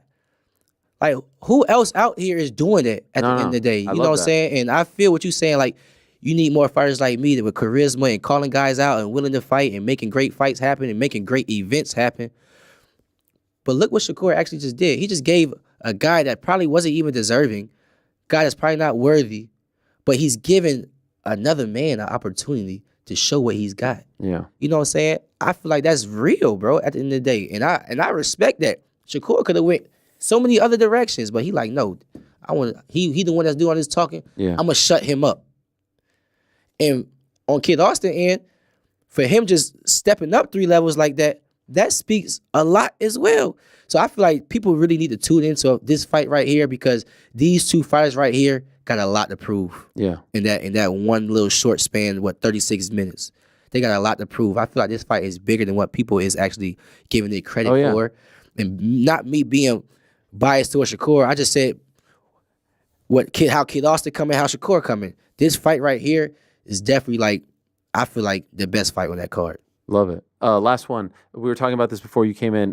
The stoppage was great. The body shot was tremendous. The little dance that you did as he was being. What is that? What is the dance called? It's called the business bop. The business bop. Okay, I said it wasn't the Dougie, but they thought that I was going to say the Dougie to you. I'm not that old, but it's called the business bop. Is that your own? Here. This is the stoppage right here. Yeah. Right to the body. Bam. You freaking hurt him, and you knew it was done at this point, right? Yeah, I knew he won't get up right here. I ain't gonna lie. I was waving my arms. Yeah, you were. People love that dance, man. It's a good dance. You did it back in November too. Yeah, it's funny. Good. I was on live, bro. That. I was on live, and I was like, man, if I knock Gustavo out, I'm gonna hit this dance right here. And I was hitting it. So I knocked Gustavo out, and I really hit it. So that joint went it went viral. You feel me? So even after the fight, people like, man, when you knock this guy out, you gotta hit the same dance. I'm like, dang, people really like that dance. It's good. It's your thing. So I guess I gotta keep doing it now, man. Well, I hope we get to see it for many more years to come, many more fights. You're a delight, man. Thank you, man. Congratulations. Thanks for coming in. Thanks for sharing your story with us, and can't wait to see what you do. It's really, I think you're the future face of American boxing, no doubt. So thank you, man. Keep it up. God willing. We're going to take a quick break. Here's my conversation with Dean Thomas from last week, and we'll be back with Song Yadong. Don't go anywhere. Your analysis of the fight on Saturday, the main event on Saturday, brutally honest. Yeah. And especially in particular towards Sean Strickland, you essentially saying he's not who he thinks he is, or he's not who he tells us he is, right? He's exactly who he knows who he is. He's just not telling us that. Okay, right? What do you mean by that? And that's what fighters do. Is that as a fighter, your job is to almost kind of conceal who you really are, because in the moments when you fight, you go out there and try to do your thing, but you know who you really are. And I think he couldn't hide from it this time. That's interesting to me because you always hear people say oh, in the gym he's crazy. Yeah. He brings so what's the difference? Well, the difference is the spotlight. The lights, man. When them lights hit you, it's the real you shows up. The real you will expose itself when the lights hit you, and that's what's happening to him. Is that he's not that guy, and people think that I'm being mean. I'm not being mean. It's just not many people are. I'm not that guy. Not many people are that guy. Duplessis is that guy, but he's not. To go in there and be vulnerable and put your life on the line and go out there and fight really hard for 15 minutes to just go ahead. And we all do hard stuff in life. But to do it in front of everybody when it's time, I mean, it takes a special person. And he might have been there a few times in his career or whatever, but that's not who he is now. We've seen it his last couple of fights. Like, he's just not willing to go in and be the dog that he told us he was. Is he a fraud?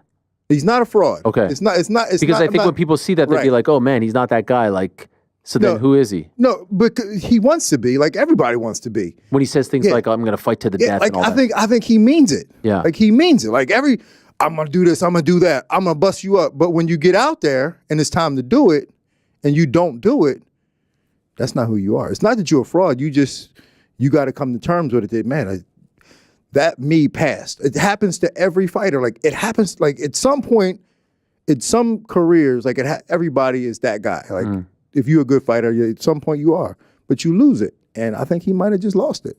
So you weren't expecting anything else? You knew who he was going into this fight? No. And that's why I picked him. So, like, you picked him to win? I picked him to win. Oh, man. I picked him. What? So here's the thing. You fell for it. I fell for it. Yeah. No, here's the thing, though. So these guys always come at me every time I'm honest about them. Oh, man, you're not him. You fought bad. They come at me, but when I pick them to win, where's that energy? Yeah. When I pick you to win and you lose, come back and apologize to me. Yeah. You know what I'm saying? So why did you think he was going to win? He took that one fight against Paulo Costa. Yeah. He waited. He said, I'm not doing another fight. I beat you the first time. I'm going to come back and beat you again. He said that. That was him. Yeah. He said, I'm going to come back. And he waited. He waited for this opportunity. I thought that his motivation would have been different. That he was going to go out there and say, you know what? I'm better than this guy. I'm motivated to come back as the champion. I'm going to go out there and beat this guy. And that's what I thought where his mind was going to be at. But it wasn't there. What about that thing on his arm?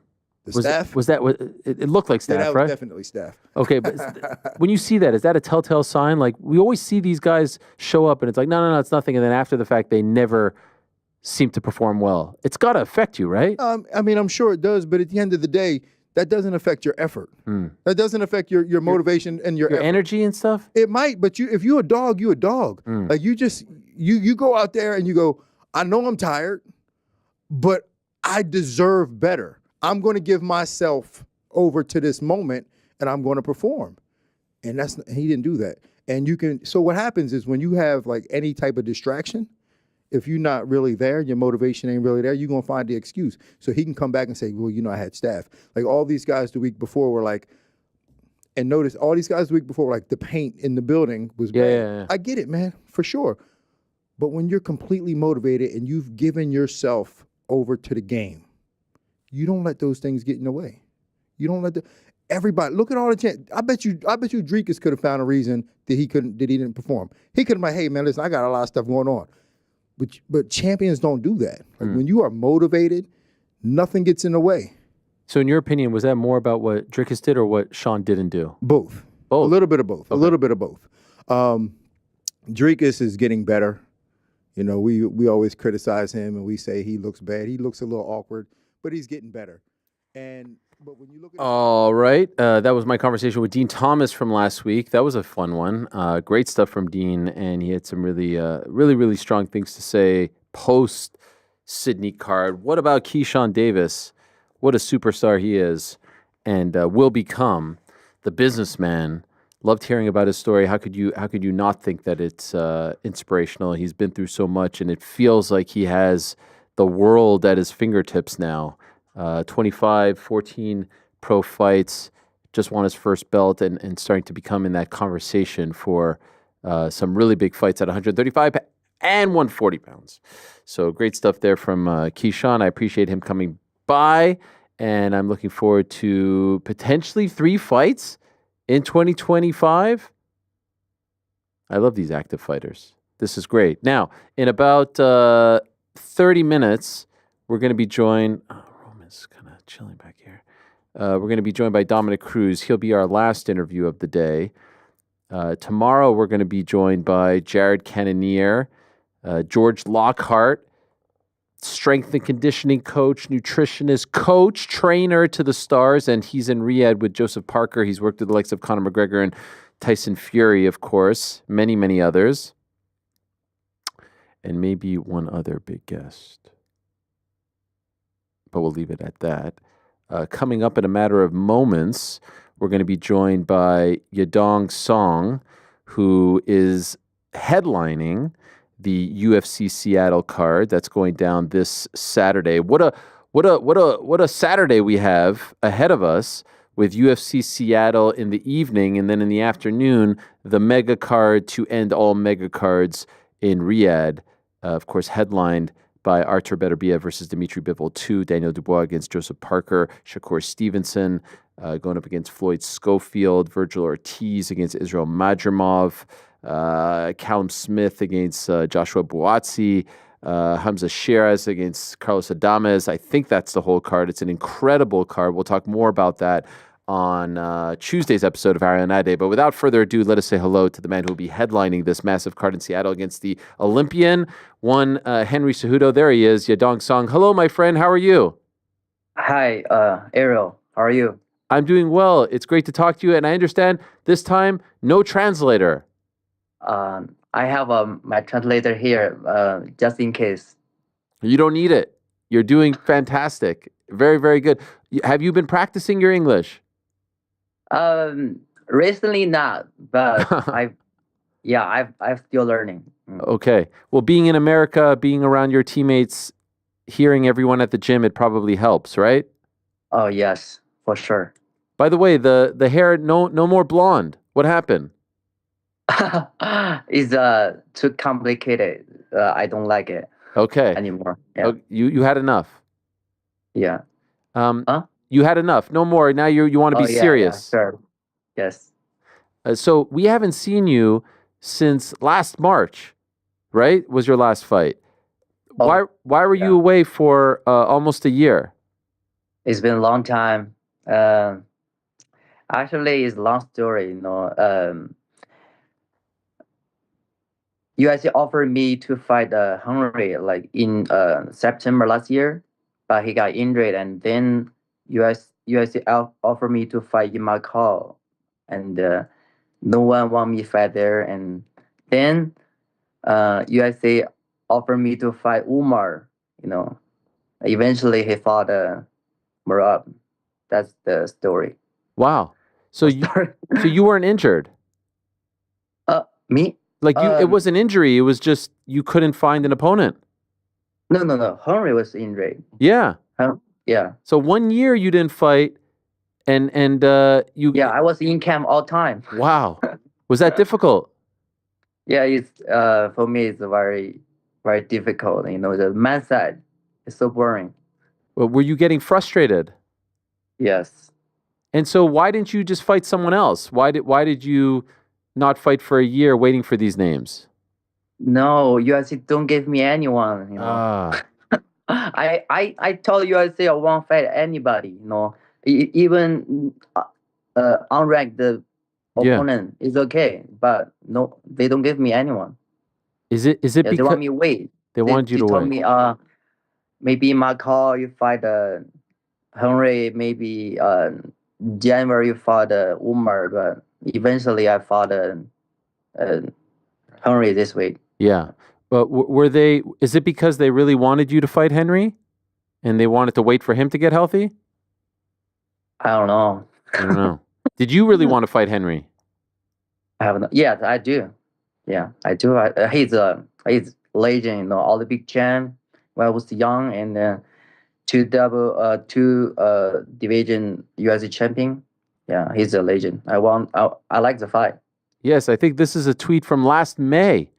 I heard China's your lucky land, Henry Cejudo. You got your Olympic gold medal in 2008. I'm inviting you to come over this year in August. Let's put a show on for the fans. This will be a real show. Stop calling out Font. That's you. Yes, that's me. And that was in May. That was almost a year ago.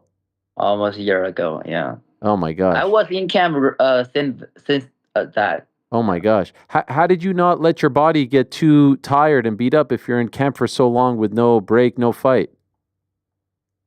I got you.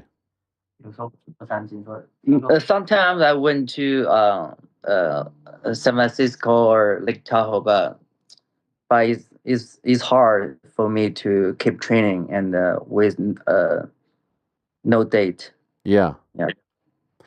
Would you like to be the one to retire Henry Cejudo? Is this what you are hoping for? Yes, I believe I will make him retired of this one. Okay. You're going to beat him up so bad. Yeah, it's gonna be one set beat up. Wait, what is he going to become? One set beat up. Okay, Yeah, yes. one set beat up. Once you Yeah. beat him up. And what do you think of Henry? Because some people think he's cringy, he's annoying. Some people like him. How do you feel about Henry? He's funny. He like promote the fight. He like talk a lot trash. Yeah. But I like him, and I respect him. He's a legend. Yeah. You think he's going to try to use his wrestling a lot in this fight? Pardon, you think please? he's going to try to wrestle a lot in the fight? Use his wrestling? Oh yeah, I believe he can try to wrestle me. Yeah. I don't believe he will stand fight with me. Right, of course. Yeah. And by the way, there was that report that you were fighting Umar in December. What happened with that one? Why did they not do that and he fought for the belt? Was there any truth to that story? So you guys offered me to fight December, but I just recovered my shoulder injury. I don't have that enough time to prepare. Almost just 5 weeks. I don't have enough time. I say I can fight in January. In January, so UFC said yes. He told me he probably fight in January. Can fight in January, and I'm waiting that. So eventually, he told me Umar got injured. They can't fight. He can't fight, and 2 days later, he and Marab's fight official announcement. That was interesting. Yes. I have no idea what happened. Wow. That is weird. Yeah, he's weird. That is. Were you surprised that Marab beat him? Yes, I'm surprised. I believe Umar can win the fight because he can wrestle. He has a better jiu-jitsu, but I think he got a hand injury in the first round or second round, but this is MMA. What anything can happen. Right. And what do you think? You think Marab fights Sean O'Malley next? I think next will be Marab versus Peter. Peter Yan. Yeah, Peter Yan. You know Peter, right? You are familiar with Peter, and so is Marab. Do you think? I love this guy. You think Yan can beat him? Because the first time they fought, it wasn't very close. Yeah. Well, I think it's hard for Yan. Yan he changed a lot to for this one, because his first time he with his Marab is terrible. Yeah. Yeah. Okay, so you think this time closer? I don't know. Okay, we'll find out. But next, I think will be Yan with his Marab. Did you train at Alpha Male for this fight again? Yeah, 10 months straight. Wow. In Alpha Male. And I saw on your Instagram that you're a fan of Bruce Lee, right? Oh, yeah. There is a museum in San Francisco. Yes, and you were there. Yeah, I was there. Are you going to go see? Because his cemetery is near Seattle. Are you going to go? Yeah, of course. I will pay my respect. Amazing. Yeah. Have you ever been? No. Okay. First time. Are you going to go before the fight or after the fight?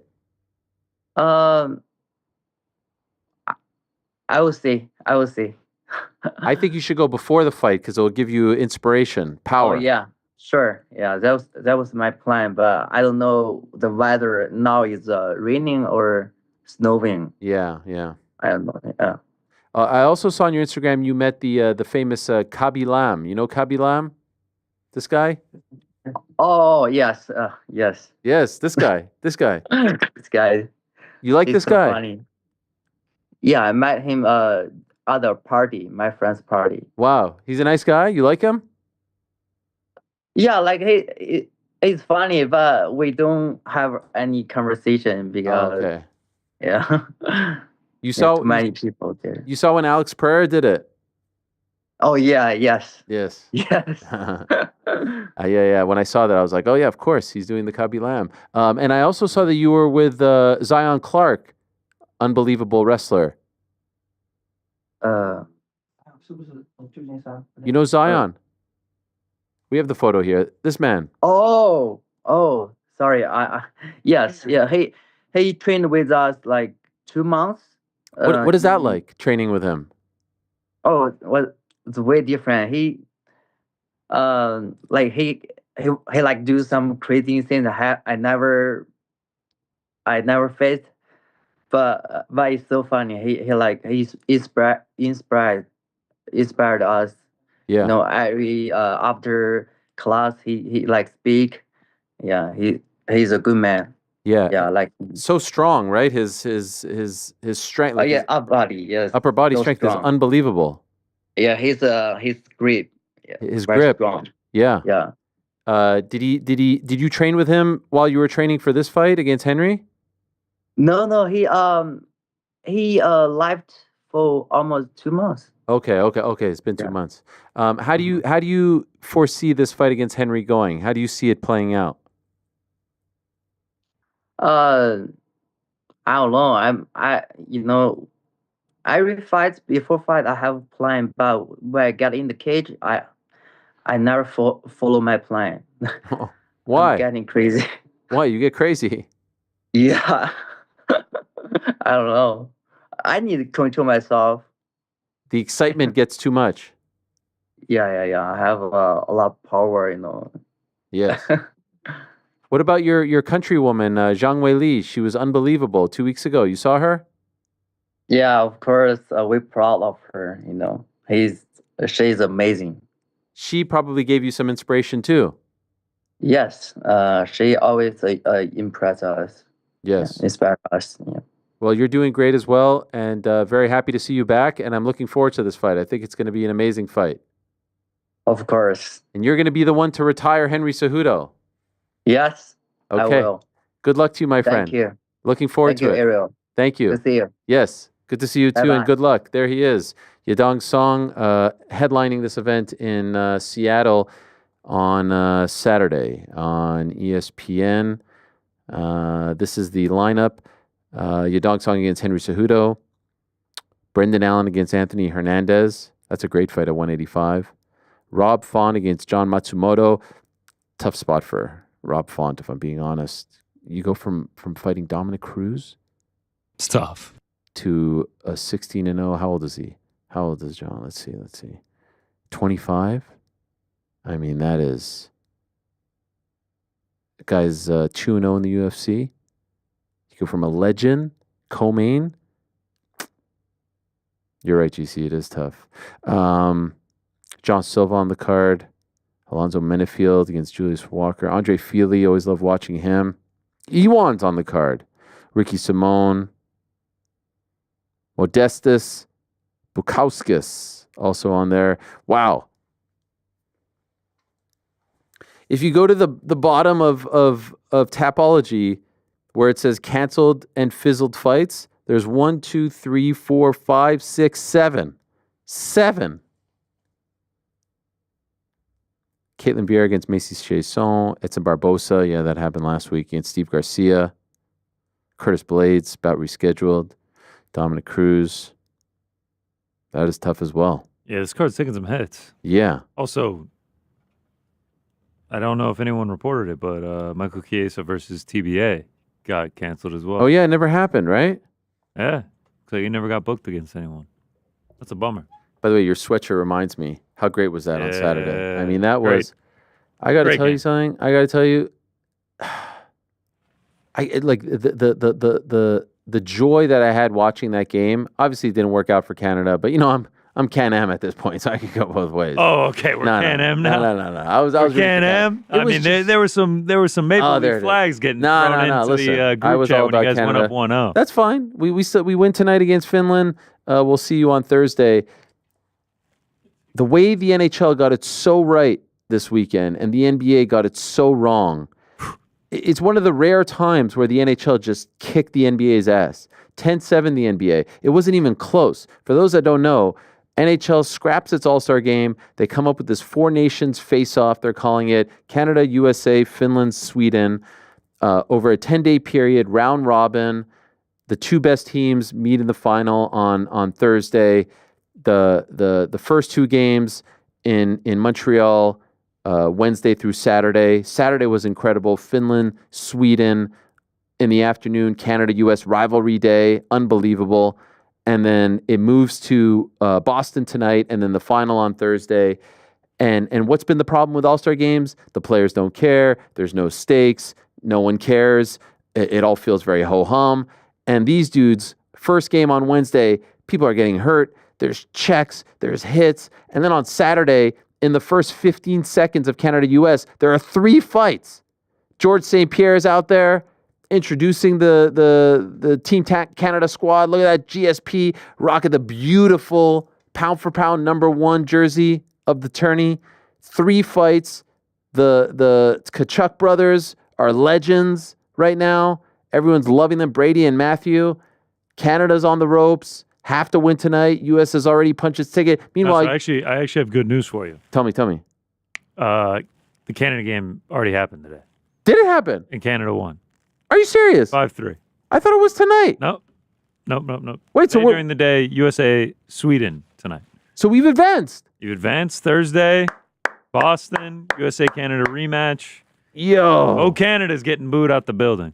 Are you serious right now? I'm dead serious. I was actually super excited to go home and watch that. Oh, you're gonna Thanks for spoiling it. It's like Bruce Buffer on the plane. You're gonna have to get tired. Are you fucking with me? Did it really happen? Connor McDavid, Nathan McKinnon. Oh yeah, you know Nathan what? McKinnon again. President's Day. Yeah. Yeah, shout out. Yeah, most people aren't working. Yeah. Not us though. Not us. Canada won. We're in there. Where were the updates? Empty office Can-Am now, or? Empty office. Oh my God, Canada, US. That might be the most watched hockey game in this country since 2010 gold medal game. Can't wait. Do we put something on the line here? I mean, I'm open. What a day Thursday is going to be. We got 1 championship in the morning. We got boys in the back in the afternoon. We got Canada, USA. I mean, what a day. But and let me tell you something. If you guys boo our anthem, I swear to God. It's getting booed from my couch in my living room. And I may be the biggest supporter of O Canada, especially when it's happening in a Canadian arena. Yeah. Any hockey game I go to, I take my hat off and put a hand over my heart for O Canada as well. But come Thursday, boo birds are going to be flying from my couch. You talk about, someone tweeted this, like the NHL does everything in its power to not be political, and they just backdoored their way in some way, somehow, into the most politically charged sporting rivalry on the planet right now. Maybe not on the planet, but certainly like all of a sudden, with all this stuff going on with the 51st state and Trump and the tariffs and all this, and you get Canada, USA on this stage, a table setter for next year's Olympics. And you mentioned the NHL All-Star Game. I used to love watching it. Didn't watch 1 second of it this weekend. I've watched both Team USA games. You mean NBA? Yeah, sorry. Yeah. Used to love the NBA All-Star Game. Didn't watch a second of it. Let me tell you something. Can't wait for Thursday. I was enraged watching yesterday. That was the worst All-Star game of all time. It was rock bottom. I don't know who thought it was a good idea to have more Kevin Hart airtime than Jalen Brunson. Jalen Brunson played for 8 minutes, and I was okay with them changing the format. Draymond Green was mad that the Rising Stars got to play in the Sunday. It's a little bit weird, if I'm being honest. Like, that should be a privilege. You should earn that, but fine. It tied into Friday's Rising Stars game, all that. But they kept going to the fucking talking and the Kevin Hart. TNT, it's time for a change. Thank God NBC is taking over, and I don't know how they change this. I don't know if they will. The Saturday sucked too. You got Wemby, who's like as pure of a soul as possible, being like poisoned by Chris Paul, ruining that skills challenge. 3-point was fine, but all of a sudden we're living in an era where everyone's chucking threes, and all of a sudden these guys get to the 3-point challenge. They can't hit a three to make their life. They're getting 14s and 13s. They can't hit threes. They can't even get to the 20s. And then the dunk contest.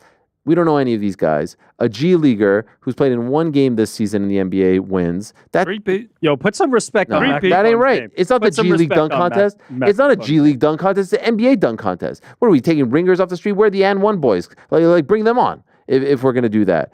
And then you got no one playing. You got immediately afterwards, you got all the stars saying, I might have to join next year. You ain't joining. We don't believe you. John Morant, we don't believe you. Giannis, we don't believe you. LeBron, we never believed you.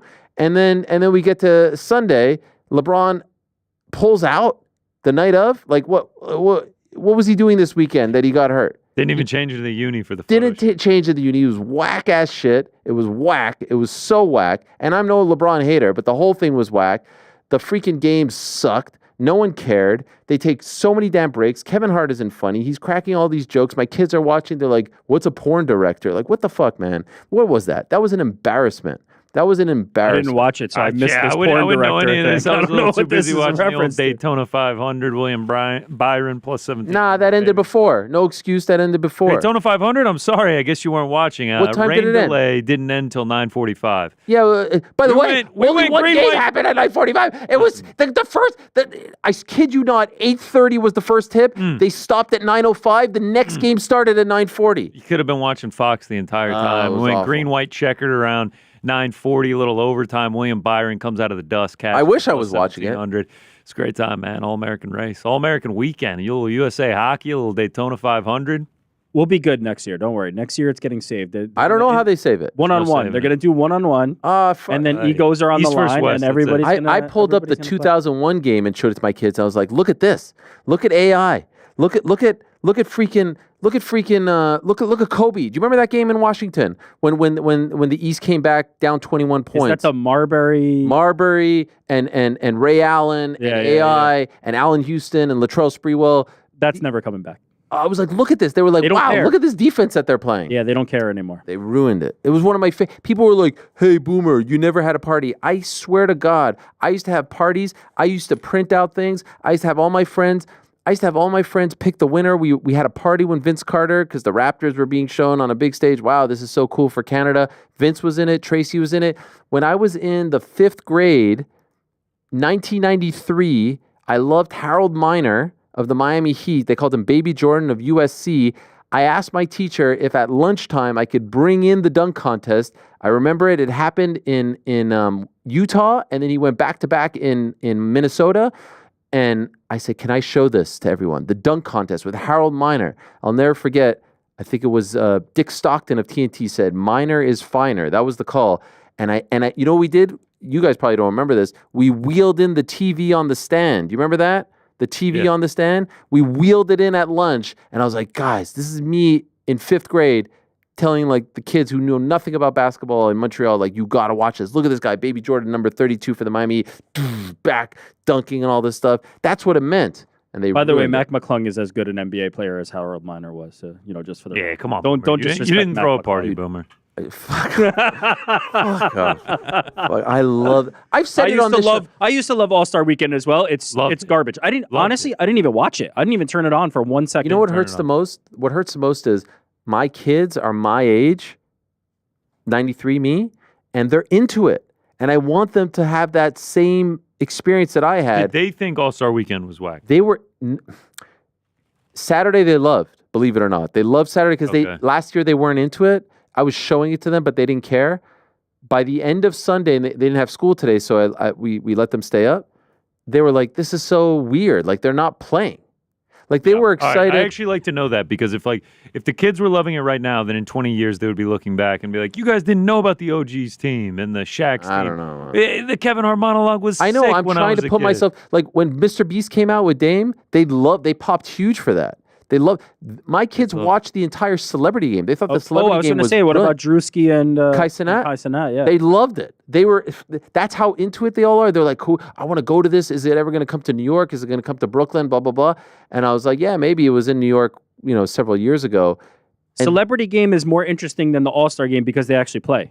They actually want to win. Yo, can I get in that Celebrity Game? Like, what the that'd be hell? sick. That's been the I gotta- dream. if Where you're you at, there, Mike I Foss? gotta- I Mike gotta Foss be told me he assistant was coach. going to get me in this year. Mike Foss, where you at, We Mike? need more tape. We need more tape. Nah, I was Two I was elbow cooking. jumpers isn't going to cut it. We need more tape, man. We need more tape. I just said we could hear Claire too. She was just like, "Can I finally stop the recording?" Dad, you're 2 for 14. They had to edit out the misses. No. I said, look, we're taking 2 and that's it. I only took 2 shots. That was it. On the 18th try. It was. Hey, it was bottoms wet. though. When you did make them, yeah, it was wet. Wet jumpers. Shout out. Wet. Yeah, it stinks. All-Star stinks. So I went to bed mad. What put me in a good mood was Adam Sandler's song on the SNL 50. That's what put me in a good mood. That was great. I was SNL 50 delivered. Yeah, All-Star the concert game. was great. Trash. I missed it. What did you see? I'm You a missed race head, everything. man. I'm a race head. I was watching Daytona 500 coverage. I thought you were just about to say something totally from different. 12 noon to 10 Wearing p, that baby. flag, I think I'm a racist, man. No, man. I watched the whole rain delay. It was great, man. It was great. What do they do during a rain delay? Bullshit. Talk to the drivers. Do Sounds like the nothing. NBA All-Star game because there's Man. a lot of bullshit there too. This is the last thing I'll say about NASCAR on this program for the time being, but the amount that they thank their sponsors is wild. Yeah. Guy gets into a crash that would kill any normal person, and he's just like, yeah, it's tough, but I do want to thank old Coca-Cola for bringing me out here today, and submarines.com. Can't tell you how much I appreciate them. It's just like, man, you go straight to the sponsors after a crash where you went flying through the air. Well, I missed it. Shout out to the NHL. Shout They're out to killing it. Montreal was fantastic. I don't love the booing of the anthem and all that, but I get it. Shout out to the U.S. They've been killing it, and I'm delighted. I can't believe I missed it. I was legit looking forward to coming home and watching that game, but You still can. well, I guess maybe I won't tell my kids. They're not so into hockey though. Just get till Thursday. Just get till Thursday. Thursday's gonna be big night at the Helwani incredible. household. Yeah. Little poutine. Man, maybe we get some disco fries. A little orange julep. Julep? Yeah, oh, that'd be Yeah, sick a little too. spaghetti from the julep. Yo, if we win, I mean, you guys were talking, like, my whole timeline was everyone talking shit about Canada. If we win, Dude, that's there tough. were some great edits. They were great tremendous. edits. They were Yeah, it tremendous. will be tough. It will be tough. I'll wear my Canadian hockey jersey that I have. I appreciate that. Thank you. Do you have one? Yeah. I got a Gretzky one. Oh, wow. Yeah, I bought it for $297. Oh, yes. I have yes. to dust it off for the Montreal card. I remember this one. By the way, who's the most popular fighter in the UFC right now? Who would you say? Oh man, like active? It's Alex Pereira. And who is he Okay. hanging out with this weekend? Who is he hanging out with this weekend? We could finally put a nail in the coffin of this stupid debate. Alex Pereira getting the rub from Drake, from Drizzy. There it is. Look at Drake. Drake's like, yeah, Shama. He said Shama or no Shama. Did Drake kind of blow him off? I'm not sure. Yeah, there it is. Look at him. Pereira knows. Pereira ain't no Team Kendrick. What do you have to say now? What do you have to say now? I saw him doing the businessman bop too. Shama. Wasn't a Dougie. I told you it wasn't a Dougie. It was the You businessman said bop. it was a Dougie. I told you it wasn't a Dougie. What was the other I one? said, please don't say, but it's the Dougie. It was Dougie. There's another You one. asked if he was cranking that Soldier Boy. I was Yeah. like, all right, Gomer, So go have your Gomer. NBA All-Star party. Oh my God! Could you imagine? What was that? Was that the Dougie or the Soldier Boy? No, it was the businessman bop. You boomer. Anyway, all right. Let us get to our final guest of the day. Can't wait to talk to this man. You know him. We found out a couple of weeks ago that unfortunately he would not be retiring in Seattle this weekend. We spoke to him when the news came out about the fight. And as they say, the best laid plans of mice and men often go awry. But for Dominick Cruz, unfortunately, this is how it ends. But what a career, Hall of Famer, one of one, pioneer, trailblazer, all those things and more. And he's kind enough to join us to talk about it all. Here he is. Hello, Dom. How are you? What's up, Ariel? I'm good. How are you guys? I'm doing great. Thanks for joining us. Can I be honest with you, Dom? Can I be sincere with you right now? I would hope you always are. I know. You know what? As I said that, I knew you were going to say that back. I knew you were going to say that because you say that someone says that implies that they aren't always sincere, and I'd like to think that I am. When I saw your message, when I saw the Instagram post when you announced this news, I got very emotional, Dom. I got very emotional, and I think I know why. But you represent such a great period in the sport, and you've brought us along the journey for so long, and you've been so inspirational. and I really hurt for you. I was really hurting for you. I felt. I don't want to say I felt your pain because you were going through serious physical pain there, but it really bummed me out. And so I'm just curious. A couple of weeks later, how are you dealing with how the active portion of your career ends? I mean, I think the hardest part about the whole thing is that other people are bummed out. You know, it's a choice. It's literally a choice to be happy. And the normal thing would be, oh, I should look and be sad because that's how it should look for other people. To, you know, that was the first thought. Like, I shouldn't enjoy my life because I don't deserve to, because I pulled out of this fight.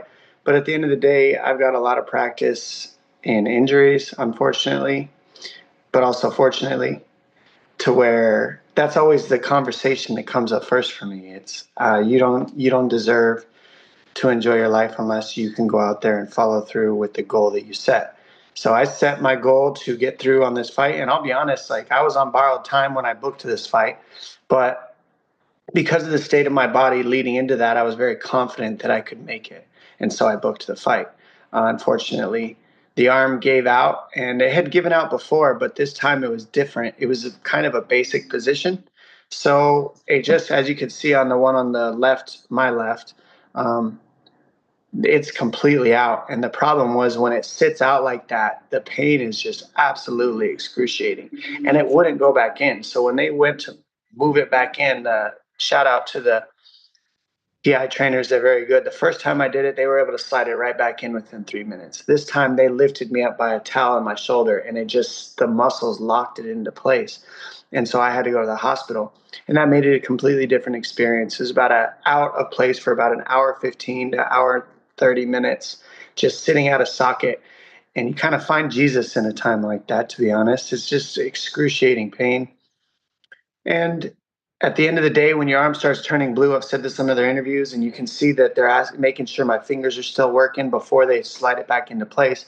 It's like, okay, is fighting worth as much as my arm? Because there's a possibility, if I keep this route, the arm just stops working. You're not able to lift it. You're not able to see, I can do all this because it's been about 13 days removed and it's back in socket. But because I'm not fighting, you know, that might save my shoulder for the rest of my life. And that's the big picture. It's, do you want your shoulder, or is the money you're getting paid worth your arm? And for me, I'm not getting paid big enough dollars that it's worth my arm. Maybe if I was making, you know, a few million, maybe that might change it. I might have gone in there and figured out how to make it work at 50% on one arm and 100% on my other.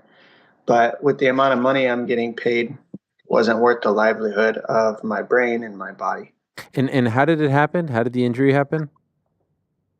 I was grappling. I was doing get up from the bottom drills, half guard, and I've done it a million times. You post on your elbow, and then you turn your hips over to get to a single. And when I posted on the elbow and then pulled through, it just shot out the back. And it was just a basic thing I've done a million times. So that's when the realization of, if you can't make it through the normal grunt everyday movements in camp, then I would be subsidizing and not showing up as the best version of myself, which, you know, kind of, then I'm fighting for money. And that's not why I started this thing. When I started fighting, it was illegal to fight in every state. And I was essentially paying money to fight just because I enjoy it and I love to compete and I love to be a winner. And if I'm not setting myself up like that, then, you know, it's just better that I don't do that to the fans, myself, or the sport, from my opinion. Do you need surgery? I'll know this week. I'll find out this week. I got the MRI last week in Mexico City, and I'm waiting on the results back from them. A little bit slower. Hopefully I got them back today, and I'll know. But the big thing, Ariel, is when you have a shoulder injury like mine, you don't have to do surgery because I'm able to move it. The problem is, at any given time in my life now, and I'll never know when, it could just pop out again. I could be snowboarding. I could be throwing a baseball. I could be, you know, hanging out with my family, and I decide to lean on my arm and it feels fine, and then I turn the wrong way and it slides out. When you get a surgery, it closes the gap. It brings the tendons back together depending on how bad the damage is, and then there's less chance of it sliding in and out. So that's what the surgery would be about. And I'm not 100% sure if I'll want that or need that, because surgeries, I already got it cut once. It's a very delicate, crappy process. So I don't know if I'll do it or not. The reality that you won't fight again, how are you dealing with that? I mean, it's comes and goes, right? If you're going to be honest with yourself, it's like mourning the loss of somebody when you lose the sport, when you do it as much as I do. But I'm still so involved in the sport. I'd like to get back to Mexico City, help those guys out, help Dana with his ideas there. I'll be giving back to the sport the whole time. I pulled out of this fight so that I could still use my shoulder to train athletes, to work, to still move around and do what I want to do, and still stay dangerous. It's important for me as just a man to be dangerous all the time. So I'll still be very dangerous, and that's the key for me. It's not about retirement and get fat and get lazy. My brain doesn't work that way. It's stay as dangerous as I can. That's the reason I started this sport, and essentially paid to do it, was because I wanted to be dangerous. And so that'll stay. That won't change. I'll stay active. I'll stay moving. And I'm lifting every day and doing what I need to for physical therapy. So, not competing at the highest level, I gave everything I have to it. So at the end of the day, I can kind of surrender to it, let go, and then receive what comes next. That feeling that you talked about at the beginning, where people are telling you that they're bummed for you, and then you have to sort of say like, I'm not dead. I'm able to be happy. It's just the end of one chapter. How do you handle that? And did you feel those feelings of guilt? Like, why should, like, I understand. Great question. How do you deal with that? Yeah, it's a great question, Ariel. Honestly, that right there, what you're asking me, is the hardest thing. It's other people's vision of me. And then you kind of sort through what you think they're thinking about. I'll speak for myself. I kind of sort through what I believe they're thinking of me. And the longer you go down the road and the more people you go through that, the more I realize it's not them that I'm looking at. I'm looking at myself through their eyes, and I'm judging myself. It has nothing to do with other people. That's the hardest thing, is I feel like I don't deserve. I feel like, I let people down. I feel like I said I was going to do something and I didn't get to follow through and do it. But it's not a fact that makes me not worth it, that I can't enjoy my life, that I can't do all these things. I made that up. And, so the hard part is just noticing that those are thoughts that come up for me and that they're not real. Like, most people can't believe I did what I did up till this point. Most people, it's always like I'm thinking people are thinking bad about me. And really it could easily go the other way. I'm thinking bad about myself. And so that's the constant hurdle, Ariel, is when you see other people looking at you, it's not them looking at you and giving their judgments of me. It's me giving judgments of myself. And I just assume that that's what they're thinking when I look in their eyes. And that doesn't go away until I do my own healing, until I forgive myself. So what's interesting about that is, in the aftermath of you sharing this news, you were showered with love and praise. And obviously I'm not going so in the weeds with all the messages that you're getting, but I didn't see people. I expressed sadness only because, like, you represent an era, and for me personally, you represent someone as well. And so everyone has their own connection to you. But I'm wondering why you felt that sort of that kind of burden and sadness, because I was kind of hoping that all the love that you were receiving, sometimes people only receive this love once they die. You got to see it in real time happen, everyone tell you how great you are. And so did that help, or did it make it worse in a way? Yeah, that's the irony of loss, is a lot of times we think grieving has to be this sad thing. A lot of times grieving is just joy rewrapped into sorrow, because most of the time when grieving happens, it's thoughts of the great things that happen that cause the sadness. It's not really the sadness itself. So when I think about all these people showering me with love and being grateful for me, I'm obviously so grateful. It's like amazing. It's just a matter of realizing that sometimes that'll make you sad, because that's the things I won't be feeling again.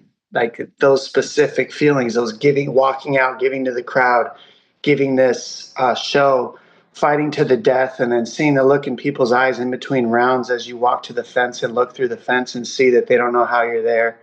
They don't know how you're still standing.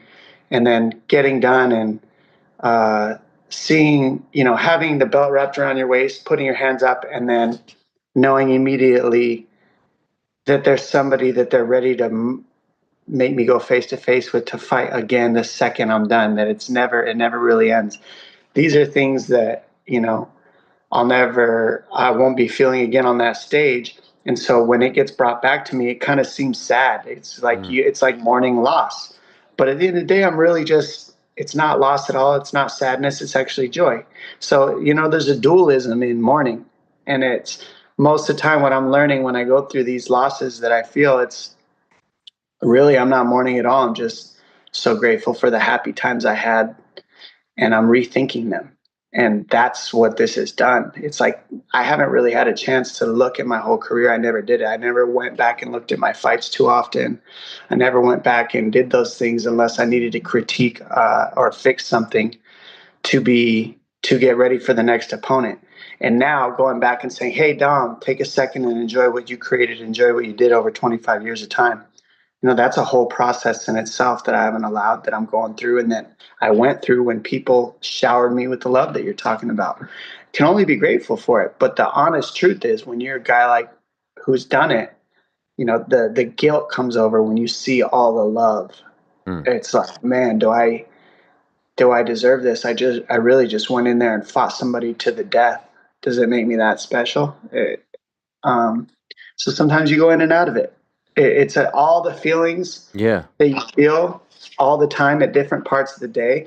And one of my favorite things is to get to feel each feeling instead of having to box it up and say, that's how I need to feel all day. I can feel all of the feelings. I can feel everything, and, push through them and just keep moving. And the key is keeping a routine right now. Are you at peace with it ending this way? Yeah, well, that's the big question, right? Is anybody, let's say you died tomorrow, would you be at peace with it ending that way? There's a piece of you, I'm sure you would say, well, some things, but some things no.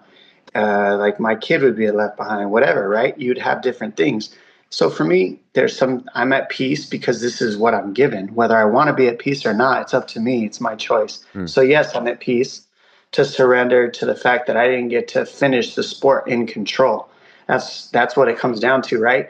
I thought I could control when I would stop this thing. And my body said no. And the universe or God or whatever anybody wants to believe in, I believe in God, that this happened for me, not to me. So what's the next step? How can I use this? Never waste a good crisis. It's happened to me so many times. I've been through this routine a million times, unfortunately, but also fortunately. It's just the next steps.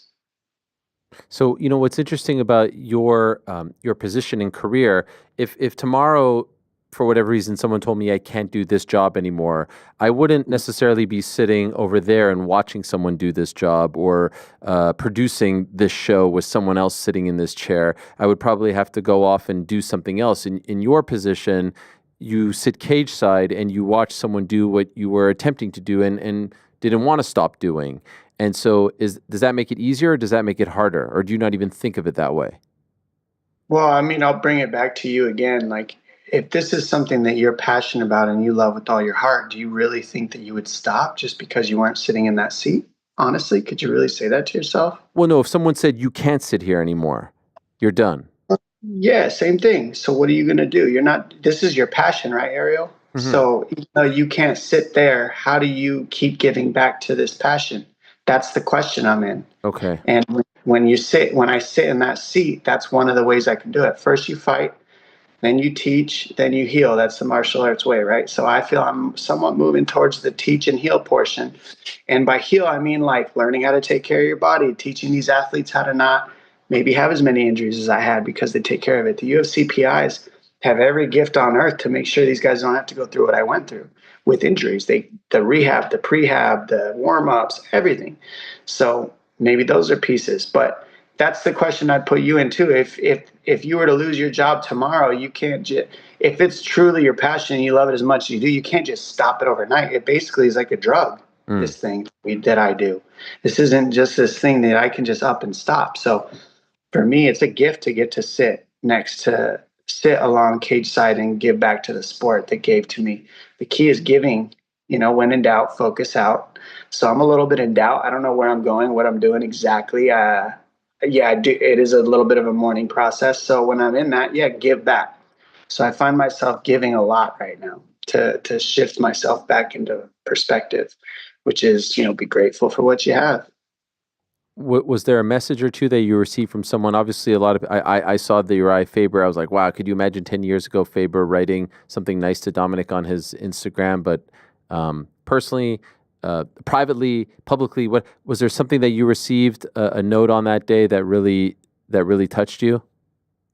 I've gotten a few notes from some big names. One of the ones that stood out to me was TJ Dillashaw actually reached out to me. Wow. I was shocked. He gave me a recommendation for a shoulder doctor and said he was looking forward to watching me compete. Sorry that I couldn't. DJ, obviously. Faber, obviously. Danny Ricciardo from F1. Yeah. He recently retired. And so he kind of shared some of his sentiments of what he was going through. And obviously I can relate to that because, he's in a very dangerous sport too. So certain people, in the past, I've had Theo Vaughn reach out to me. That means a lot. Just people who have been through a lot in their life and continue to keep moving forward.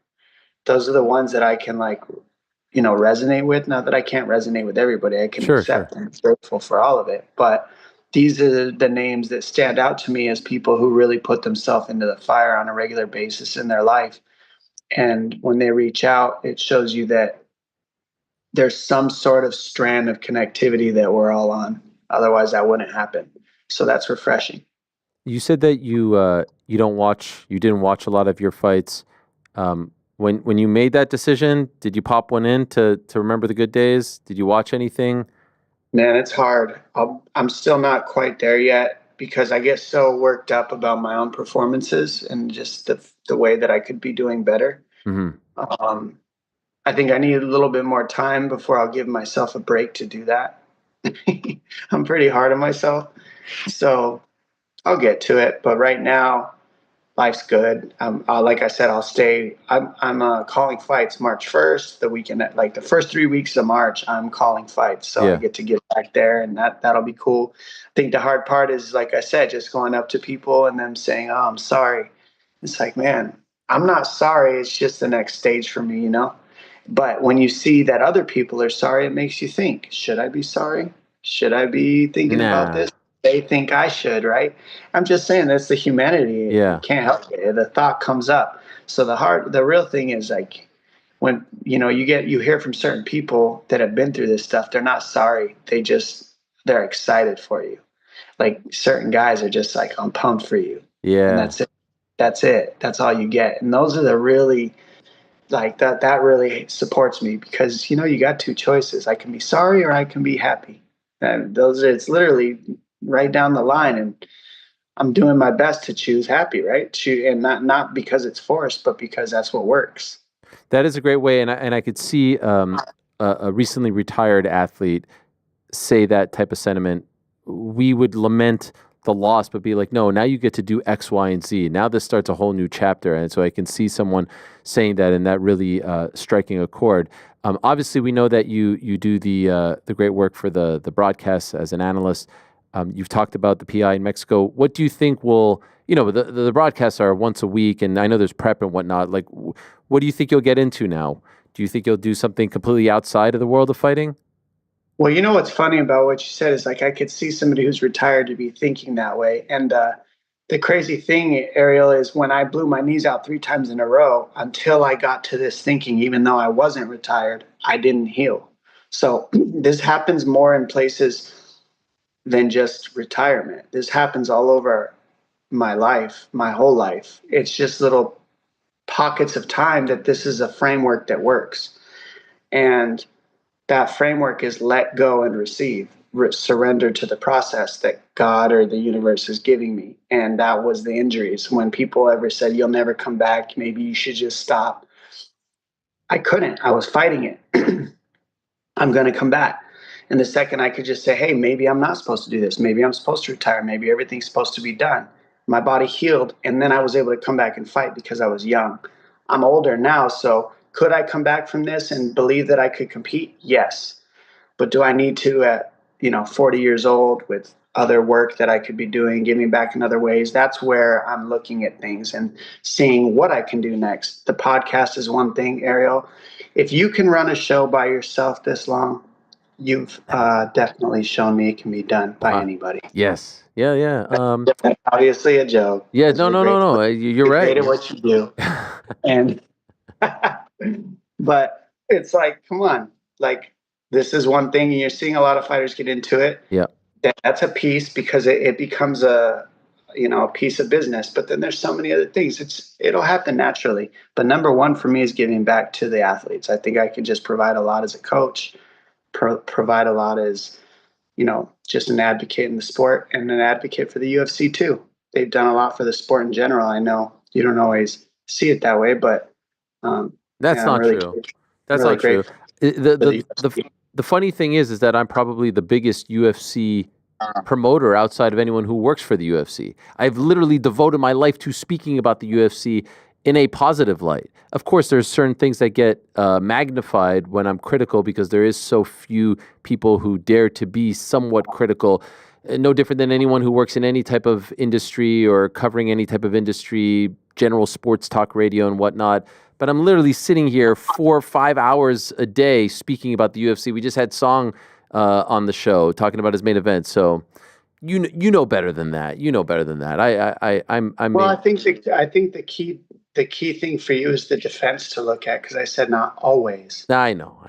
I do get defensive because it's pay attention to that though, because that's the first admission of guilt is defense, and it's like, what are you defending? What is there to defend if that's not true in some sort of way?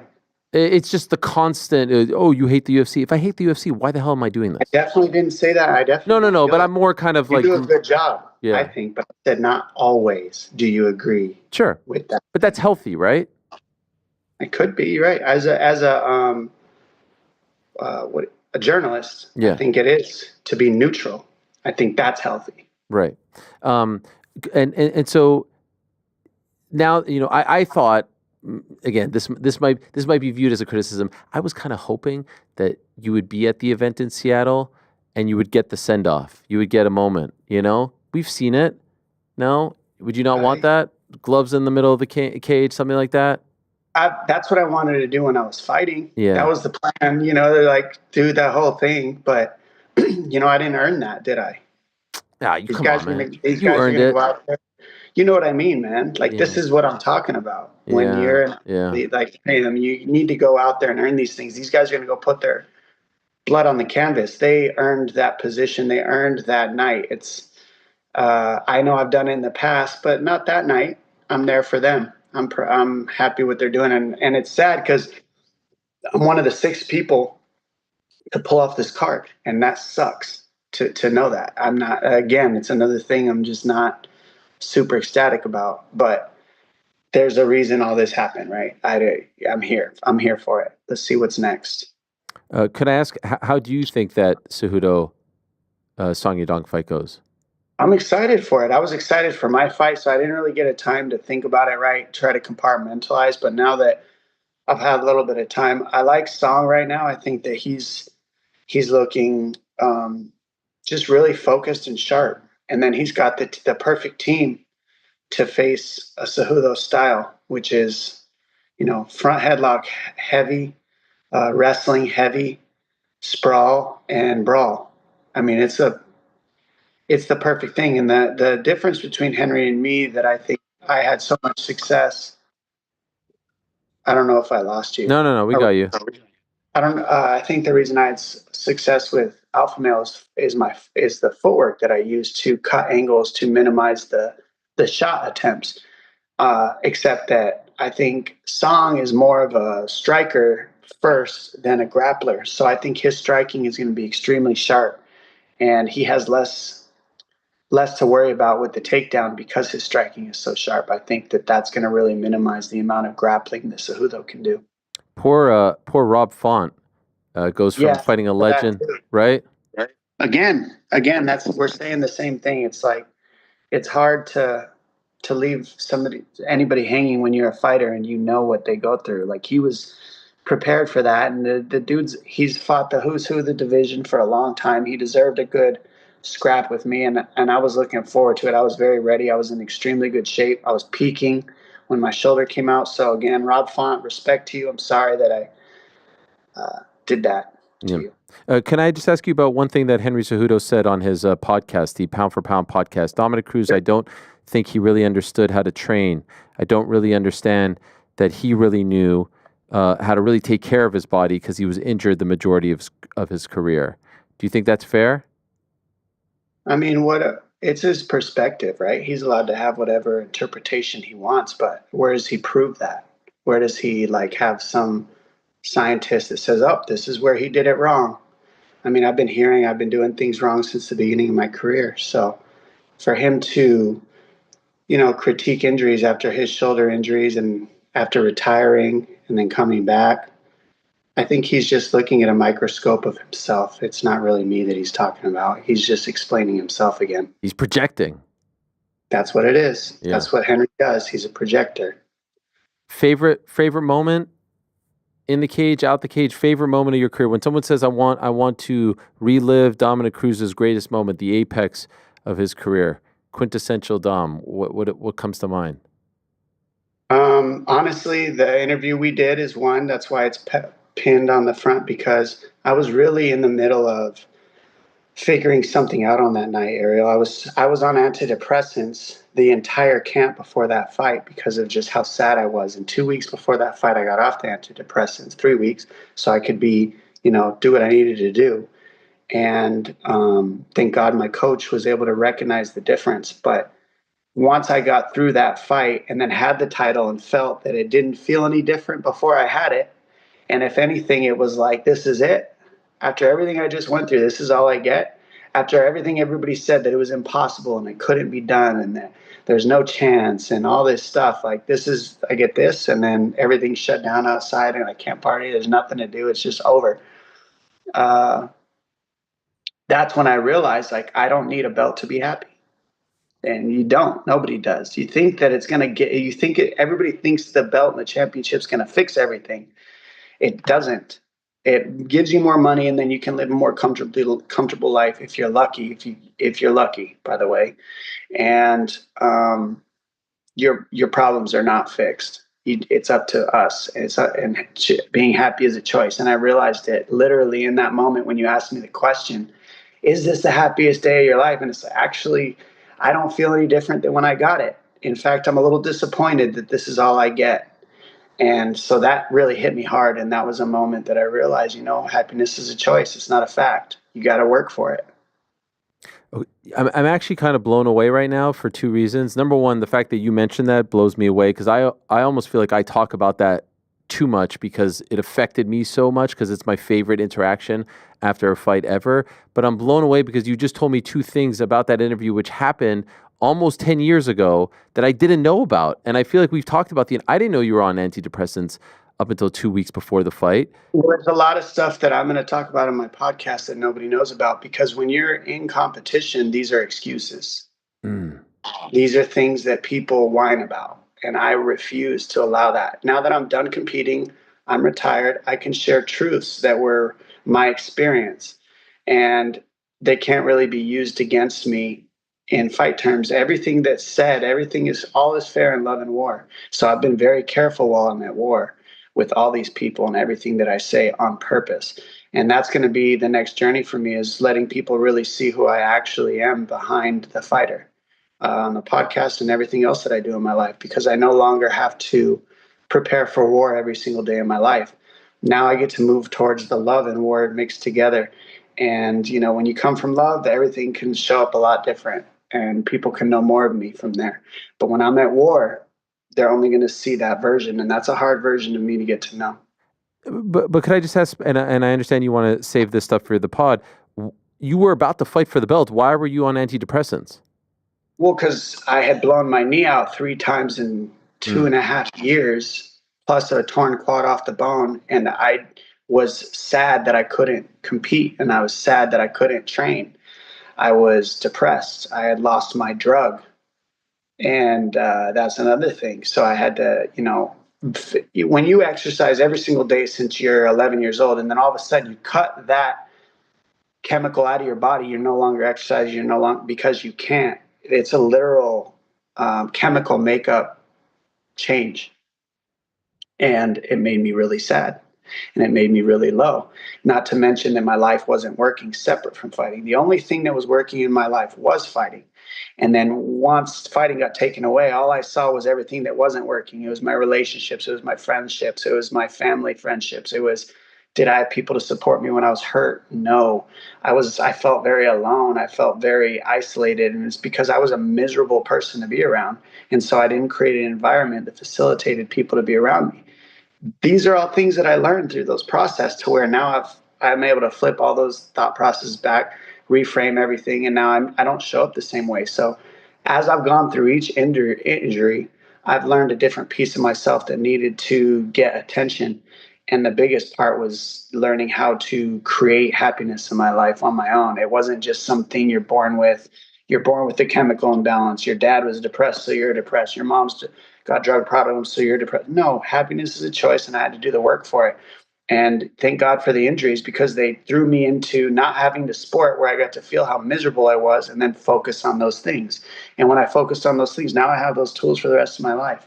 And that's the culmination of everything I learned when doing that interview after winning my belt and before it. I was on antidepressants, and I was scared to get off of them because I was scared to turn into the crazy person that I was. And then when my coach saw that my training wasn't the same, and he got me off of them and said, something's off. Are you still on them? And I said, I was on the tiniest amount, but I was scared to get off. And it was legal. I was able to take all that stuff. So it was just like, he's like, get off, cut it. So at 3 weeks, I cut it off, and I started winning rounds.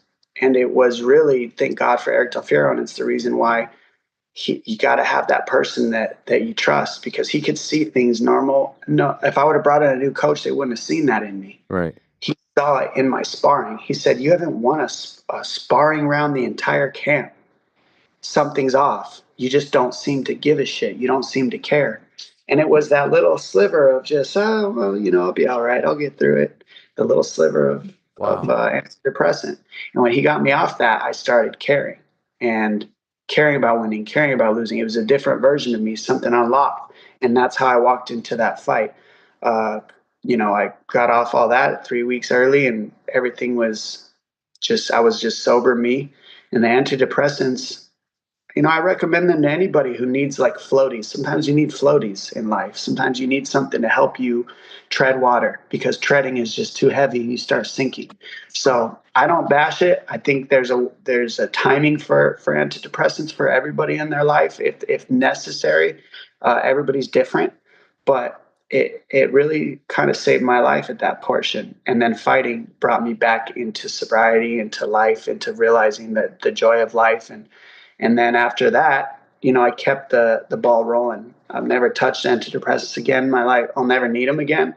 I've learned a lot of different tools from that process as well. And so, yeah, again, nothing's perfect. Everything might look perfect on the outside for a lot of us, the strongest people in the world, but we're all going through hell like anybody else.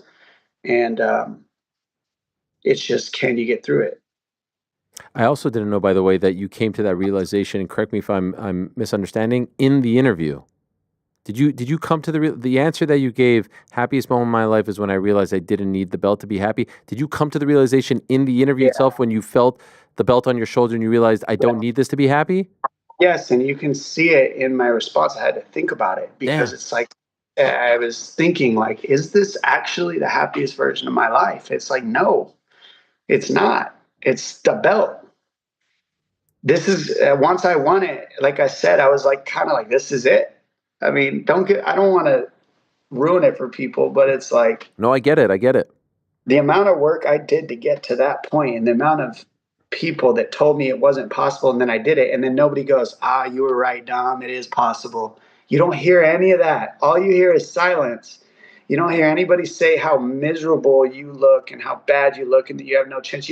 All you hear is that. And then when you win, you don't hear any of the other side, which is, wow, you actually did it. Wow, you're stronger than I thought. Wow, media doesn't do that. Nobody does that. They just go, wow. I mean, well, I guess Dom did it. Ring rust doesn't exist for him. No, ring rust doesn't exist for anybody. It's a choice to believe in ring rust. I'm not just some special person. And that's another example of what I mean. People, it doesn't stick with people. I did something that people thought was impossible. I got told it every day. And after it's done, they just go, well, okay. So, end of the day, it's just, that was, when you asked me that question, it made me realize, like, no, this doesn't make me more happy. It's a cherry on top, but life is really good. What a story. What a career. Happy birthday to your mother, by the way. And hopefully I got that date right. And happy early birthday to you, early March, right? Yeah, you didn't get it wrong this time. Look at you. Yeah, that was embarrassing that one time. It was incredible because you let me do it for so long. You let me do the whole song, the candle. I was so sure of myself, and then you would expect nothing less from me. Amazing. Absolutely amazing.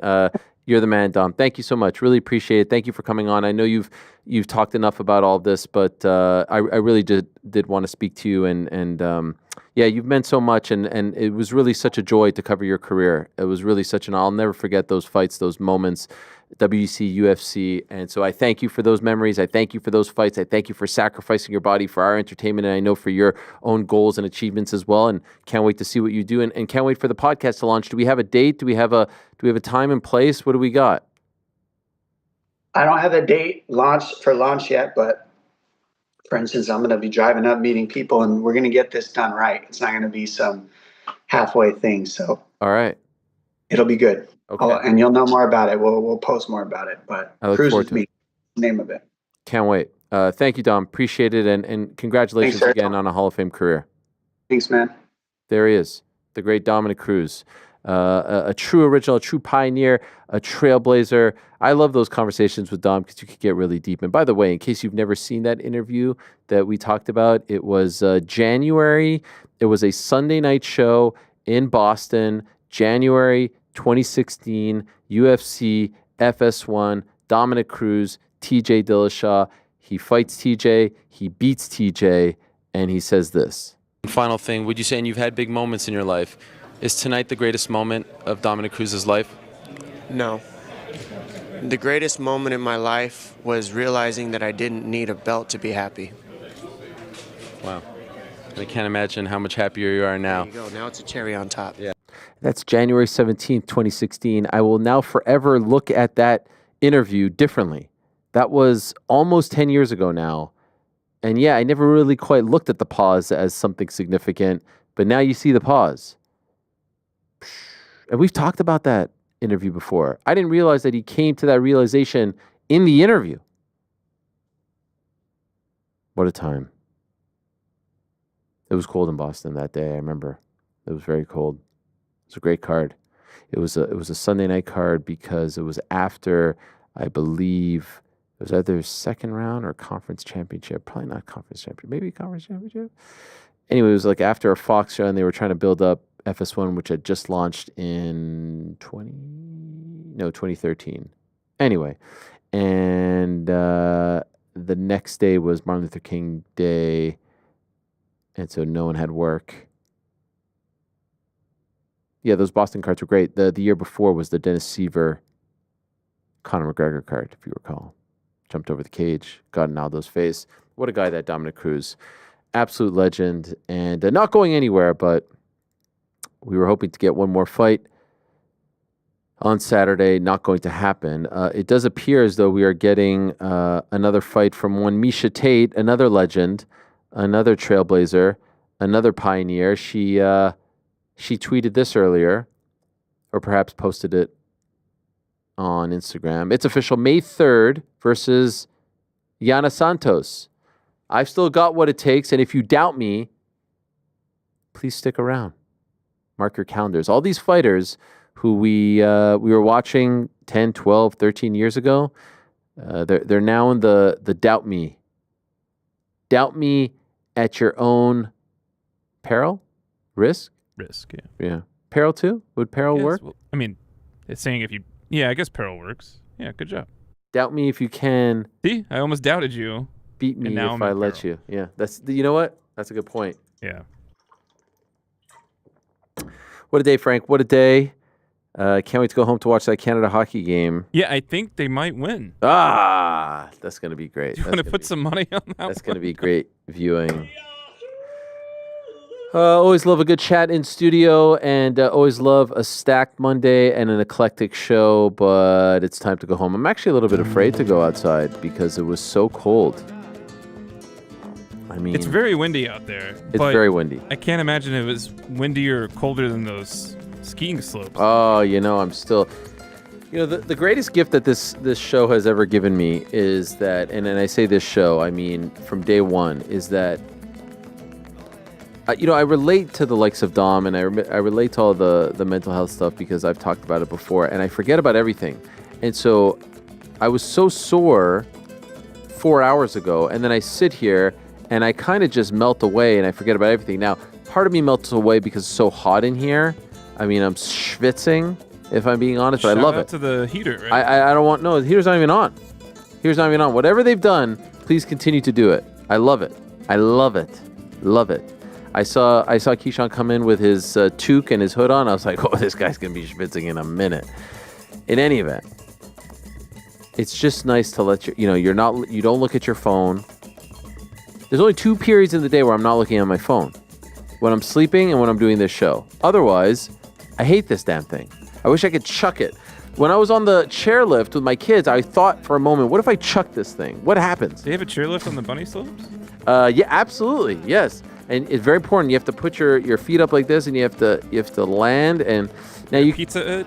Is that what you called it? No, pizza French fries. That's when you're going down. You could go on the magic carpet, but we've graduated to the chairlift on the bunny. Anyway, I don't appreciate your jokes. It's time to go. Thank you very much to everyone who joined us today. Dominick Cruz, Bruce Buffer, Keyshawn Davis, Yadong Song, Youssef Zalal. Thanks you. Thanks to that. Back on Tuesday, same time, place. I'm out of here.